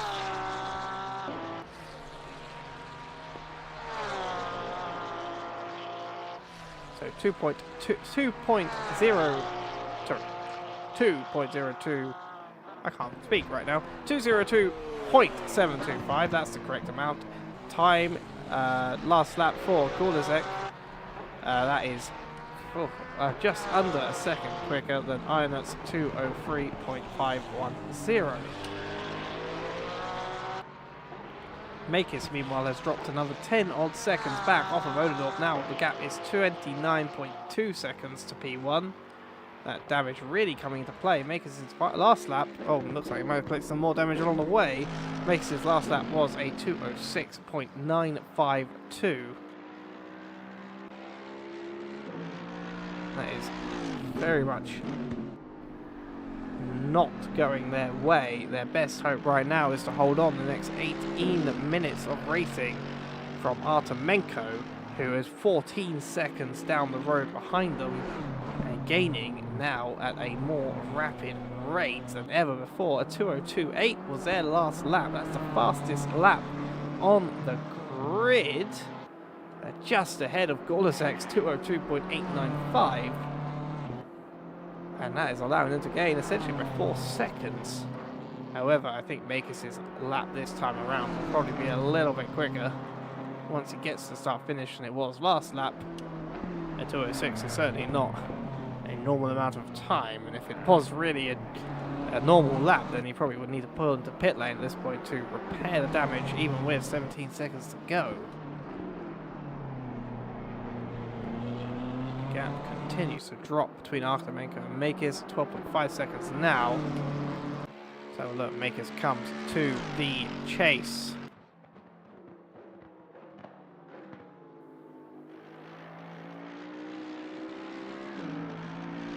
Still dropping time to the car behind. He does not pull into the pit lane. 16 minutes left to go.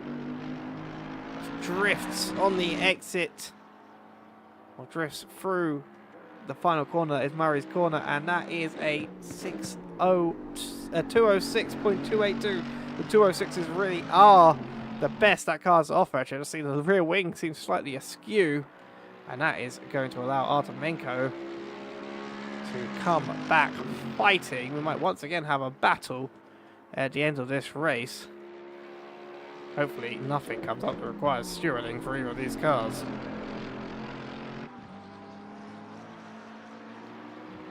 I'm not actually sure what it was that put Gorlizek in this position, unless it was that incident with Lovash. However, that I do not remember the car being quite as damaged, unless that damage led to more damage down the line, as is so easy to do here at Bathurst.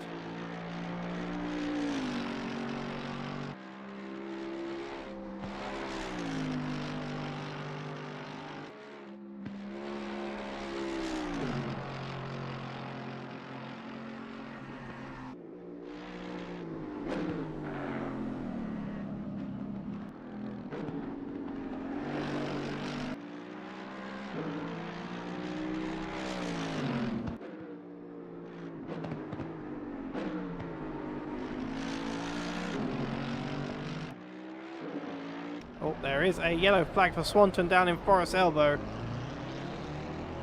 And he gets sort of pinged around it and gets on his way around the conrod. A little bit of damage for the car, which has seen so much action and so much pain throughout this race. There's the bottom, well, apart from Valentin Frey, Swanton and Lovett have both been McLarens that have just been caught up in so much. But still going strong and gaining on those who have not managed to finish this race because of it. Well, Gorlizek has dropped off a little bit on the pace, now only 3.3 seconds between themselves and Ironut. Their last lap was a 2:03.8, possibly hampered by one thing or another. Maybe this lap they'll get back onto it, but only 14 minutes now left for them to make a move and then somehow hope to gain 10 seconds on the cars, on the car currently ahead of them, and that's looking less and less likely due to that unfortunate contact that they had at Skyline, where it's a blind crest and they couldn't quite see. The stewards decided that they were not slowing appropriately for yellow flags, Although I'm not sure if they could have avoided the incident either way. That has apparently been deemed a 10-second penalty. And unfortunately, I think he's going to leave them finishing in 7th place, whether they make the move on the Ferrari or not.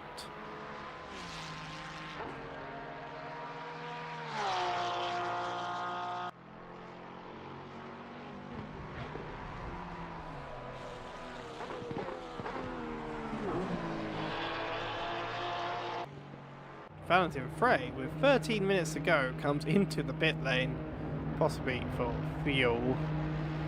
Either way, I don't think it's going to make much of an impact on his position. He has 2 laps on Levash behind, and a lap ahead of him to Swanton.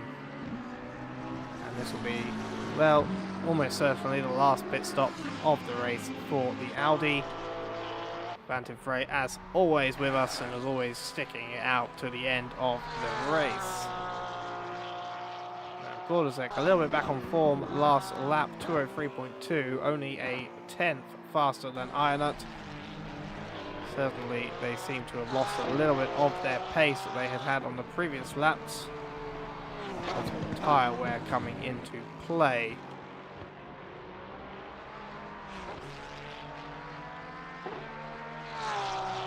Now Artemenko eating seconds into the time of the very damaged Mercedes ahead. The Mercedes can only just try and put in its best possible laps under the circumstances, try and maintain a position until the checkered flag. Artemenko now 6.9 seconds from themselves to the Mercedes of Makis. Curious to see in a couple of laps time who is going to come out on top, because once Artemenko gets up to him, he has to pass him. Now it depends on how the straight line speed of the Mercedes have been damaged, or whether it's just the cornering ability. The front hood being as damaged as it is indicates that the straight line speed might be damaged, in which case it should be a very easy overtake for Artemenko in the BMW. However, if it's not the straight line speed, then it might be a little bit more struggle. But I think Artemenko, 5 seconds now to gap. A good 2 seconds on top, if not 3 at a time on pace, ahead of the 18 car. I think Artemenko will be sailing his way to P2 within the next 11 minutes.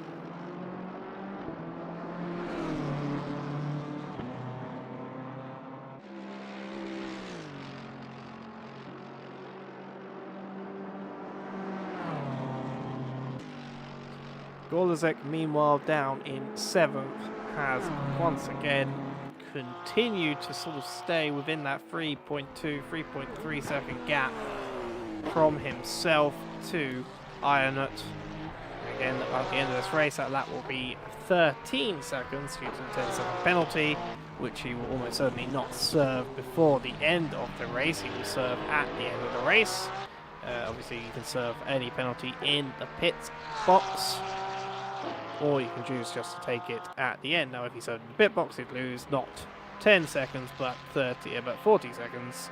Then a minute and 10 seconds really, because it takes 30 seconds to trundle through the pit lane, and that would probably lose him P7. So he'll just take it at the end of the race and end up wherever he ends up. Manriquez, meanwhile, has taken a last-minute pit stop themselves. The Porsche Motorsport car, maybe handing off to the other driver to finish the stint, or maybe just taking a splash and dash. So as I said, with the pit cycle, some cars needed to do so. He's having trouble finding his pit box there. But this car will be your race winner, and to be honest, it's probably my car team / drivers of the day. Certainly a car that has come from P15 now to P1, with some misfortunes of others along the way, but a lot of their own pace and ability as well to go with it. And the Duolingo car certainly has come for all those who forgot to complete their Spanish lessons. And will finish the race due to the unfortunate incidents that occurred with Makis. 40 seconds up on the Mercedes, as Red Kiwi Racing Pascal in 5th place is in the gravel on the exit of the final corner. They get passed by, there's a good pirouette they did, but they almost lost it again fully. I mean, they did, arguably, but they got it going in the right direction at least. That's Artemenko now, right behind Nakis. Let's look on this. Yes, so Vili, he spun off there. However, the two cars that got past him in the meantime were not on his own lap, and thus he remains in 5th place. Iron now 50 seconds behind him, but very unlikely to make any sort of move in the near future.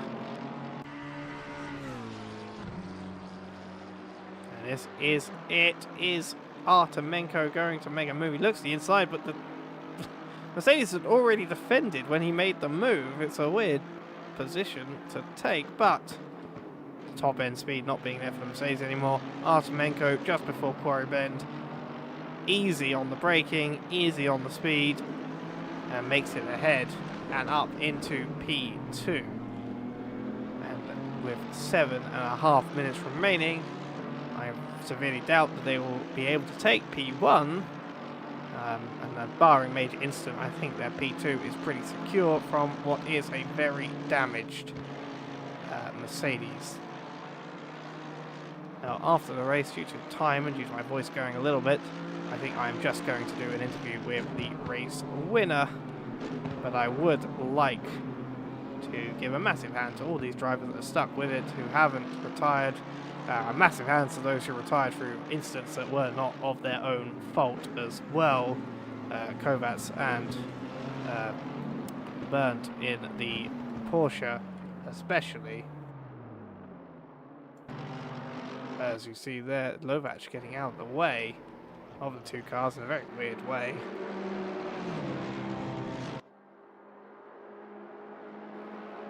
But yes, I have to give a massive hand to all the drivers, those especially, as I say, who have DNF through not their own fault. And those who continue to race. Artemenko certainly, and Makis have put in a good show today. Swanton and Lovash as well, the two constantly beleaguered McLarens who have just kept going throughout. The Red Kiwi Racing car returning, Pascal Vili, who was fighting so hard with the Lexus before, earlier in this race. Sadly, some intervening incidents, but now back up to P5. Flieger yellow flag for a second there at Bentley. Let's see, nothing really coming with that, except that Staples now might be about to make a move for P9. I said this might happen earlier.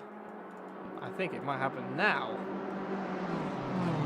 Also, to give credit to the Van Vecchio car, the Lexus, the 101 Mountain Dew themed car, who has also put in a fantastic show and will come home, if things stand, P4. Now 5 minutes to go, and it's BMW against BMW. Flieger v Staples.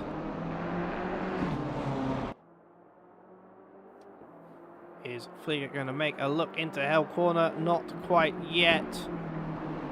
They're going to take it onto the mountain straight to continue this fight.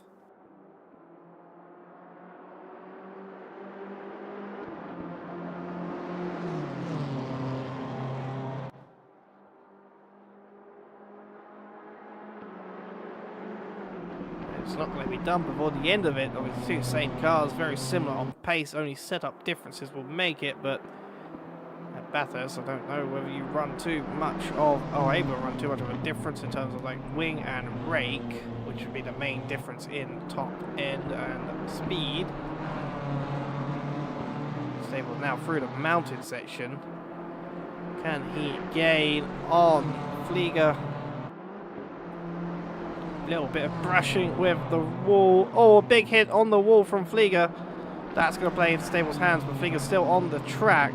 Is he going to make a move? It's going to be on the inside of Skyline. This is brave, but he does so. Yep, Flieger knows that he does not have the car to fight it now, and backs out pretty handily. And that is our Staples up to 9th place at the end of this race.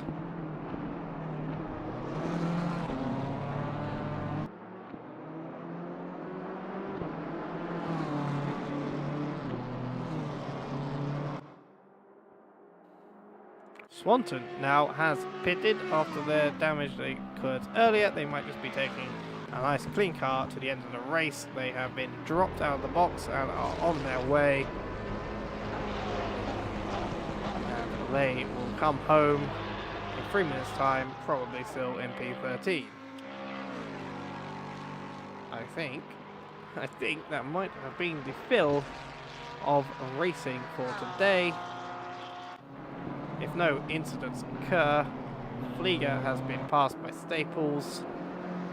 Gorlazek is still only 2 seconds behind Ironut, but again that 10-second penalty, I'll stick with it just in case, but that 10-second penalty will negate any overtake made, barring a crash as well.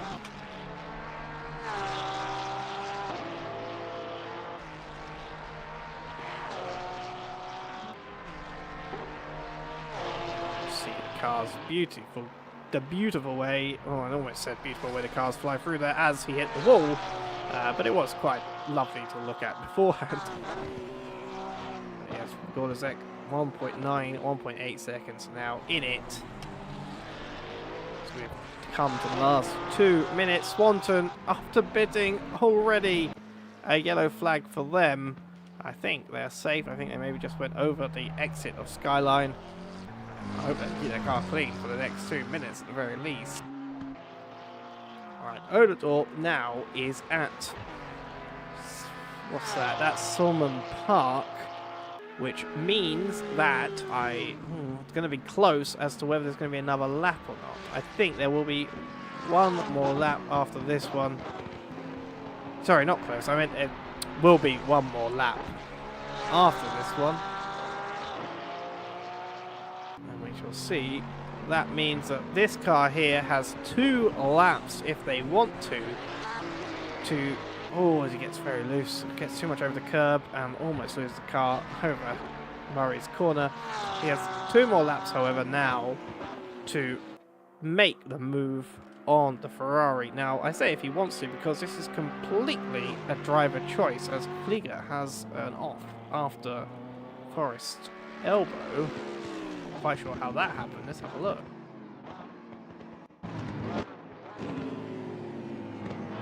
Flieger coming down, got damage.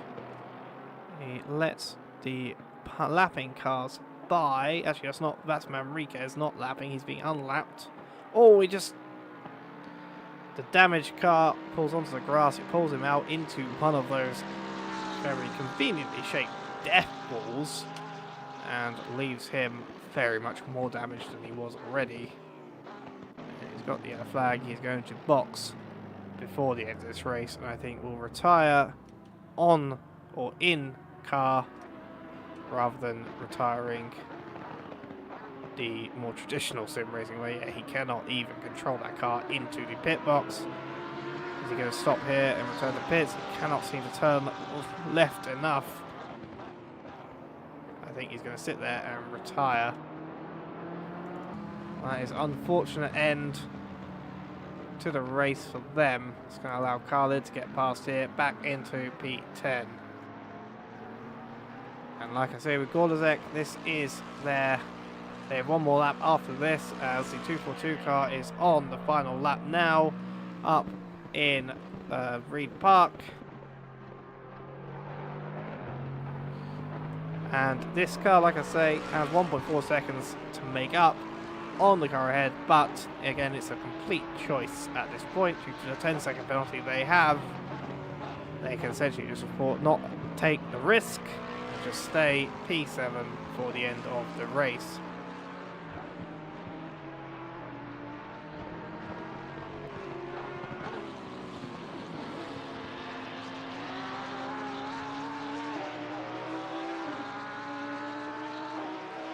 Seen most of the cars that have DNF'd, I think, were solo drivers. And that kind of shows you a little bit of how, being a solo driver is always good, but if something does go wrong, there's no one to relieve you. Unfortunately, if Kovacs had a second driver, I think they perhaps, a car at least, could still be going at this point. And let's have a massive round of applause for the leader of the race soon to be in 2 seconds time. The race winner, Jeroen Odendorp and his teammate Jürgen Zischleisen, who have come home. A little bit of retribution for them after 2 years ago being wiped out here. He'll come to Hell Corner, and I don't know, he's going to try a donut. He's just going to return to garage. And he has, well, he spins it. That's good enough. He's trying, and that's what matters. Can I get a better? Oh, that's pretty good. As the other car still coming to pass lane, Artemenko finishes second. Is he going to try again? Well, there we are. The Duolingo car wins the race. Makers comes home third. And Artemenko second, who is still on the track. Now then, Vegchel is going to come home. Pascal Vili has finished the race already, P5. So, Tim van Vegchel is going to come home with his teammate, Peter Bjorn Jorgensen, to take P4. There comes Ironut and Gorlazek in P7. Gorlazek's race time drops a further 10 seconds, but he stays in 7th place. And now we still have to come around the finish. Staples.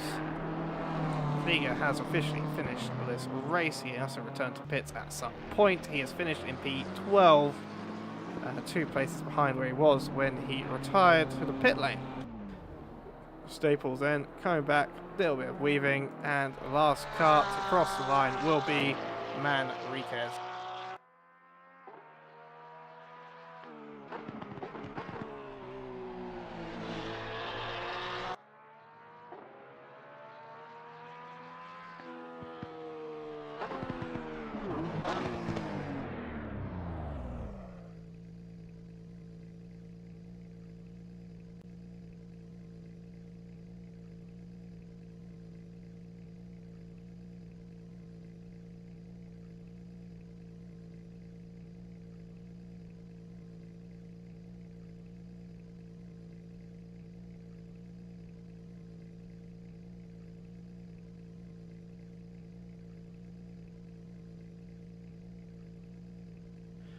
As I was saying, my voice is going quite a bit. I'm just going to do the interview with the race winners once they come to the interview waiting room. Oh, that's the wrong button. Oh, how did you get in here? Hello. I don't know. Oh, Cookie moved you. Hiya. Did you move him in here? No. It's good enough for me. Well, congratulations to the pair of you. Race win. Thank you. Thank you. Yeah. How was where did you start? P15? Yep. P15, yes. P15 to P1. That's a pretty exceptional statistic if you include the fact that only about 2 of those that you finished ahead of retired for other reasons than, you know, general Bathurst death. Yeah, I think we were bored. We were talking about it before the race. We were just bored and thought, oh, maybe this will add a challenge, but it obviously didn't. So we got to start like 20th or 30th. Yes, that's why we qualified P15. Exactly. Not because I did the issue. fastest possible lap that I could have done. No, exactly. Now, to be fair, I mean, you saw the starting grid. The times were really close. It was a really good field. Yes. I feel very bad for Kovacs. I feel like he got ripped out of a win that he deserved. Yeah, so really. My heart goes out to him, but kind of hyped about this. I got carried today, and I hate saying that, but it's true. He didn't. But it was a lot of fun.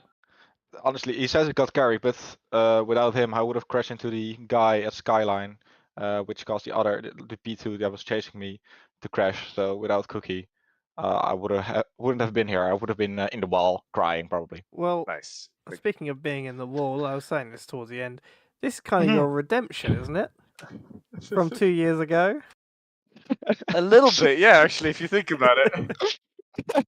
I think I've had redemption, if you want to call it that, last year as well. With Darkius, I put it in a wall like 15 times, and I thought, maybe it's funny to get the tradition. So I just went on the grass the last couple of laps just to spice it up a bit.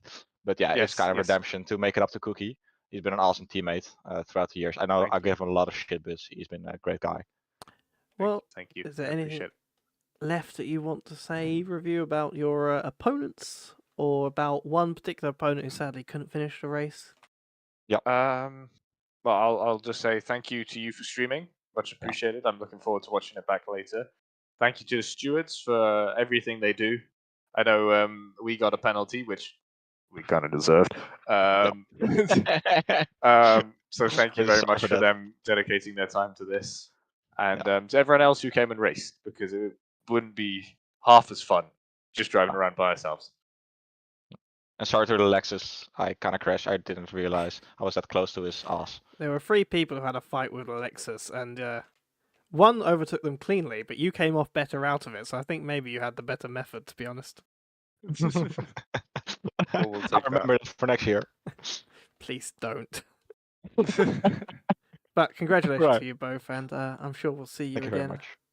No. next time, or even tomorrow, maybe one of you. I Thank don't you. know. Are either of you racing tomorrow? Yes, I will be. With practice? With some practice. All right, congratulations. Alrighty. And thank Thank you you. very much. Have a Thank you. lovely evening. You too. Bye. Bye. Right, that was your race winning team, and as I don't know what's going on my screen. There's like sparks coming down from wherever I'm sitting. I think it's fireworks actually from the firework thing. So, that has been the 4 hours of Bathurst. I thank you for joining me for 4 hours of this fantastic but difficult circuit. Certainly a rollercoaster for many of the drivers involved. Before I go, however, I am going to leave you with RP series, as I have mentioned earlier in the race and a couple of times throughout. Tomorrow at 7:30, quali starts. 6:30, practice opens. At 7:30, quali starts, and about the race stream on this very YouTube channel should start around 7:20, if not 7:30. For Hungaroring, the first race in our 6-race RP series sprint league. And this will be weekly, every Sunday from next week for the next 6 weeks. Or from this week, sorry, from tomorrow for the next 6 weeks. Starting at Hungaroring, which I will be very happily taking part in as a driver. And hopefully we'll have some good pace there. As I said, our race winner, Jürgen Zishuizen, will also be taking part as a driver, as will many of our other members. If you haven't signed up yet, I'm not sure what time technically sign-ups close, but you could hedge your bets. Or at the very least, sign up for the rest of the league if you haven't, and if you want to come and join in, we always have a good time. And before, again, we have nothing at the moment for Assetto Corsa or Endurance, except to say that on Wednesdays we do run our Race and Chill, which is a fun Assetto Corsa, regular Assetto Corsa based, not league, but sort of series that we run, where every week one person gets chosen to pick a car and track combination that we run the next week. And it can be a good chance, if you ever want to take part, to run combos which perhaps you've always wanted to see run. And we have a good little team of drivers that usually run them regularly. So come and join in. Next Endurance we announced very shortly, and will very possibly, if I want to hedge my bets, no guarantees, be taking place at a certain Austrian track that was recently introduced into the game, with some very particular cars which were also recently introduced. But until then, I'll simply give a quick shout out to our patrons. I said Patreons, which isn't really correct. Patrons, for supporting us. The support obviously helps us to run our servers and enables us to do a lot of the interesting things that we have coming up. Actually, that is one thing. Unfortunately, I don't have a poster for it right now. I'll tell you what. Ignore the blackness. I'm going to get a poster very quickly. If I can remember where I put it. There it is. We are also doing, as part of our series, this is Pacing Pals, which for some reason the actual calendar is not the right size. That's really odd. Either way, Pacing Pals. Season calendar, this is our truck league, our NASCAR truck league in iRacing, starting with Charlotte on the 10th of February with 170 laps there. It's a semi-casual sort of oval league, about an hour and a half each race dependent on cautions. Come and join in if you're interested. It's for basically anyone who either has done ovals before, who hasn't. The first 2 tracks, at least, if you already have iRacing, are free. Obviously, the truck itself will have to be purchased. And the legacy tracks in the second half, Michigan and Pocono, are reduced price legacy. So if you want to come and have a try and see what it's about, and don't mind, if you already have iRacing and don't mind spending a little bit on the truck, come join us in Charlotte, come join us in Phoenix, and see if you enjoy it. And maybe even join us for the whole series. That will start again 10th February at Charlotte, then go to Phoenix, Daytona. It'll be every Saturday. I haven't actually mentioned that. It's on Saturdays at around 6:30 practice opens. And like I say, 10th February, 17th February, 24th February, then we take a quick break for the endurance that we have on the Saturday next, planning to have, which again might be a particular Austrian track. And then we go to Michigan, Pocono, and Homestead in the second half of the season to round out our 6-season calendar. But until then, until next time, like I say, tomorrow for RP series, it will be either Husky or Jack here to greet you, and I will be in a car on the track. Until then, I will simply say thank you all for watching, thank you for joining me, and good evening and good night.